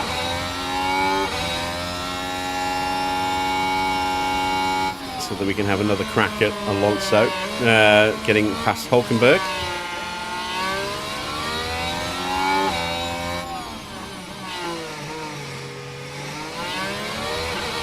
Russell leads on lap 4 from Oscar by 3.3 seconds. Max 1.6 seconds further back, just ahead of teammate Hadjar. Then the two Ferraris of Leclerc and Hamilton. Norris in 7th, 8th for Sainz, Gasly 9th, Antonelli now in 10th place. Then it's Ocon, Bortoletto, Hulkenberg, Alonso P14, Behrman in 15th, 16th for Albon, 17th for Colapinto, 18th for Stroll, 19th for Perez, 20th for Lindblad, 21st for Lawson, and Valtteri 22nd with damage. And let's see what that damage is. Russell's already starting to run away with it.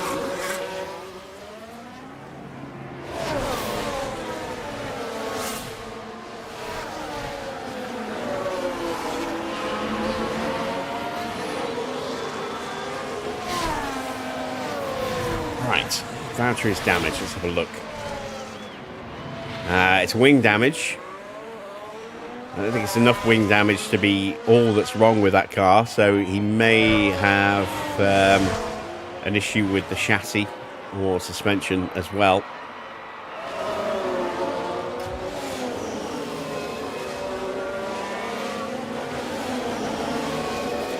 I'm not sure. I'm not sure about Bottas's real life performances at the moment. Yeah, he's not looked on it this year.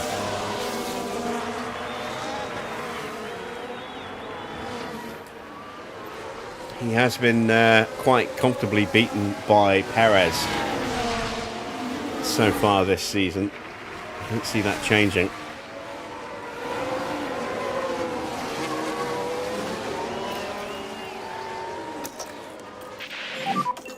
Copy.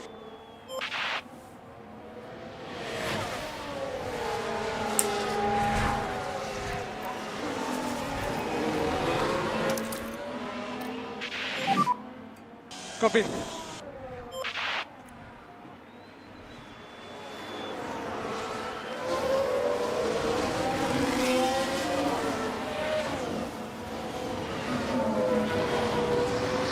Looks like George is just going to run away with this, isn't he?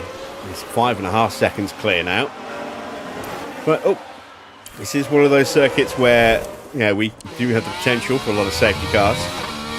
I'm amazed we didn't get one with all those incidents on the opening lap.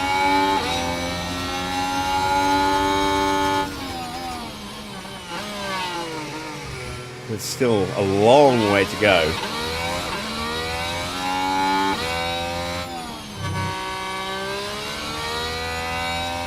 Cast your votes if you haven't done already in the poll.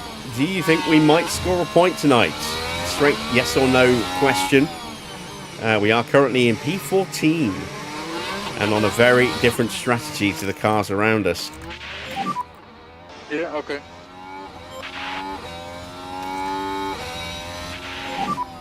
Copy. Understood.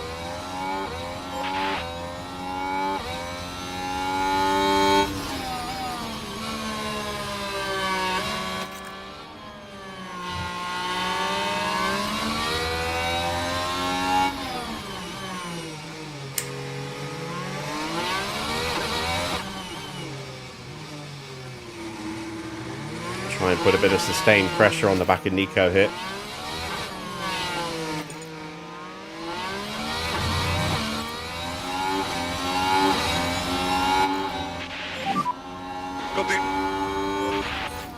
Oh, nearly squeezed around the outside there. We've got a fault for Colapinto. Copy. But it looks like they're carrying some kind of fault. Thank you for that in-depth analysis, Crofty.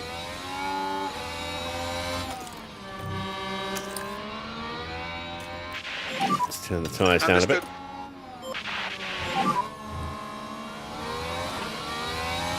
We've managed to isolate Hulkenberg from the back of Bortoletto a little bit. And then Hulkenberg has a really good launch through those last couple of corners. And he's off and away again. Never mind. Copy. Ah, dear, oh dear. So a minor fault for Colapinto. Stroll nearly about 6.5 seconds behind him. But we're holding station against Perez. Probably turn that down.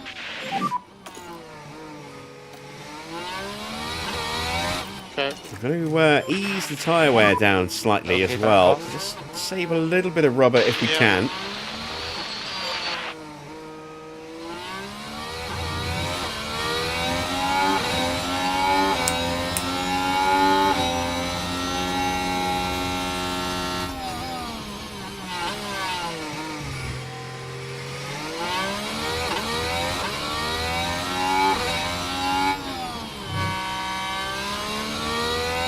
Temperature 39.5 degrees.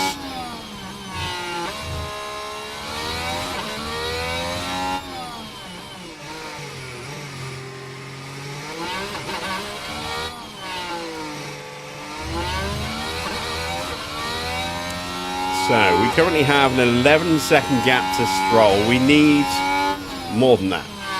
We need about 20 seconds. Maybe a touch more if we want to make sure that we're definitely going to clear them up the hill here into Massenet coming out of the pit lane. So if we aim for like a 21-second gap, we're halfway there Yeah, still okay. after 9 laps.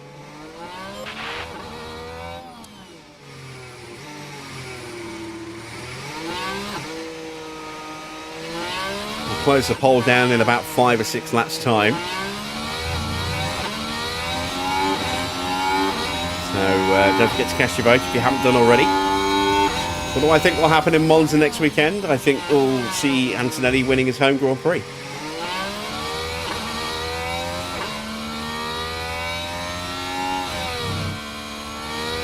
And I think Ferrari are going to really struggle.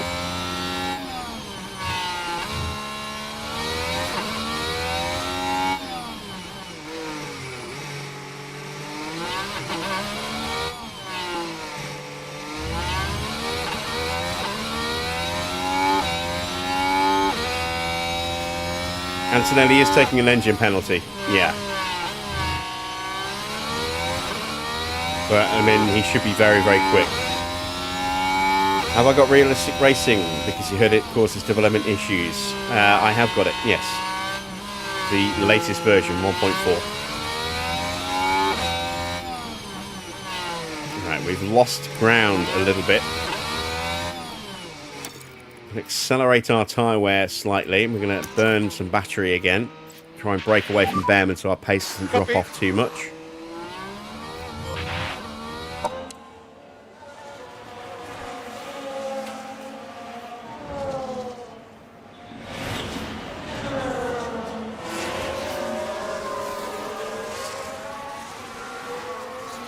But it's not realistic racing that causes difficult development. It's the database. We're running the 1.3 version of the database, which has 2 options: sort of a light version and a full version. And we're running the full version, which makes development hard.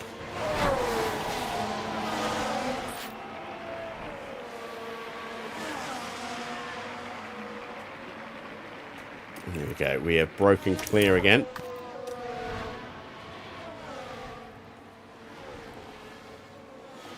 Let's see if we can let Albon start putting some pressure on Ollie Behrman. 11 laps down. Well, 10 laps down. We're on to lap 11. Nearly done with lap 11. Russell leads Piastri by 8.5 seconds. Max just over a second behind. Ahead of Hadjar, then Leclerc. Hamilton under pressure from Norris. And Sainz, Gasly and Antonelli still in 10th.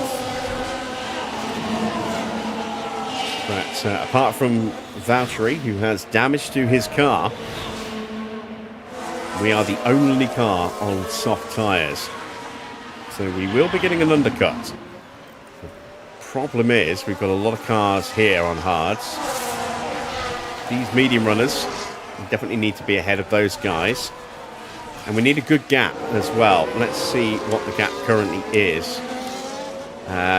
What's the lap time? Stroll's doing 1:18.8.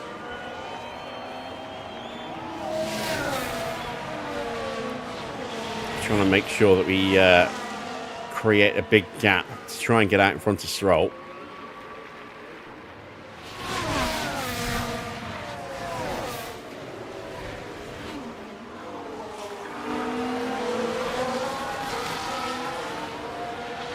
Nobody has faith that we'll score a point, it would seem. Well, one person does. The rest of votes are for no at the moment.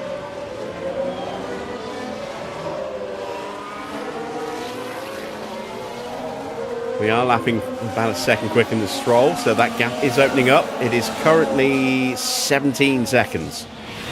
So we need another 4 or 5 seconds. But another vote for no. I'd love to be able to prove the naysayers wrong, but who knows?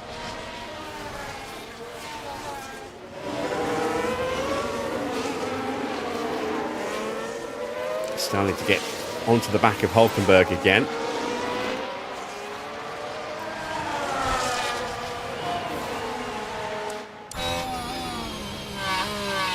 Hulkenberg's still stuck behind Bortoletto. I think he's definitely got the pace to beat Bortoletto, but not able to get close enough to put a move together. And it's certainly hampering us. We're not lapping as quick as we could be.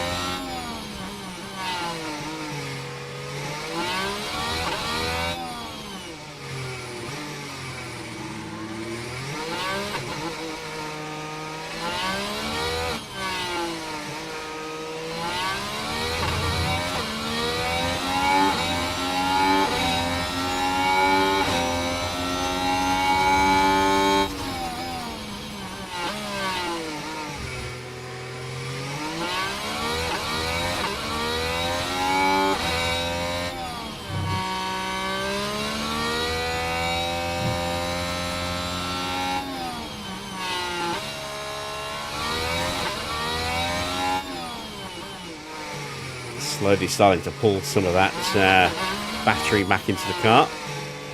Tyres are still okay. Just losing touch with Hulkenberg a little bit.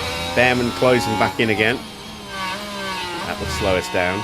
1:17.6 is Stroll coming out of La Rascasse into the Anthony Noakes.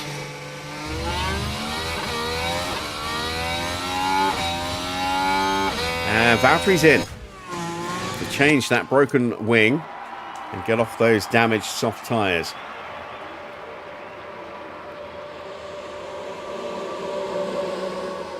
And this could maybe throw a spanner in the works for us. Oh, maybe not though. He's getting lapped. Russell's gone through. He's going to come out into a lot of blue flags.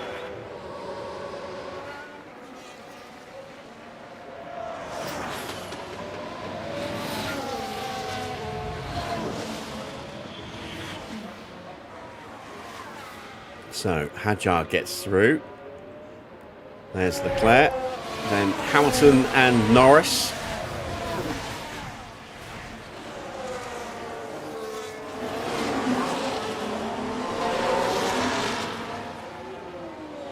And there we go, they are through.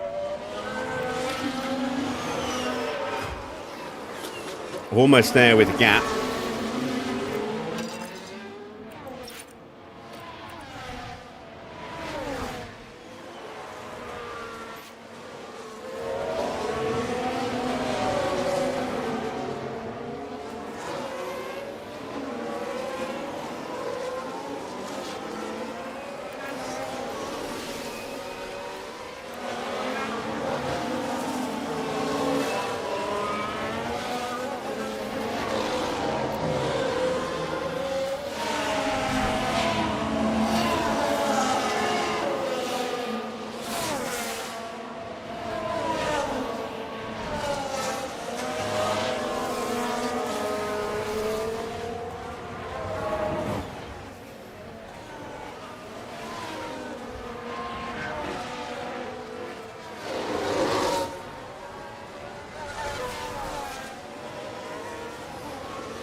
we are going back on the offensive. Behrman is starting to look a little bit punchy as well.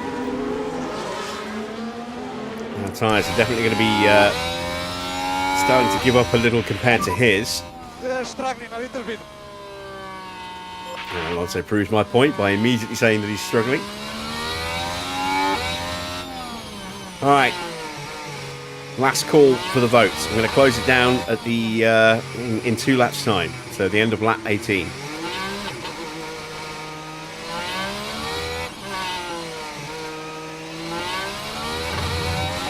A little bit more balance now. 43% yes, 57% no. We will not score a point tonight.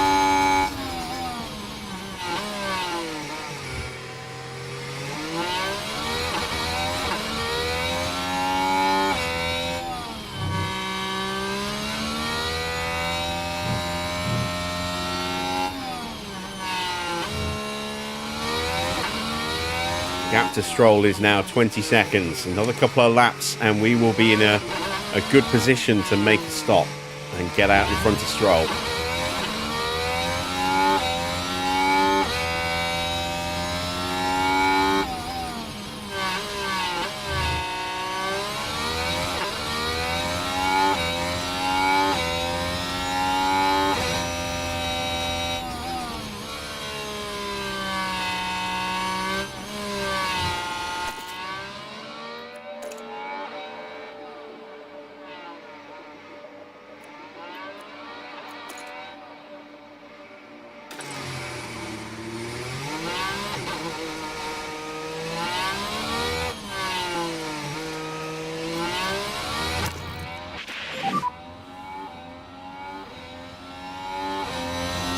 Okay, copy.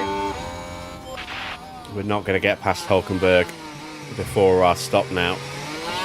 And I'm just trying to get away from Behrman so we can at least lap a little bit faster. We could go longer on these tyres, but I want to hopefully get into some clean air.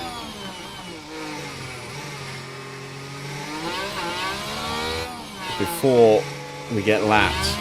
Where is Russell? There is Russell.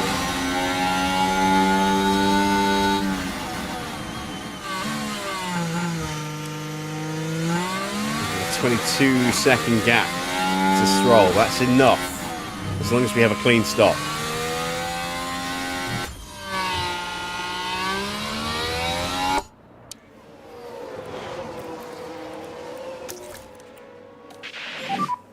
Copy. We did a 1:16.6 last time around. Just keeping an eye on where Russell is in comparison to Stroll.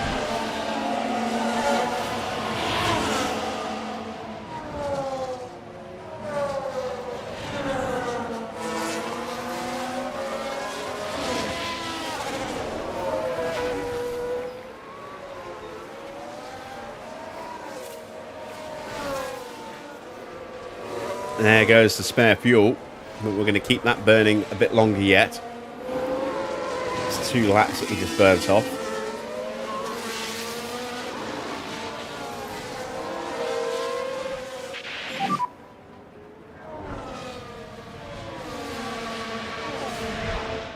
Okay.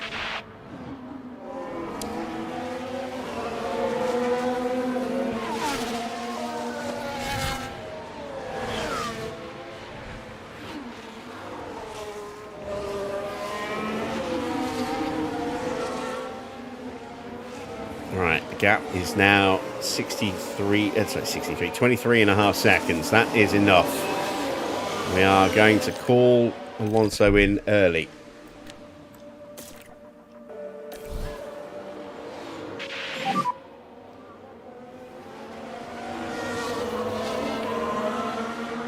Box.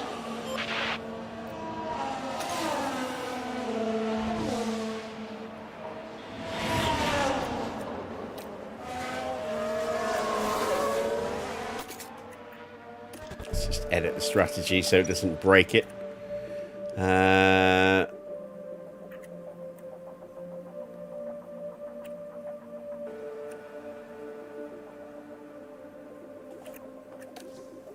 There we go. All right, pole is done.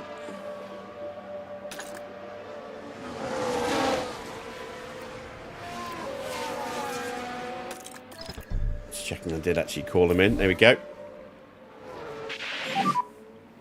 Box.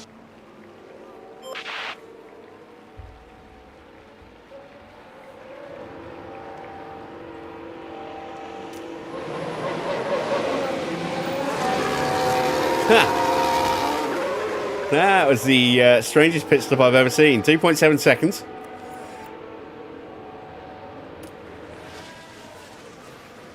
We're going to be comfortably ahead of Stroll.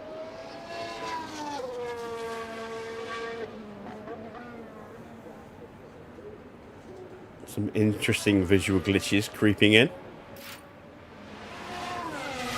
And there we go. There's Stroll in the background. So we are comfortably ahead. Now we've got some clean air. Let's see what kind of pace we can pump out. We can also now increase Stroll's pace a bit.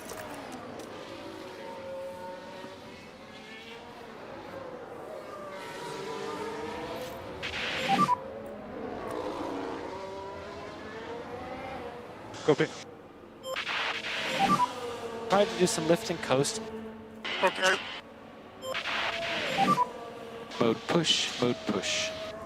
Yep. Russell's gap has come down to just 3 seconds. Piastri closing in. So Russell's tyres starting to lose their performance compared to the hards. And he's fast closing in on Lawson, Lindblad and Perez as well.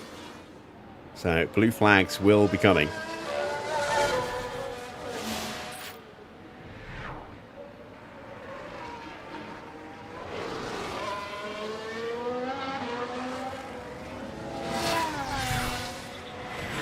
So 1:16.6 for Stroll. This is his chance to try and claw back some of that time against the cars in front. Maybe act as a speed block for anyone who comes out the pits. But it's a bigger chance that we're going to get lapped before that happens, unfortunately. We'll see what Alonso's pace is at the end of this lap before I turn the battery on. Tyres not quite up to temperature yet.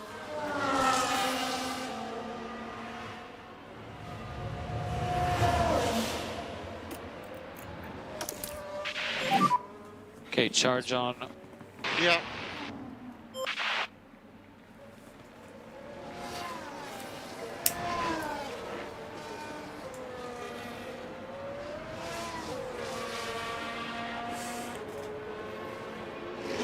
So we are on course to comfortably undercut Behrman, Albon and Colapinto.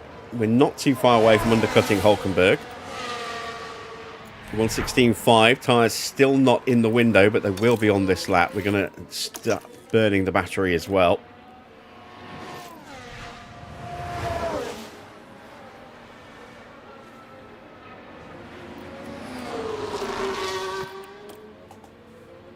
And let's try and get ourselves into a good position here. Closing in quite quick on Colapinto, who's very isolated now in P16.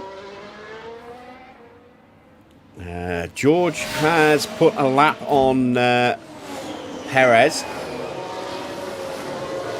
and Lawson and Lindblad. So next up will be Stroll. He's the tunnel and a bit behind us. Albon's into the pits.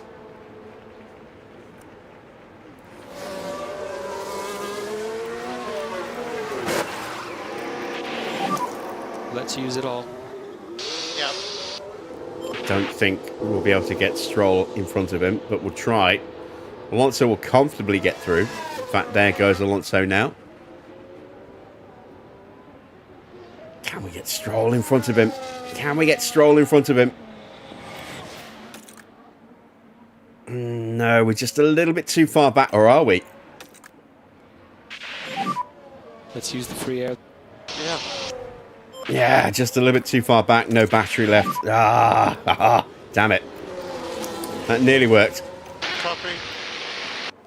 But we'll keep the tyre push going a little bit longer Charge on, charge on. so we can try and jump somebody else. Let's turn our attention back to Alonso, who's caught up to Colapinto. Copy.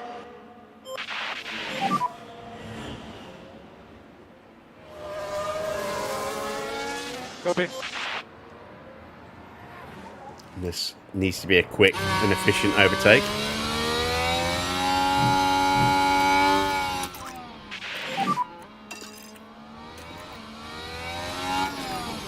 Copy.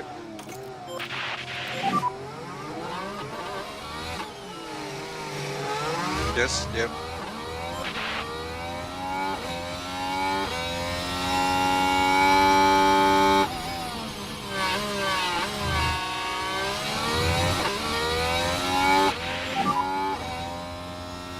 We're not there yet. Copy. Haven't got enough battery. Copy.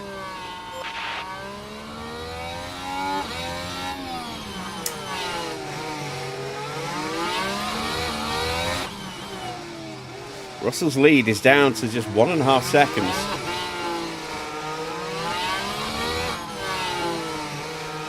His pace is really dropping off at the moment. Did a 1:17 last lap, and they are comfortably clear of back markers. So Russell might be getting near a pit stop.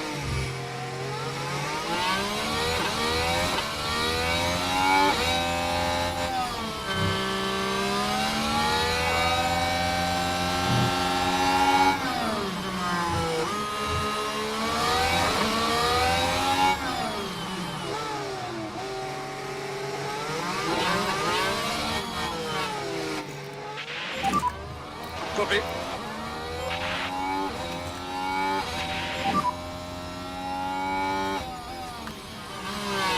Copy, understood. Copy. Still need more battery. Behrman's in the pits. And again, he's going to get out just in front of Stroll. Damn it.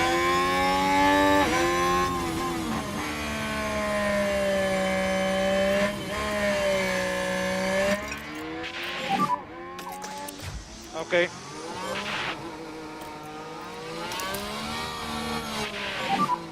Copy.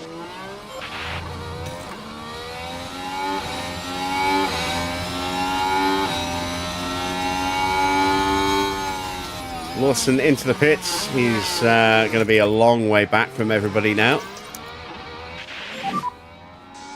Okay, copy.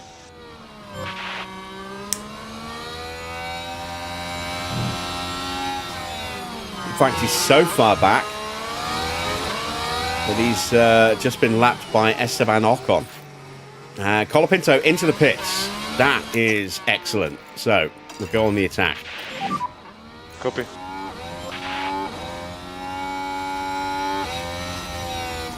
Stroll will get clear of him.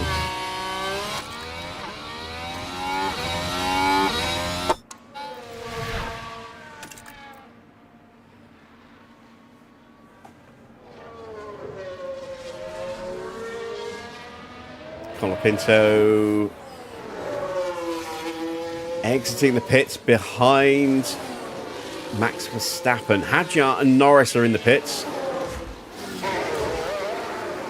Medium tyres for Hadjar. Medium tyres for Norris. 2 stop confirmed for Norris. Mediums to mediums. Same for Hadjar.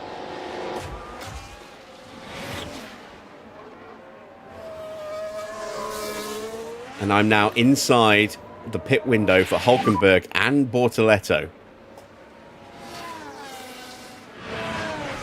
Understood.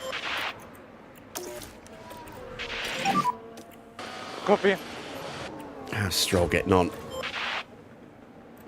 Turn his tyres back down again now. More management turn. P17 at the moment. We have track position over Colapinto. And we have a pit stop in hand over Perez and co. We haven't been blue flagged yet. They have, and they're a long way behind. Lawson is almost a pit stop behind Valtteri Bottas, who has already stopped.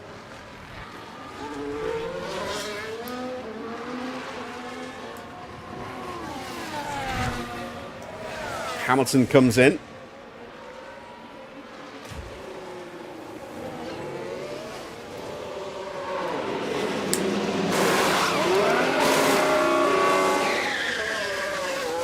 Hard tyres, and I think that might be a little early for a one stop. I mean, it could be possible, but I mean, if he tries it, he's risking a puncture, I think.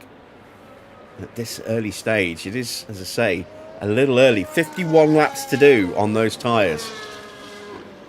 Not impossible, but not ideal. And Norris gets past him.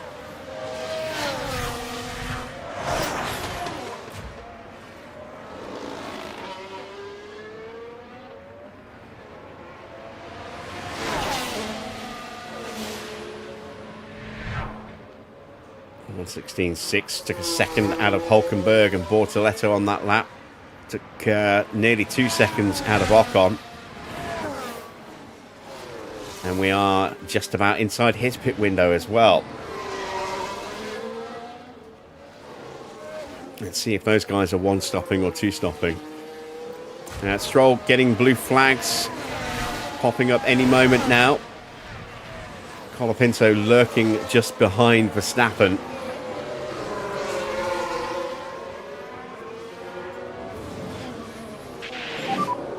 Okay, now blue flag for Stroll, blue flag Stroll.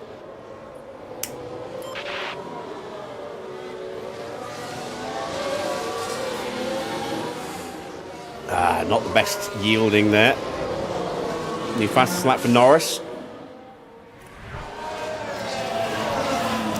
And Colapinto snuck through. I was worried about that. Okay. He got us. Damn it.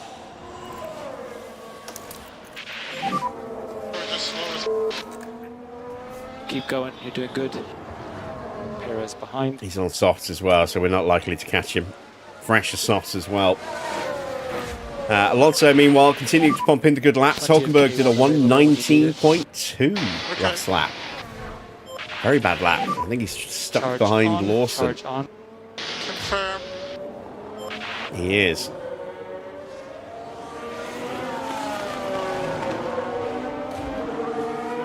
Lost a lot of ground to teammate Bortoleto.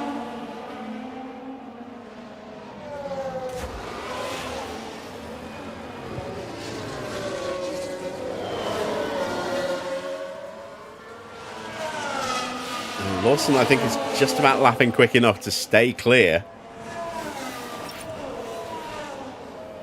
We're going to fault for somebody. It's Arvid Lindblad. But there. Oh, dear, Are we going to that's not what they see need right now. an escalation of an issue into a instant failure tonight? I wonder. Let's keep an eye on Lindblad for a second.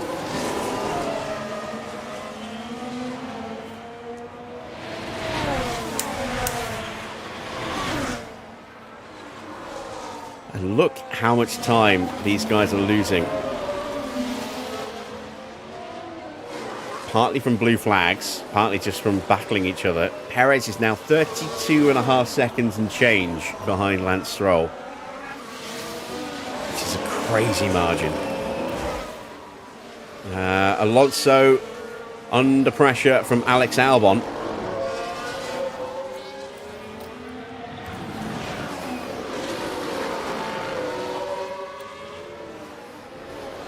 And Lindblad's got another fault. And as far as we can tell, they've got a fault with the car.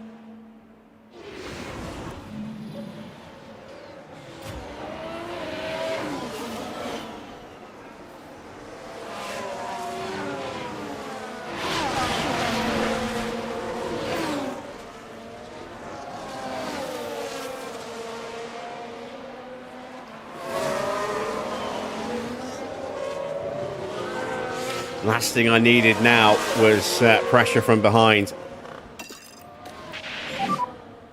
Bortoleto and Hülkenberg both into the pits. Copy. Alonso is going to comfortably jump the pair of them.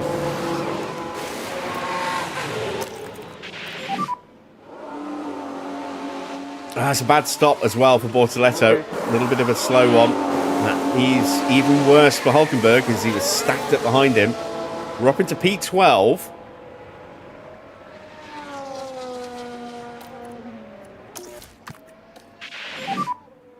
And let's hope that Behrman can frustrate Albon a bit and get them to back off from us.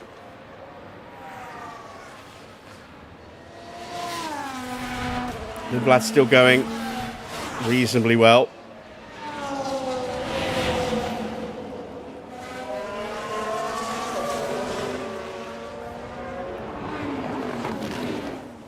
Ocon has just put a lap on them. Gasly's into the pits from P6.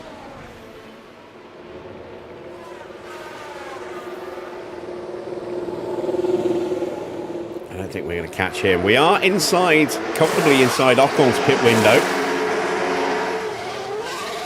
Mistake for Lawson, and Lindblad is into the pits. Now this is where the RB driver's involved. Yeah, so just That cutting won't the help their chicane a chances. little bit there. Fighting with the car, just a little perhaps.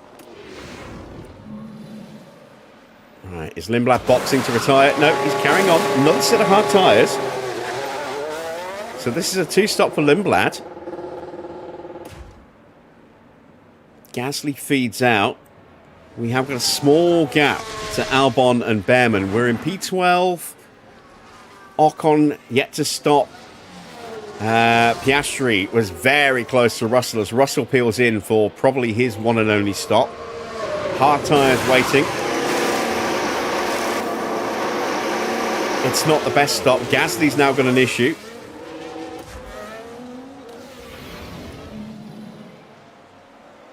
Some smoke at the back of the car. Ooh, is this going to be an instant failure that we have talked about and not yet seen?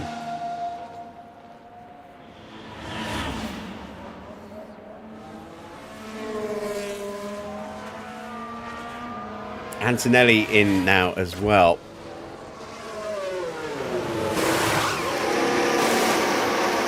Medium tyres for Antonelli. It's a little long on the, the remaining laps. He may well need to stop again. Gasly's still going. So whatever the issue is, it's not too serious.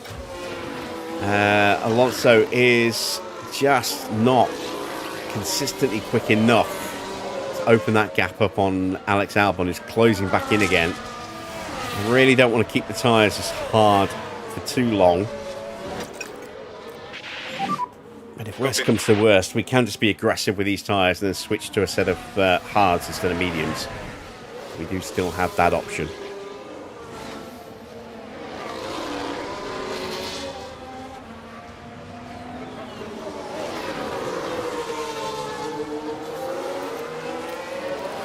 Stroll getting blue flagged again.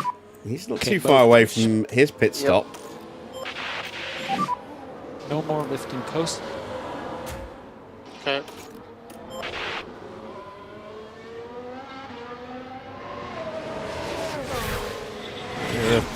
12, 13 laps. And he'll be in for his How is the tire? one and only scheduled stop. I'm backing up in. And there we go. Ocon is in. And he will come out behind Bortoletto, maybe, if he's really unlucky, behind Hulkenberg.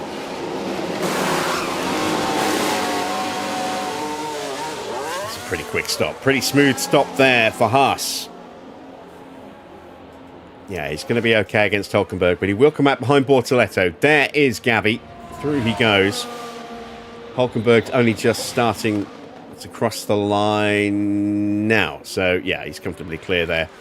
I'm guessing that was Lawson that just went through. Nope. It was Lindblad. So we're P11.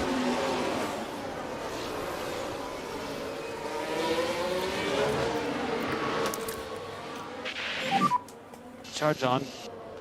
Yeah.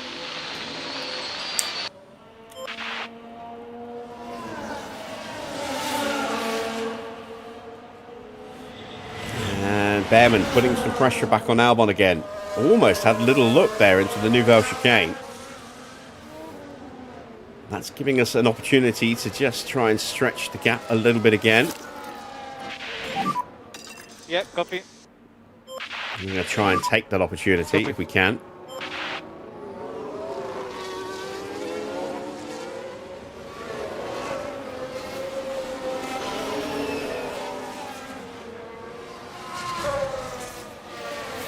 See, we can't just open that gap up just a little bit.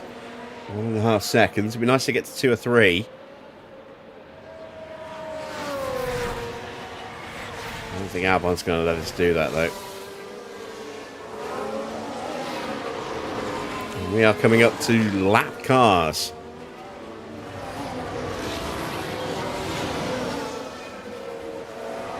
Charles Leclerc boxes from P3.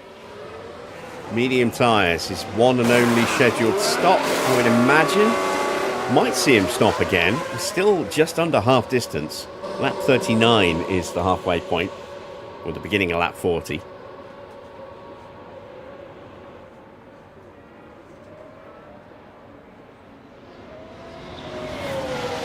And he comes out in P8.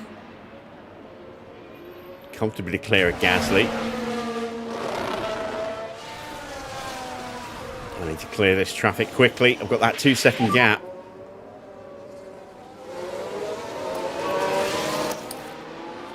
Some degradations.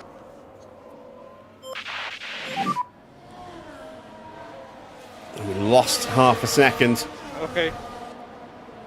Getting past Lindblad there.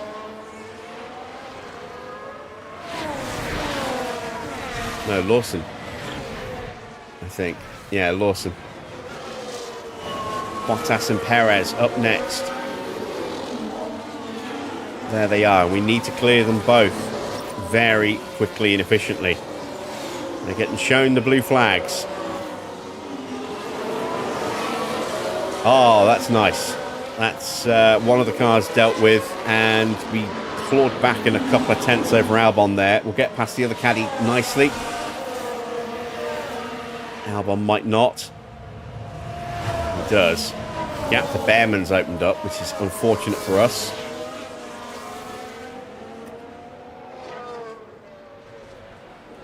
And we gain that half a second back.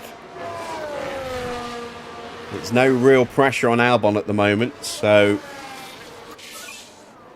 that might not work out for us. Antonelli with a new fastest lap of 1:13.7 with just over half of the Grand Prix to go. Stroll's still looking really comfortable.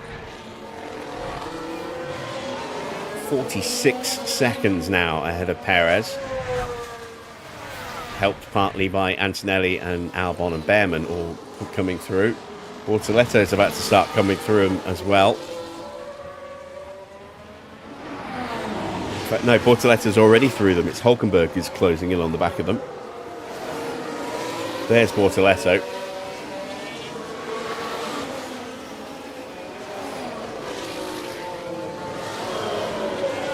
Still no stop for Sainz. We are not in contention to jump him, unfortunately.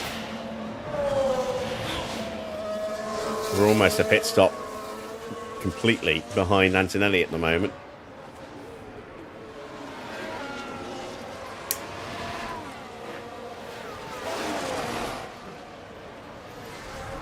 But so far, this has been a very encouraging race for us.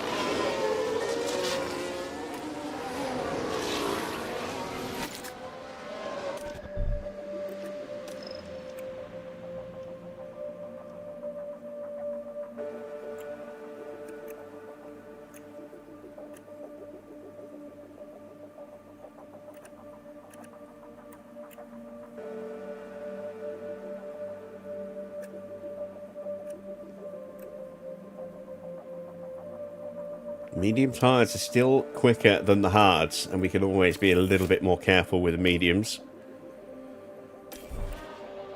So we will stick to the medium strategy. We may box a couple of laps ahead of schedule. Albon closing that gap back down again. What are the gaps behind us? The all-important gaps behind us.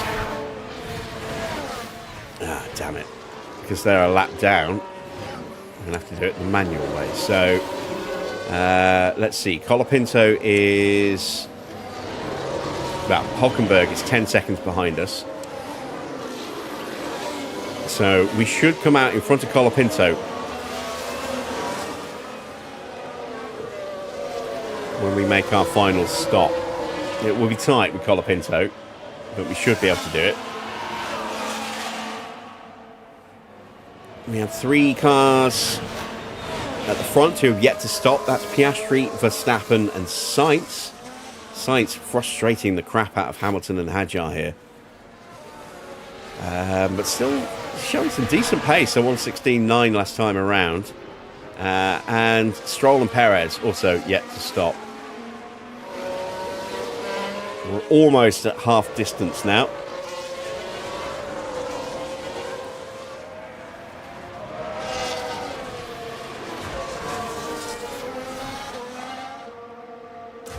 There is Sainz.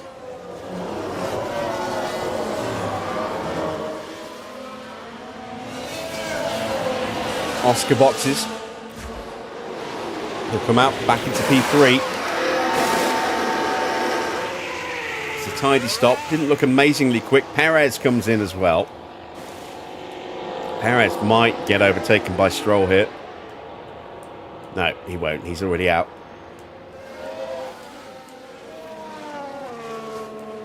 But he will immediately get blue flagged by Piastri within a lap or two.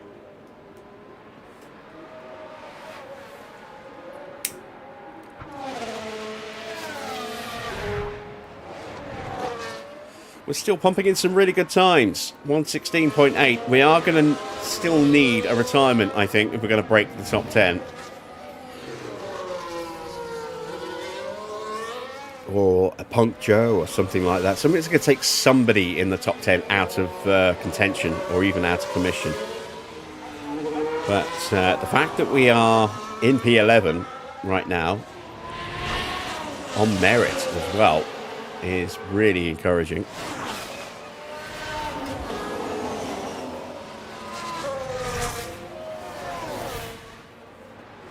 Max in. He'll come out into third place behind Oscar.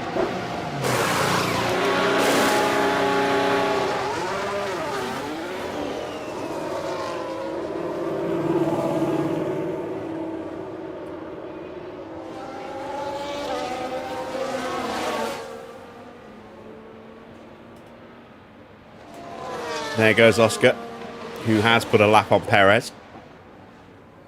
Now Max is going to do the same as well.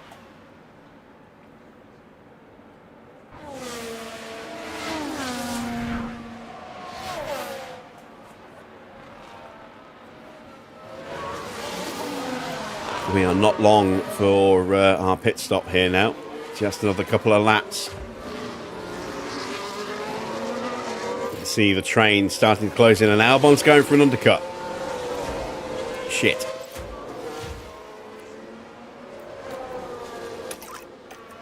He's going hard tyres. We have to respond. Copy.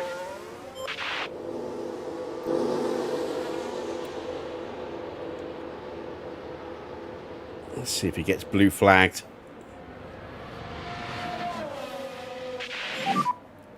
The tire temps are still looking good for our side, so it's still okay. Yeah. Ah, damn it. Who's that behind? That's Colapinto, isn't it? Yeah, it's Colapinto. Ah, that's frustrating. We now need to box and hope that it's a really good stop as well. It's a little earlier than I'd wanted to come in.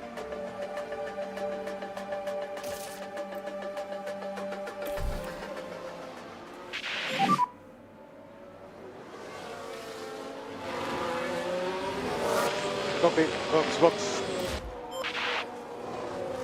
I wanted to try and go at least one more lap, maybe two. I can't risk Albon getting up to speed quickly. If we get a clean stop, we'll come out in front, but we need a clean stop.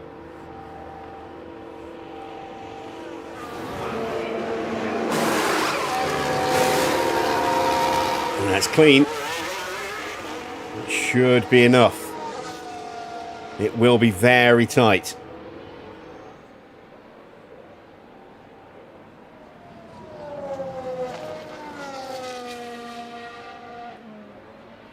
It will be very tight. We're about to get blue flagged as well by George.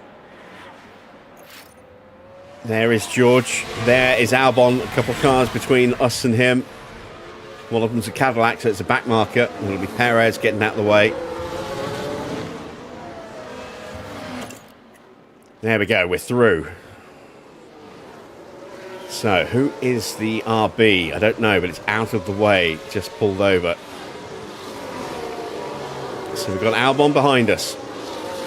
P15, and we're inside the pit window of Hulkenberg. Almost in the window of Ocon, Bortoletto and Behrman. So we are on target with a couple of quick laps to get back. Oh, Behrman's in. Oh, this is going to be really tight. We should theoretically get out just in front of Behrman, but we got blue flag. That's the thing.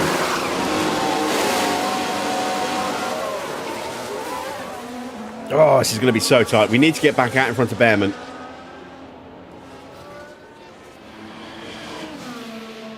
Come on, come on, come on. Come on, come on, come on.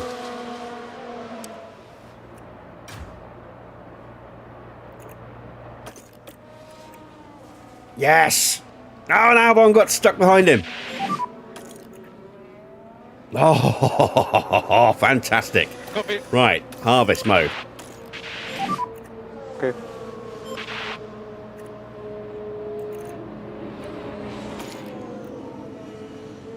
Try and save a little bit of battery.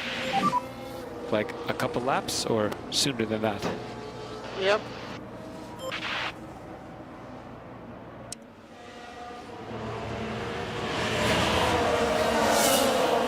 Got to be wary of a lunge.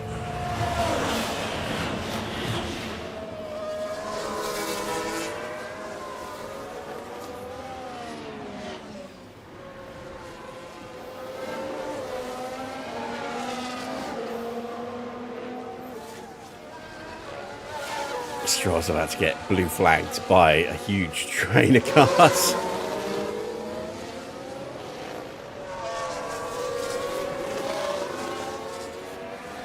Sainz, Hamilton, Hadjar, Norris, Gasly, Leclerc and Antonelli all closing in very quickly on the back of Stroll.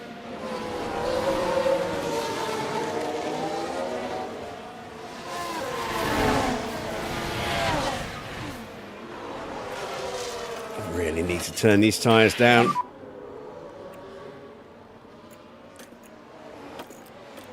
Copy.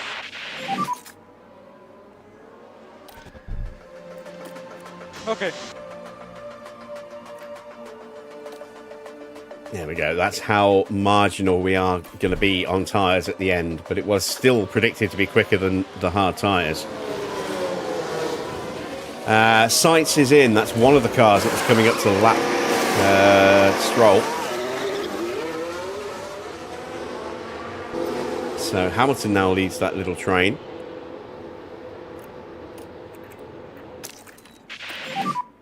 Mode push. Yep.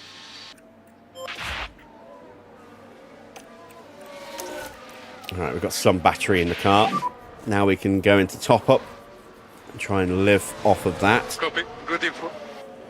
We have lost some time to Hulkenberg and Ocon as a result of harvesting, but hopefully now, and Behrman, and Bortoletto for that matter, but hopefully now we can get back up to speed. With a 1:16.3, that's a bit better.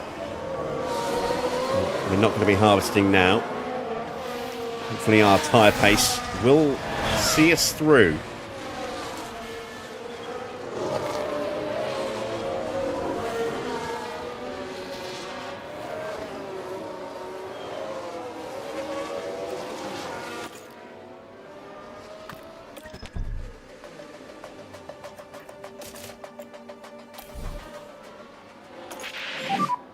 Box now. Okay. Mode push, mode push. Okay. I was hoping I could stay ahead of this huge train that's coming up, but no, we're going to let them all through. Okay, now blue flag for Stroll. Blue flag Stroll. Is that 2 laps down now? No. A bit 1 more lap down lift still. Coast, please. Copy.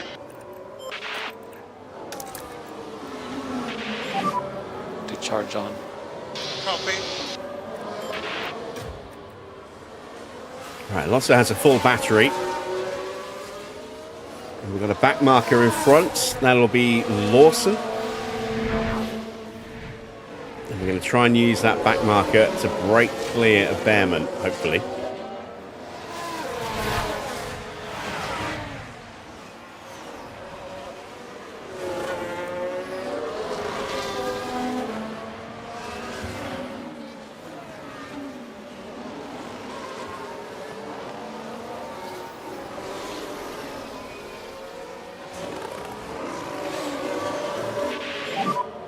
There we go, Stroll into the pits.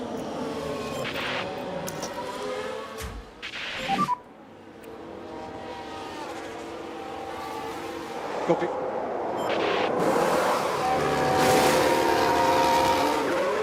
Not a bad stop, 2.8 seconds.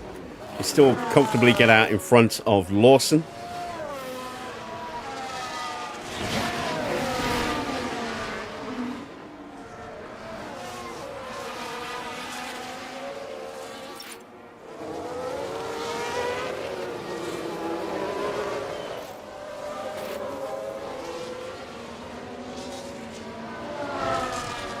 There we go. Behrman did lose a little bit of momentum, trying to make his way through. Colapinto's into the pits. It's a long way ahead of Stroll, so that's not really any use. Copy. And we've got our little gap. We're also back inside Hulkenberg and Ocon's pit window, and just about Bortoletto as well. Norris in now.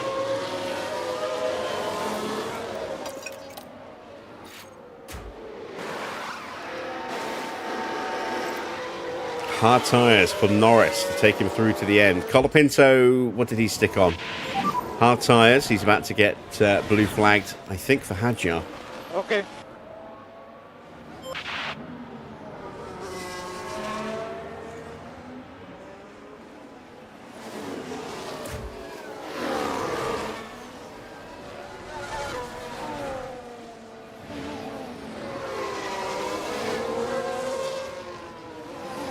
Bortoletto gets ahead of Norris, and that is actually really good for us because Norris will put the pressure on Bortoletto and should slow them both down a little bit, which gets them more comfortably inside our pit window here.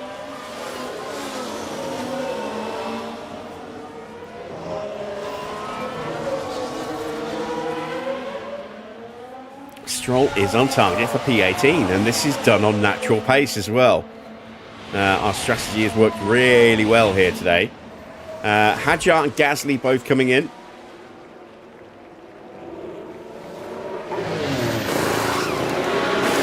Hard tyres going on for Hadjar. Pretty decent stop. Let's see what Gasly puts on. Set of mediums. Not a bad stop.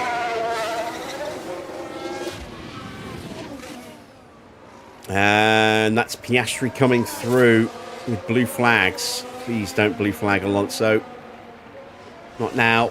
So close to definitely getting back in front of Bortoletto and co.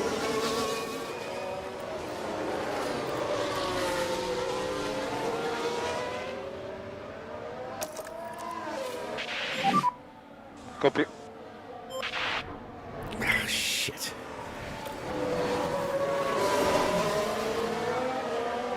And let's put Behrman right back on me again. And that's Max. Max coming through as well. Shit. Come on, don't fall apart now. I'm so close to pulling this off.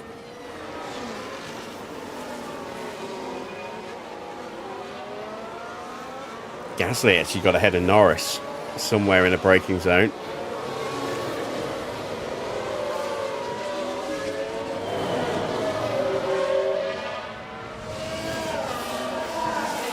Max goes past Behrman. Norris and Gasly fighting behind Bortoletto. Bortoletto's in. Come on. Just stay ahead a little bit longer. Don't get blue flagged now. For God's sake, don't get blue flagged now. Copy. That's it. I've got nothing left. Copy. Medium tyres for Bortoletto. No, getting blue flag. No, no, no, no, no. Come on, come on. It's going to cost me, isn't it? No, no. Ooh, that was close. That was so close. That was scary close, that was. Yep. Copy. We still have Hulkenberg and Ocon, but we are inside their pit window. How far back to the next blue flag? Oh, it's Hamilton. He's miles behind. So, we're just going to keep the pace up enough without burning out the tyres. We are going to have to do some serious fuel saving as soon as we get through.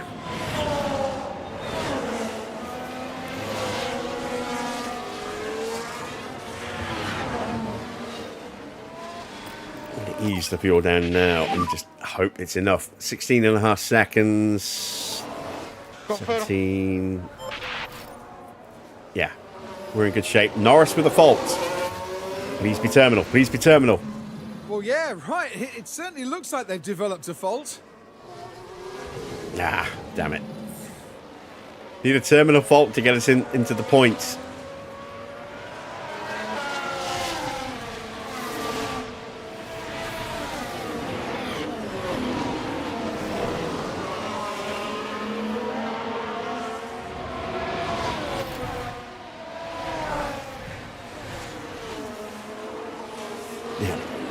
You know, we're negotiating with the Gabby. Don't do anything silly now.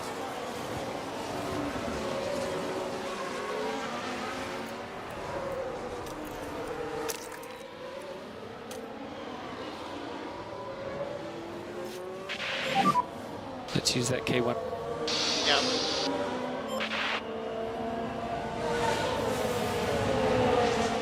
Oh, this is nerve-wracking. Having to defend a bit as well, which is hurting the pace. I need to try and save a bit more tyre wear. I don't want to go into defensive mode because that will kill our pace.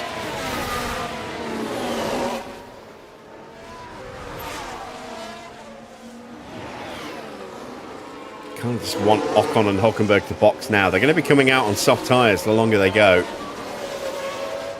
We're on lap 53 of 78. We have 26 laps to go.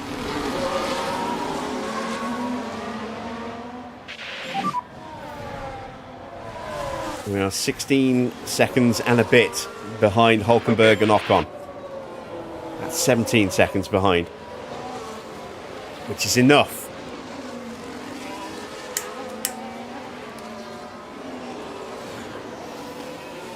As long as that gap doesn't get any bigger. Hulkenberg, I think, just got blue flagged. He did. George just put a lap on him. That's Stroll in the background, who is, you know, nowhere in terms of the cars around him, but on course for a solid P18 tonight.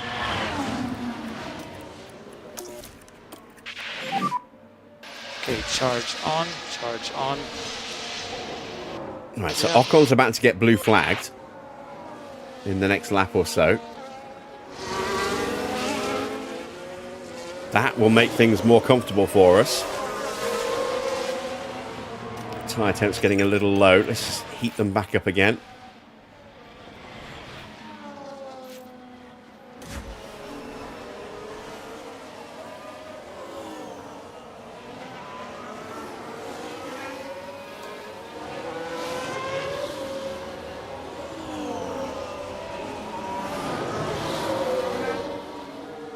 Here comes the blue flag.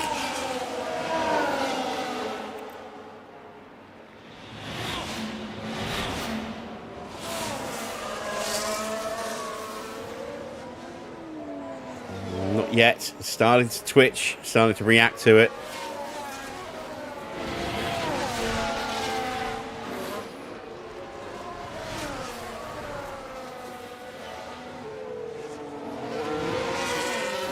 He's staying out another lap. So is Hulkenberg. There we go. There's the blue flag. Hulkenberg can't find his way through. The pair of them just lost a bit more time.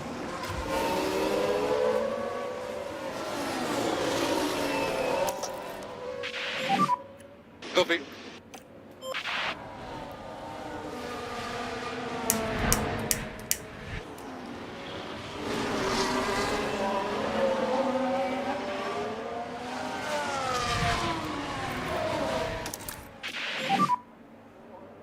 Get a little bit of breathing room, if we can. Okay. It's only a little bit.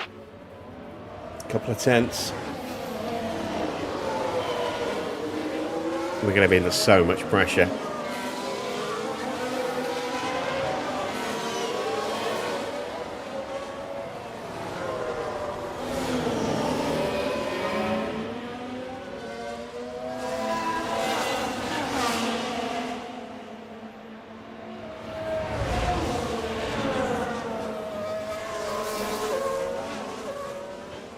When are they going to stop? Not this lap. They're going again. Are they going to try and go the distance? Oh, I hope not. I hope not.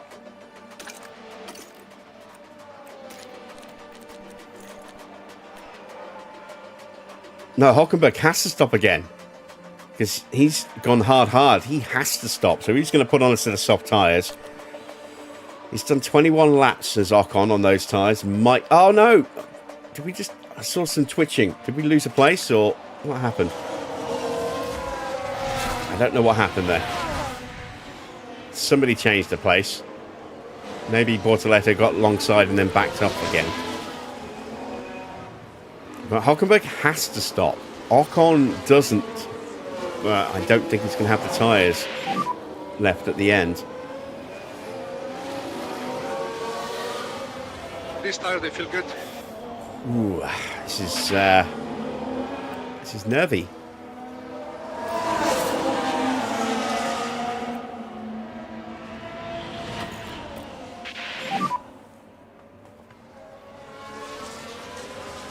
Copy.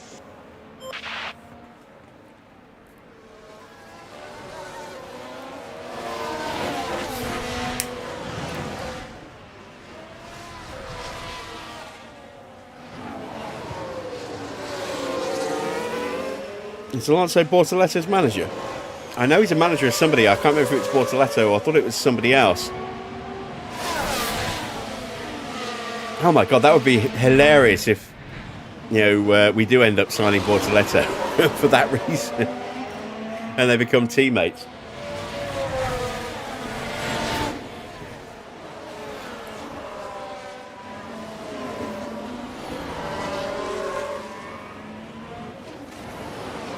Because of this, constant defence we're having to throw at, we're not closing the gap. We're well inside the pit window of them both, but as I say, Hulkenberg we know has to stop. Ocon doesn't, and if he decides not to, we're not closing him down. We are, however, closing down Stroll. We're going to be on him very soon.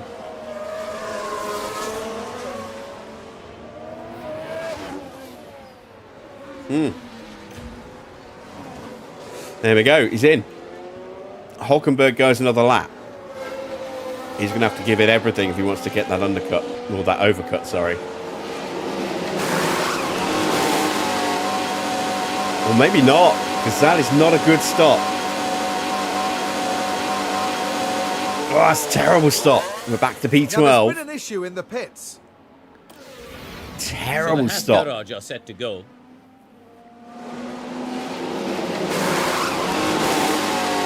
Oh, but they have trouble releasing the car.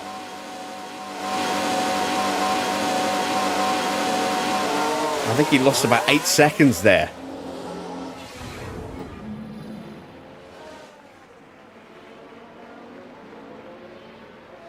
So there we go. We are now back to an P11 on paper because we know Hulkenberg has to stop.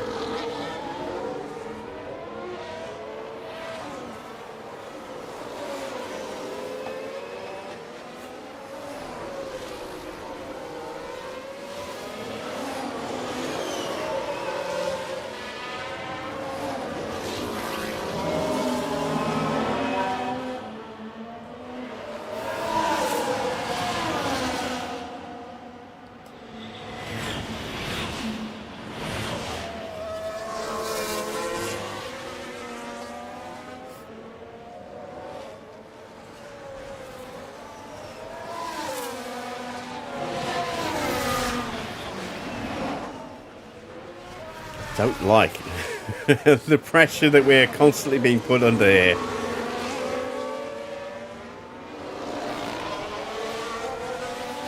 Well, Hulkenberg didn't have a great lap last time round. Did a 118.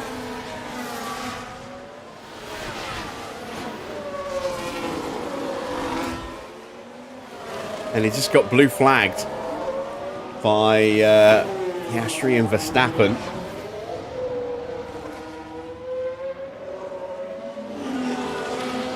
So the gap now is just 9 seconds.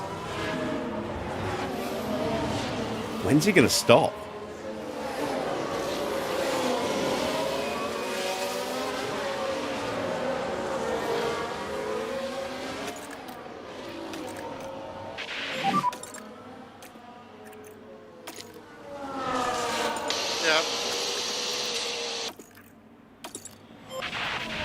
See if we can maybe do a little quick switch back into traffic before yielding for Bortoletto and Behrman.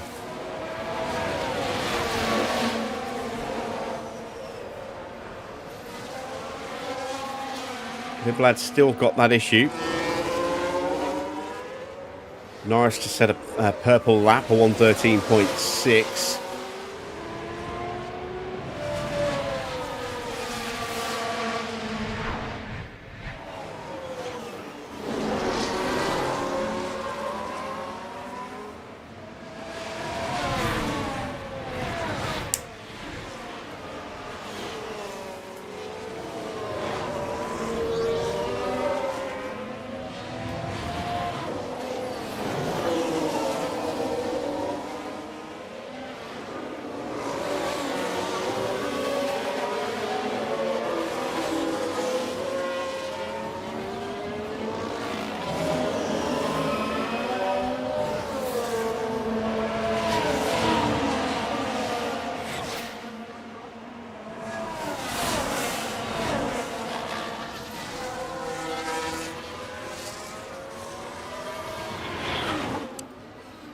Stroll 2 laps down. About to get lapped by Alonso. And there we go. Hulkenberg finally hits the pits.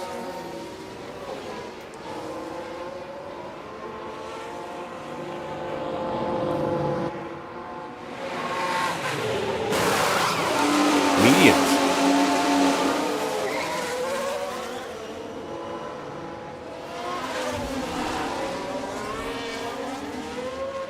Didn't expect him to put mediums on.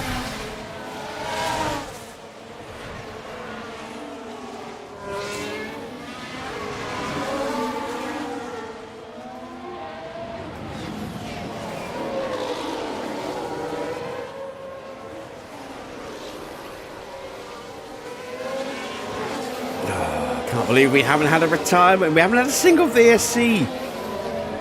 Let alone full safety car or even a red flag. We've had nothing.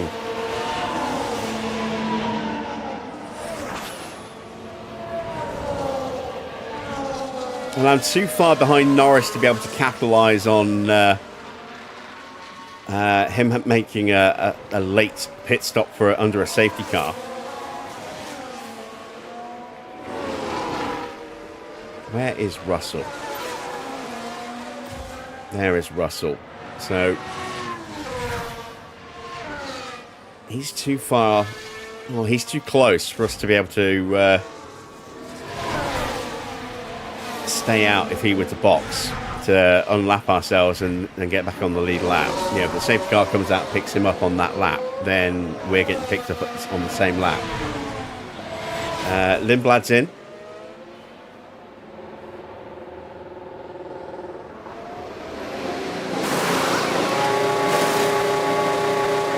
Medium tyres. Does nobody have softs? We've only got 17 laps to go, including the one that's on right now. There's Perez. Oh, we're going to lap Perez. Oh, that's nice. Oh, and Bortoleto gets a little bit blocked. Just a little bit.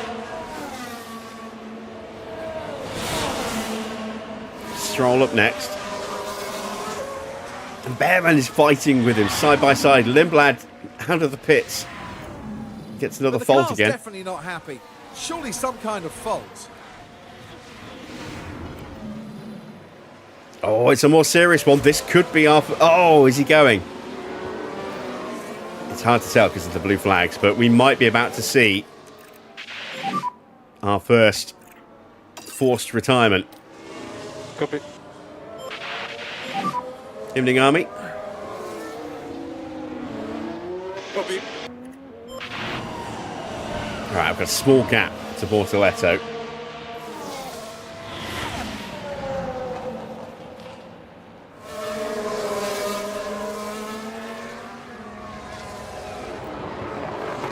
Lindblad is still going. Evening, Tony.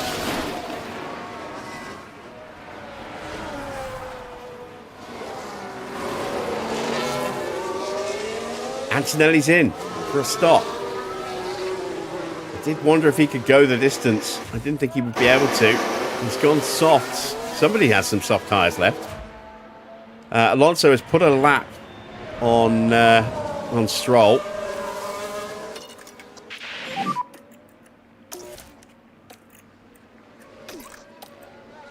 Copy.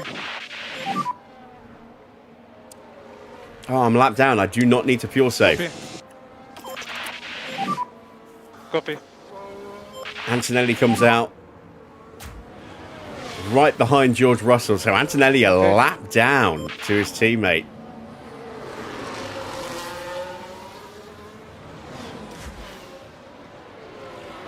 Only 9 cars left on the lead lap then. Still no retirements. But we do have a little bit of a safety cushion now to Bortoleto and Bearman. They have got through Stroll. Stroll's going to get blue flagged into bits again. We are saving some tyres. Just to make the last lap or two a little bit more comfortable. But at the same time, Bortoleto's pushing to close back in again. I'm glad you like the background. It is something I've been working on over the weekend and finishing it off today. Still probably needs a bit of refinement, but it's getting there.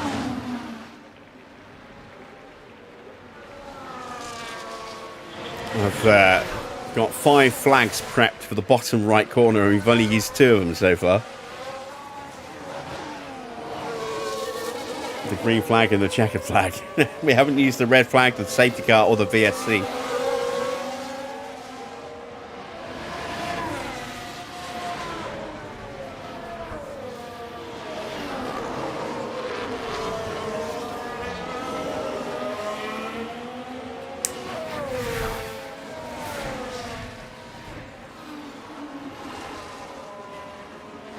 And Lawson has closed in on Stroll. Only 11.5 seconds behind now. We need to be wary of that.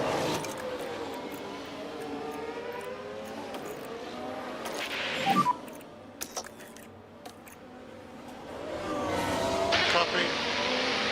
We've got a really good chance for Stroll to actually get a natural earned P18 place here. Lindblad's still going. Still tucked up behind one of the Alpines. Colapinto. He's tucked up behind Colapinto. Whatever the fault is, doesn't seem to be hurting him too badly, although, you know, Colapinto's actually doing a decent lap times at the moment. 1:15 on that last lap.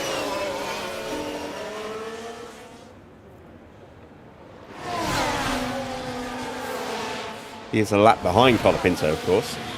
It's not a fight for position.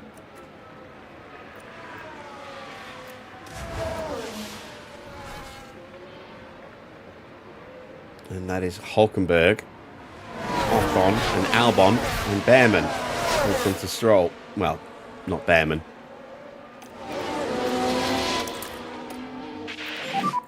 Let's recharge a bit. Okay.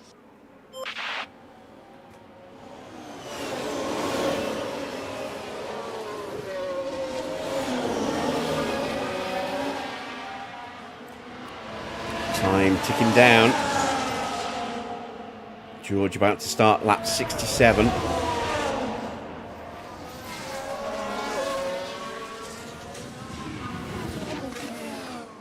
New fastest lap for Kimi Antonelli, a 1:13.4. 12 laps remaining when we cross the line. We need somebody in front of us to have a major problem so that we can score a point.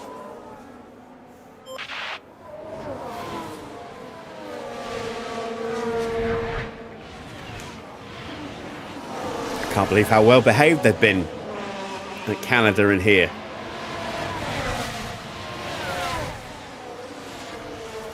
I still remember the season on our Cadillac save where we had 15 retirements at Canada, and then the very next race at Las Vegas we got 11 retirements.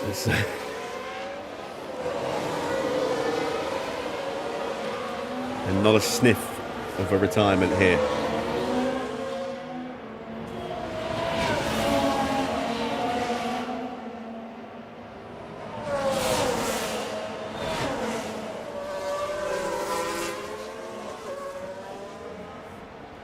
The trouble with Bortoleto being so close as well is if there is a safety car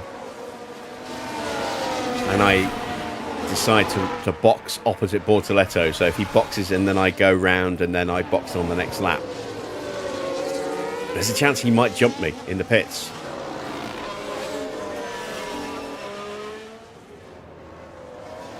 But if I don't box, I would almost certainly get jumped on the restart by potentially quite a few people with fresh tyres. So, yes, not great.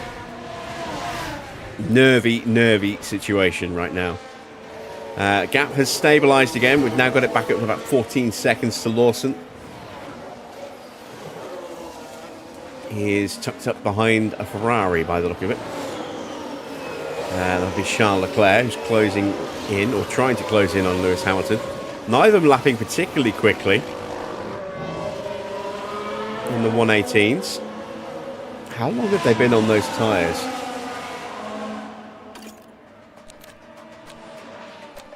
A long time for Lewis and a long time for Leclerc. They could both be into puncture territory if they're not careful. Nobody's got a scheduled stop that I know of. Let's have a quick look. I'm going to pause because I don't want to get overtaken while not paying attention during this section. So, George, he'll be on those tyres to the end. It'll be a while, but he should be okay. It'll be, a little bit borderline, potentially, at the end. Oscar and Max should be fine. Hamilton stopped very early for a one-stop. His tyres could be in trouble at the very end with 10 laps to go. Likewise, Leclerc stopped very early for a one-stop, going onto off hards onto medium, so his tyres might be a bit iffy at the end. Sainz should be fine. Hadjar's going to be fine. Gasly's fine. Fine. That's us. We're going to make it. Then our tyres won't be great. Bortoleto's tyres much healthier. These guys should be fine. Ocon will be fine. Yeah, there's nobody else with a scheduled stop. We're just now waiting to see if the Ferrari's tyres go pop, I think.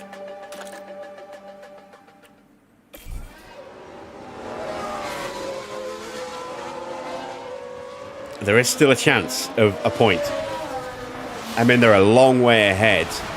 A really long way ahead.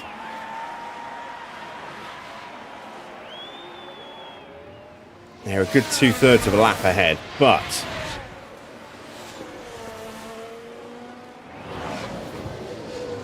depending on where they puncture, if they puncture, they could have to do an entire lap on 3 wheels, which might give us the opportunity. Piastri closing in. Yes, he is. He is within about a second or so of George. And then it's a huge gap back after Max to Hamilton in 4th. 40 seconds. It's a monster gap. Piastri will potentially make things a little interesting here in the last 10 laps. Last 9 laps. My tyres are still a little borderline. Okay.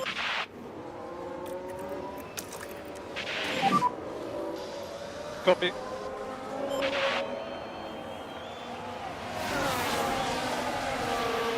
Less comfortable than I would like. Stroll has got his gap back up to 16.5, 17 seconds.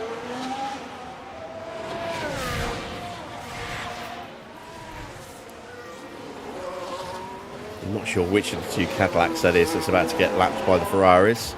It's Perez.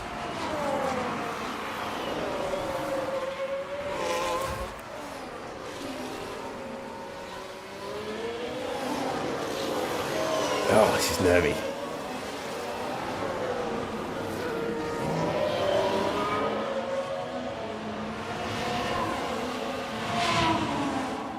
I could sneak a look at the steering wheels of the Ferraris to see what their tyre percentages are, but I'm not going to.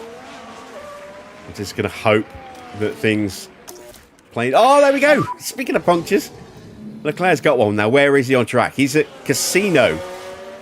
He punctures at Casino. So he's got to do most of the lap.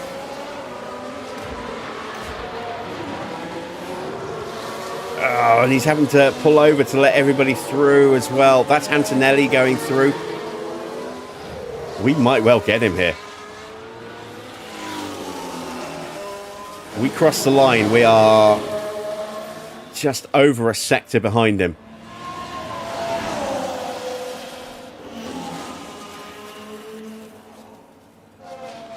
Can we get a point? Tyres are too cold.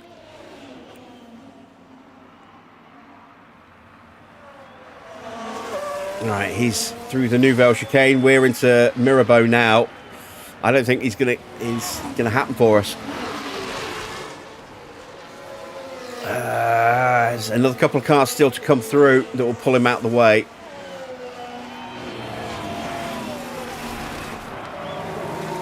There's Verstappen. This is going to be really tight. It's going to be really tight. He has to take a really wide, slow line for Valtteri as well. That helped, and I think that has just given us the position. Into the pits he comes. There's still a chance that Hamilton might go pop as well. Soft tyres, a pretty quick turnaround. He's going to come out behind a lot of cars, though, not just us, but Bortoleto, Behrman, Albon, Ocon, and Hülkenberg. We're in P10. We're going to get a point if we can just keep it on the road for another 8 laps. Hülkenberg, 4 seconds ahead. Here's Stroll, 2 laps down. Is it 2 laps or is it 3 laps now? It's still 2 laps. But, we are ahead. Leclerc in P16 has got to catch up to Hülkenberg, and then it's got to get past Hülkenberg, Ocon, Albon, and Behrman and Bortoleto before he can have a crack at us. If he gets a crack at us, he'll get us. And he's going to start closing that gap down very quickly. We are going to go into super defensive mode, but not just yet.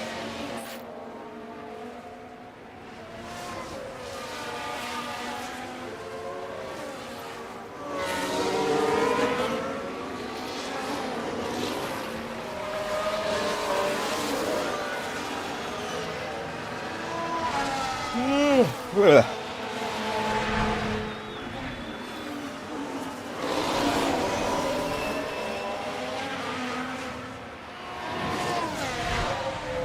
Six laps to go.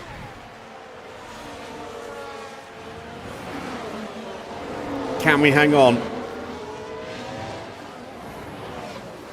We've been under pressure from Bortoletto for so long now. And before that, it was pressure from Behrman.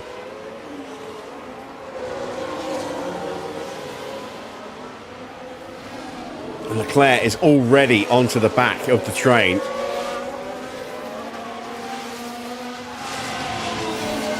Terrified of him just cutting his way through the field like a hot knife through butter here.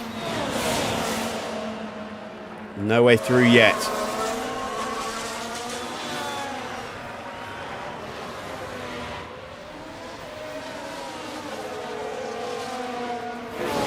Hamilton is still out there. Sainz has overtaken Hamilton. Hadjar is up next.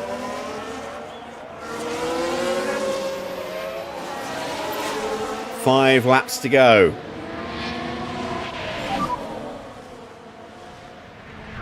It's five, Andrew. We are a lap down.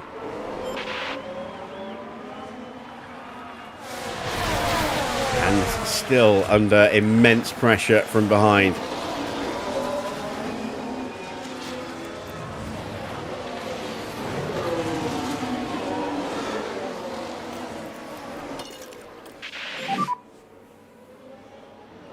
Oh, I don't like how low our tyres are.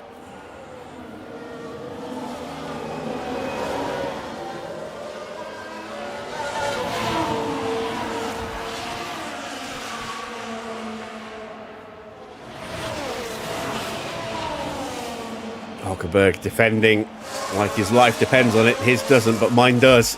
Or my point depends upon it.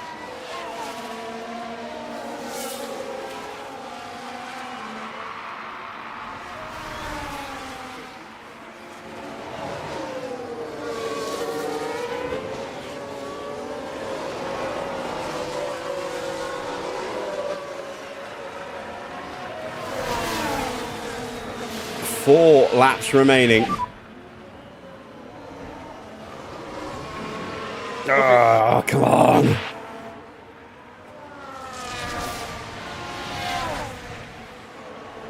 The point would be huge.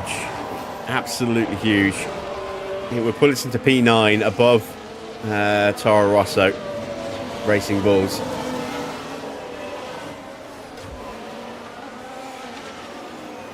Still no way through for Leclerc.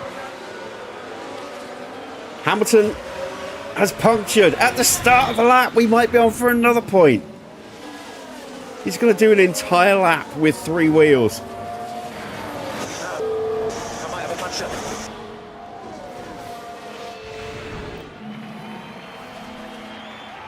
Two points would be insane. And we will get him because he's got so long to go. Evening, Wayne. You've joined us with a very dramatic closing three laps. Hamilton has just punctured. We're going to be chasing him down. We've got Bortoletto all over our gearbox. Tyres are right on the edge. Leclerc has already punctured. His tyres are brand new. But he's stuck behind all the cars in between us and him. It is a train.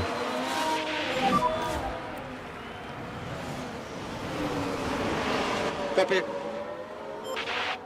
I said when the Ferrari stopped, I said it's too early for a one stop, and it has proved to be the case, although only just for Lewis.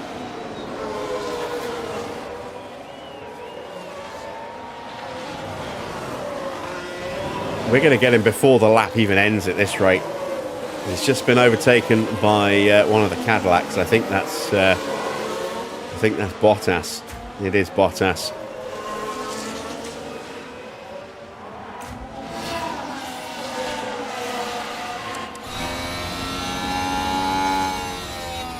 There is Hamilton limping his way back to the pits.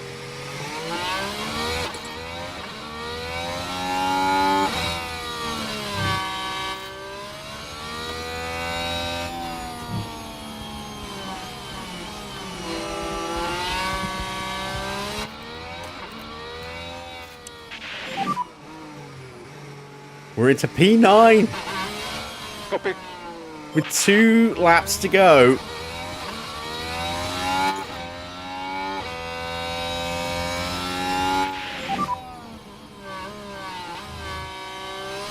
And we have a 2-second gap to Bortoletto as well, because we got through a lot more comfortably than Lewis did. Oh, Lindblad's out. And there, that certainly looks like a terminal failure. What a shame.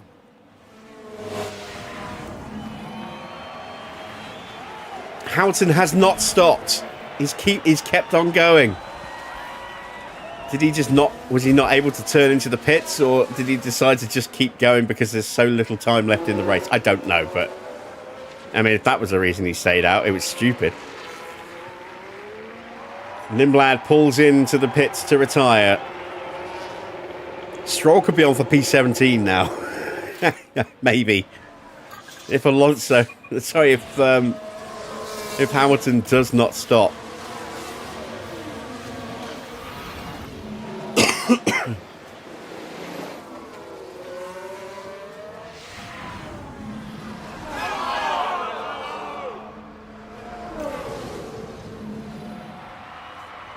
I need to see the condition of the car for Lindblad to see whether it was what caused it. His gearbox was iffy, and his engine temp. Oh my word! Look at those engine temps. 143. Wow! I don't think I've ever seen engine temps that high. He started developing engine temp issues very early on. His gearbox is always risky coming into this race. Then he had a minor issue with his ERS for a couple of laps. His gearbox went at the same time. And then just got worse. The temps eased off a little bit. And then all of a sudden the temps just went through the roof. And that car cooked itself. That car absolutely cooked itself.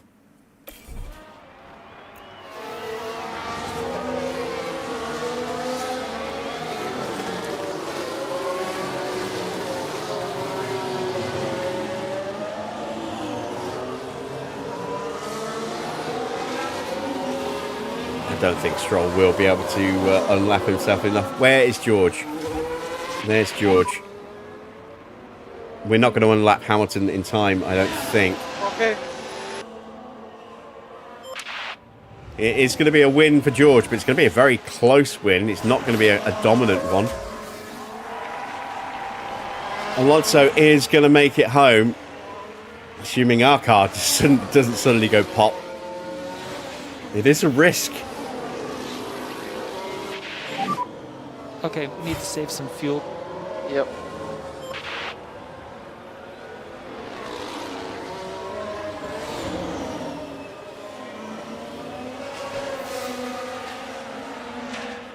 We've got that safety net. George crosses the line.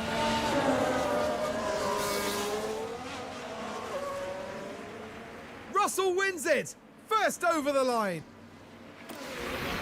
And coming in first, it's George Russell.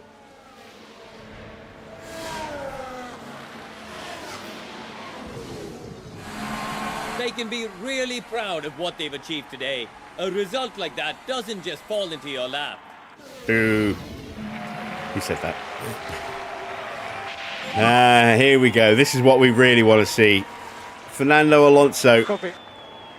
bringing it home in 9th position. Our first points of the season. It's 2 magical points. Hamilton crosses the line. We could not quite catch him to unlap ourselves and take that place away from him. But Stroll will bring it home in P18. He will hit his very optimistic P18 sponsor target. Well done, guys. But what a drive.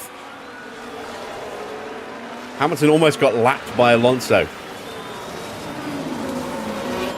Having been almost a lap ahead of Alonso, he ends up almost a lap behind Alonso because he did not stop. What a dramatic end to Monaco. We got the points, and I did not get to use my buttons. I'm going to use them now. So we have a baseline of a green flag, and then I can turn on a red flag if we get a red flag. I can turn on a VSC or a safety car, or I can put the checker flag up. There we go. Those are my buttons that I never got to use tonight. Achievement that is. Who cares about buttons? We got points! In Formula One, but it's easy to forget just what it means to the whole team. That's a top 3 finish for the Mercedes driver after a real nail-biter of a race. He had to work hard for that one. 4 superb wins to their name now this year, and it's been a pleasure watching them drive. I wouldn't go that far. Always a special occasion here in the incomparable Monte Carlo. They'll be pushing the boat out here tonight, no doubt.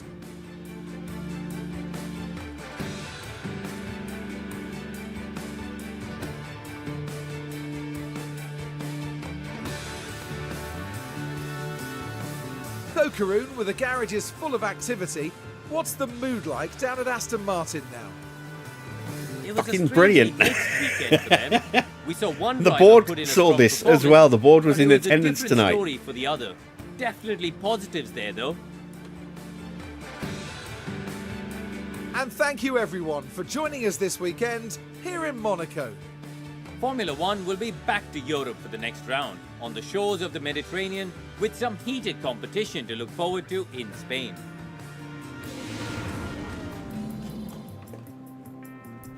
So, confirmation of the results. It is win number 4 for George. Oscar in second. Max in third. It wasn't a runaway win in the end. Just a second and a half between George and Oscar. Max only another 3.5 seconds back. But then a massive gap back to Carlos Sainz thanks to the double puncture from Ferrari, taking them both out of contention. So Sainz, a huge beneficiary of that. Gaining 12 points, finishing in 4th place. Hadjar in 5th. 6th for Lando Norris, 7th for Gasly, 8th for Antonelli, who also benefited because he was only on for a point at one stage before that double puncture. 9th for Fernando Alonso, 2 points for him and for Aston Martin, and Bortoletto bringing it home for a point as well.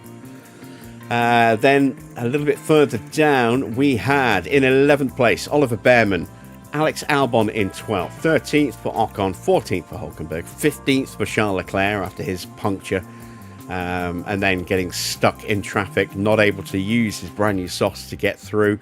16th for Colapinto, 17th, and 2 laps down for Lewis Hamilton, and almost overtaken by Stroll at the end as well. He's only a few seconds ahead of him. Just another lap and we would easily have got past Hamilton. So P18 for Stroll, and that was a hard-earned but relatively comfortable at the same time P18 for Stroll. Our tactics worked beautifully here today. Liam Lawson 19th, 20th for Bottas, 21st for Perez, and the one retirement, Arvid Lindblad, whose engine went boom just before the end of the race with temperatures higher than I've ever seen on a car, in the 140 degree range. Moving on then to the final standings. It's another 25 points for George. Win number 4 out of 6 Grand Prix means he now sits top with 150 points. Norris moves into second on 86 points. Antonelli, who was a lap down today, finishes third, or sits now in third place, just 4 points earned today. He is 2 points behind Norris and is now 66 points behind his teammate. Oscar Piastri is up 2 places into 4th. He's on 78 points, 1 ahead of Max, who's on 77. Hamilton, no points for him, drops down 2 places into 6th on 66 points. Hadjar on 61. Leclerc on 49, no points for him either. Sainz with 12 big points puts him now on to 27. Williams are looking like they are going to have a pretty good season this year. Then it's Gasly with 20 points in 10th. Bottom half of the table, we've got Albon in 11th with 10 points. Then Bortoletto with 3. Alonso up 5 places with just 2 points now. But 2 hugely important points. Into 13th place. Then it's Behrman with a point. Then the non-scorers is Hulkenberg from Lawson, Ocon, Colapinto, Arvid Lindblad, Valtteri Bottas, Stroll off the bottom into 21st place, and Sergio Perez down to 22nd. In the constructors' standings, Mercedes pick up 29 points. They're on 234. They now have a very comfortable 70-point lead over McLaren, who are on 164. Red Bull a move above Ferrari, thanks to Ferrari's double non-points finish. Ferrari on 115, Red Bull on 138. So 23 points ahead of them. Williams now up to 37 points. Alpine on 20. Audi have 3 points. Aston up to 8th place. So we're above Haas. So we have 2 points. Haas into 9th now with a point. Racing Bulls down to 10th. And Cadillac still bottom in 11th. And in terms of pit stops, we get a point from Fernando. But I don't care about that because we got actual proper points today. McLaren with the quickest stop, Ferrari second and third. They will get something out of this weekend, even if it's not really what they wanted. Williams also having a good weekend in the pit stop challenge, 4th and 5th. Red Bull not too bad, 6th and 8th. Haas 7th and 9th. Only 6 teams in the top 10 there. Ferrari, McLaren, Williams, Haas, Red Bull and Aston. So, a lot of teams not picking up any points. That could change the standings a bit. McLaren stay top, 142 points now. Ferrari up 4 places into second with 85 points. They scored 33 points today. Red Bull on 81. Williams on 78. They're just 3 points further back. RB down 2 places, as are Cadillac down a place, 69 and 55 respectively. 1 point for us puts us up to 44 points now, 11 behind Cadillac. Alpine have 28. Mercedes on 11. Haas get off the board at last. They are no longer bottom either. They're up to 10th place now with 8 points. And Audi move to the bottom with 5. And there you see a summary of our stops. A couple of 2.8 second stops and a 2.7, which was just good enough for a point. Let's check the bonus page. Look at that. That is huge. We got the maximum possible money from our sponsors, just under $1 million. And despite that effectively being a win for Stroll, he didn't technically get a win because he didn't finish in first. So he does not get his $1.25 million bonus again. What a shame.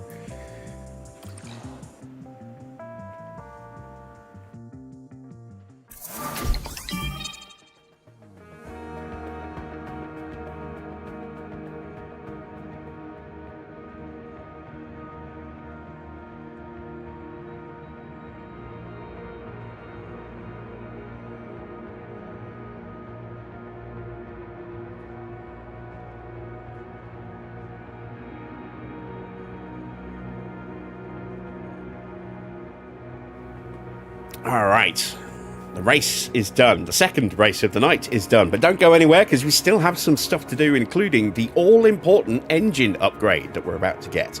So, we need to change cameras for that. We need to go to our desktop setup. So let's continue. Taito Kato has gained a point overall. We've got a spare chassis. And there we go, back at the homepage. So, before we do anything else, we are going to save, overwrite our existing save, there we go, and we are going to bring back the database editor.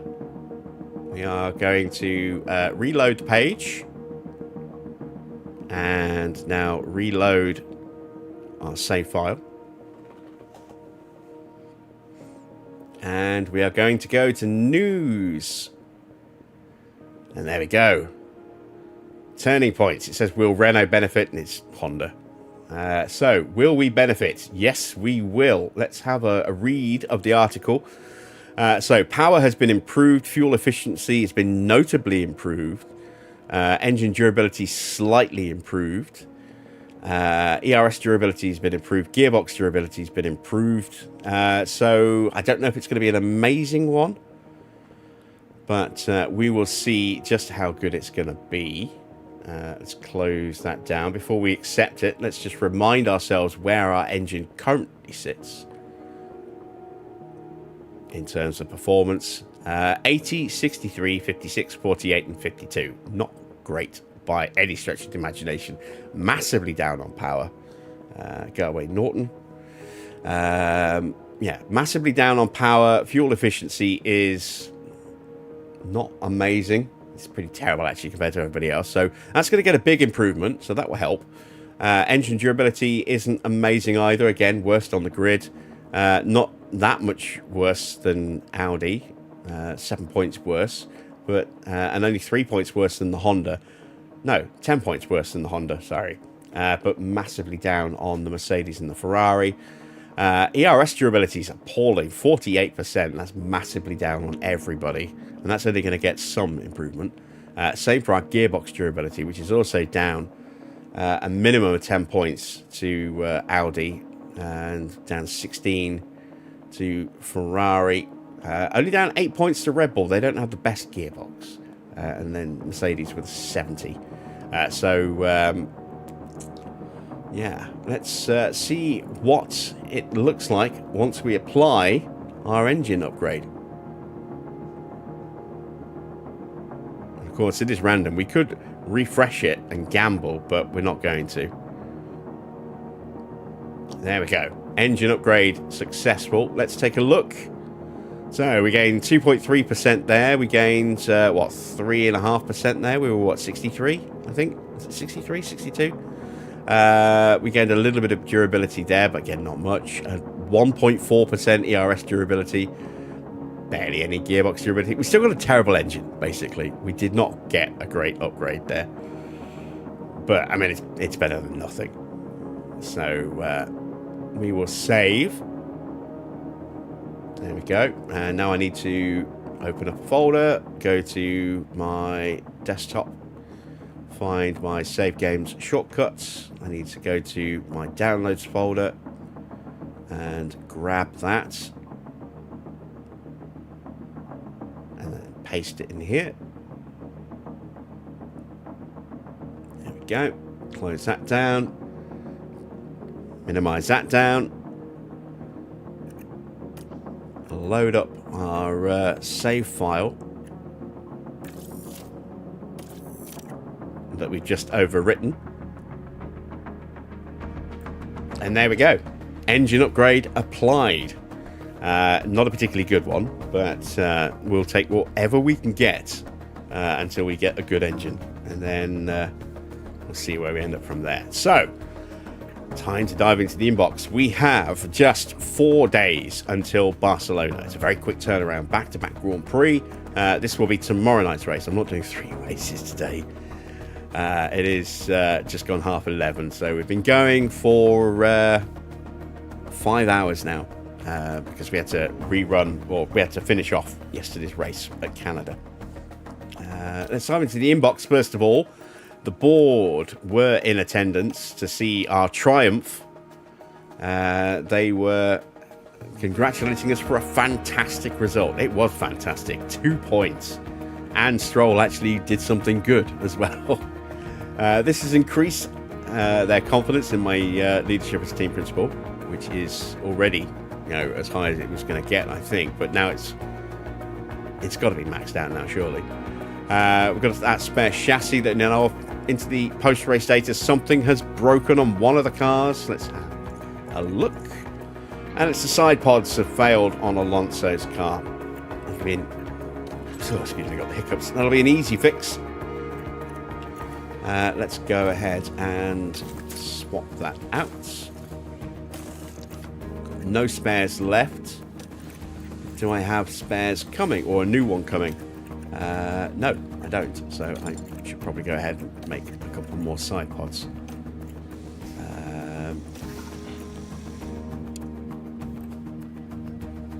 Let's go make one.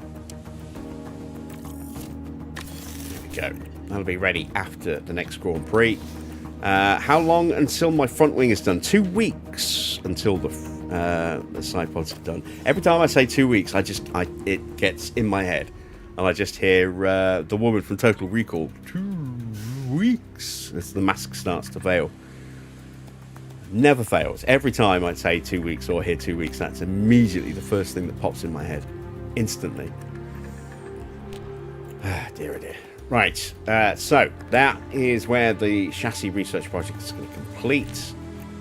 That's where the spare side pod will be ready. We'll have a 2-week gap until Austria after Spain. We'll have an ATR and our front wing design ready, and then we'll get a chunk of cash from the sponsors. So a bit of money on the horizon, and then we've got back-to-back Grand Prix, Austria and the UK at Silverstone. Beyond that, though, there isn't much else we can get done at this point. I want to check our spare part situation on other bits as well. So we have at least one spare everywhere else on the car, which is fine. And we've got that spare side pod coming, but I want to check the condition as well. So front wings, we don't need to worry about those. We'll be able to get through, hopefully, without needing more front wings because of the new one coming. Rear wings, medium risk on that one there. Underfloor, we've got one spare. That's medium risk. 2 spares on the suspension, also medium risk.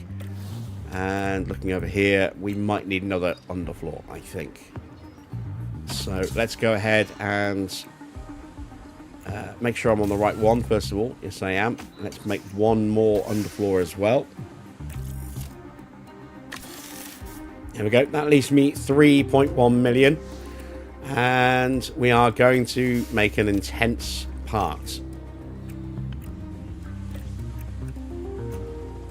Let's see. Where can we maybe find some performance? Or where do we need to find some performance? I think it's going to be side pod or underfloor is going to need those extra bits of expertise being generated. Let's start with the underfloor then. So we want to take the weight off of that. We're barely making anything here at all. We will go intense.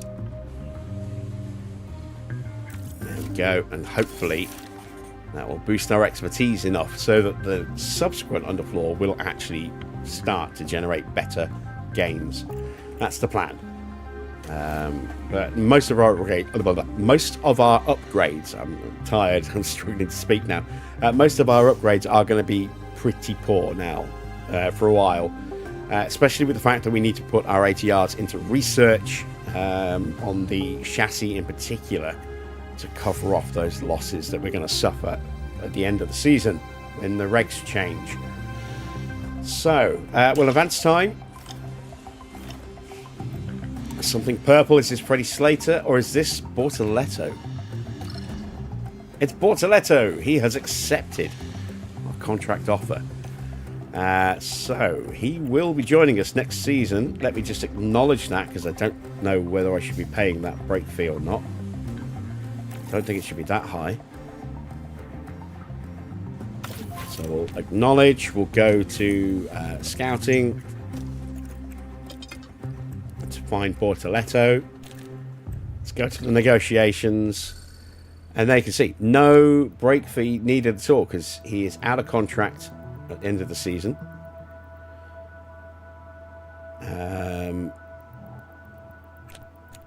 I think.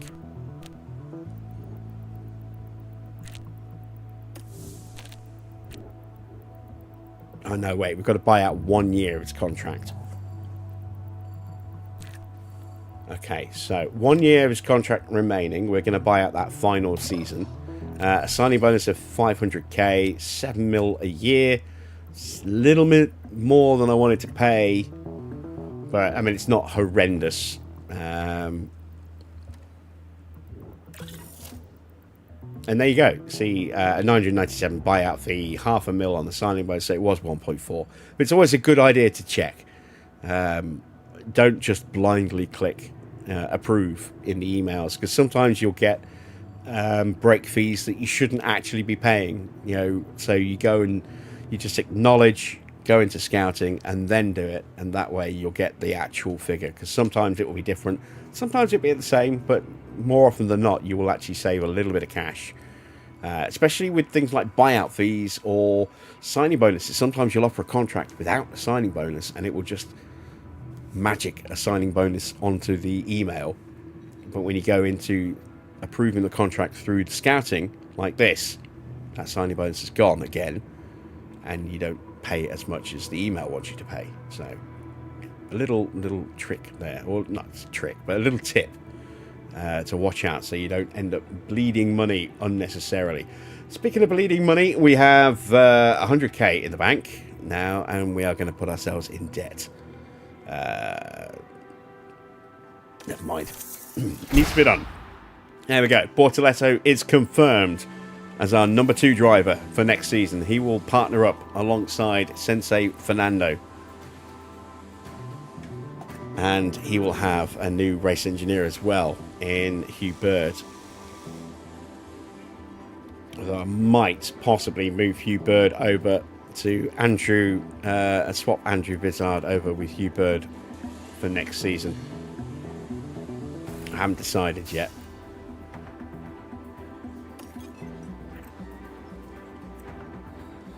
Let's see. There we go. Hired for 2027. Fantastic stuff. Race preview then. We've got a day, 2 days? 2 days to go until the Grand Prix. There we go. Jonathan Wheatley says, I see you signed Bortoletto. I don't know what you're complaining about, Wheatley. You don't work for Audi anymore. We're coming for you in the championship. Bortoletto is still with us for now, and we're going to make the most of that. Okay. That's fine. We want to keep developing him so that it's he comes in an even better condition for me next season. I'll gladly accept that. So, tomorrow's race is going to be another cold one, apparently, at Barcelona. Not expecting rain. Let's take a quick sneak peek at the forecast. That is quite a cool forecast for Spain, isn't it? And that will make things interesting, because this tyre wear is generally quite high at that circuit in terms of just wear, and it's normally quite hot as well, which really compounds that wear rate to an even higher level. But we're going to have to push the tyres to keep them in the window if it's going to be that cold, which means tyre wear is still going to be really high anyway. I'm wondering if we are going to 3-stop it, or maybe just 2-stop it. I guess that's a challenge to think about for tomorrow. Let's quickly check in with the board before we go. We know that they're over the moon with the points, as am I. There we go. Confirmation of the delighted. We unfortunately did pick up a satisfied for finishing 21st and 22nd. So at least it wasn't an unhappy for 21st and 22nd. But it does kind of spoil our better than satisfied run that we'd been on. Although we've more than made up for it tonight, as we now sit in 8th place in the constructors' standings. 2 places and 2 points ahead of our target of 10th. So very, very good race tonight. Very, very pleased with that. We'll be back at the usual time of 8 p.m. here in the UK tomorrow for round 7 as we go to Barcelona for the Spanish Grand Prix.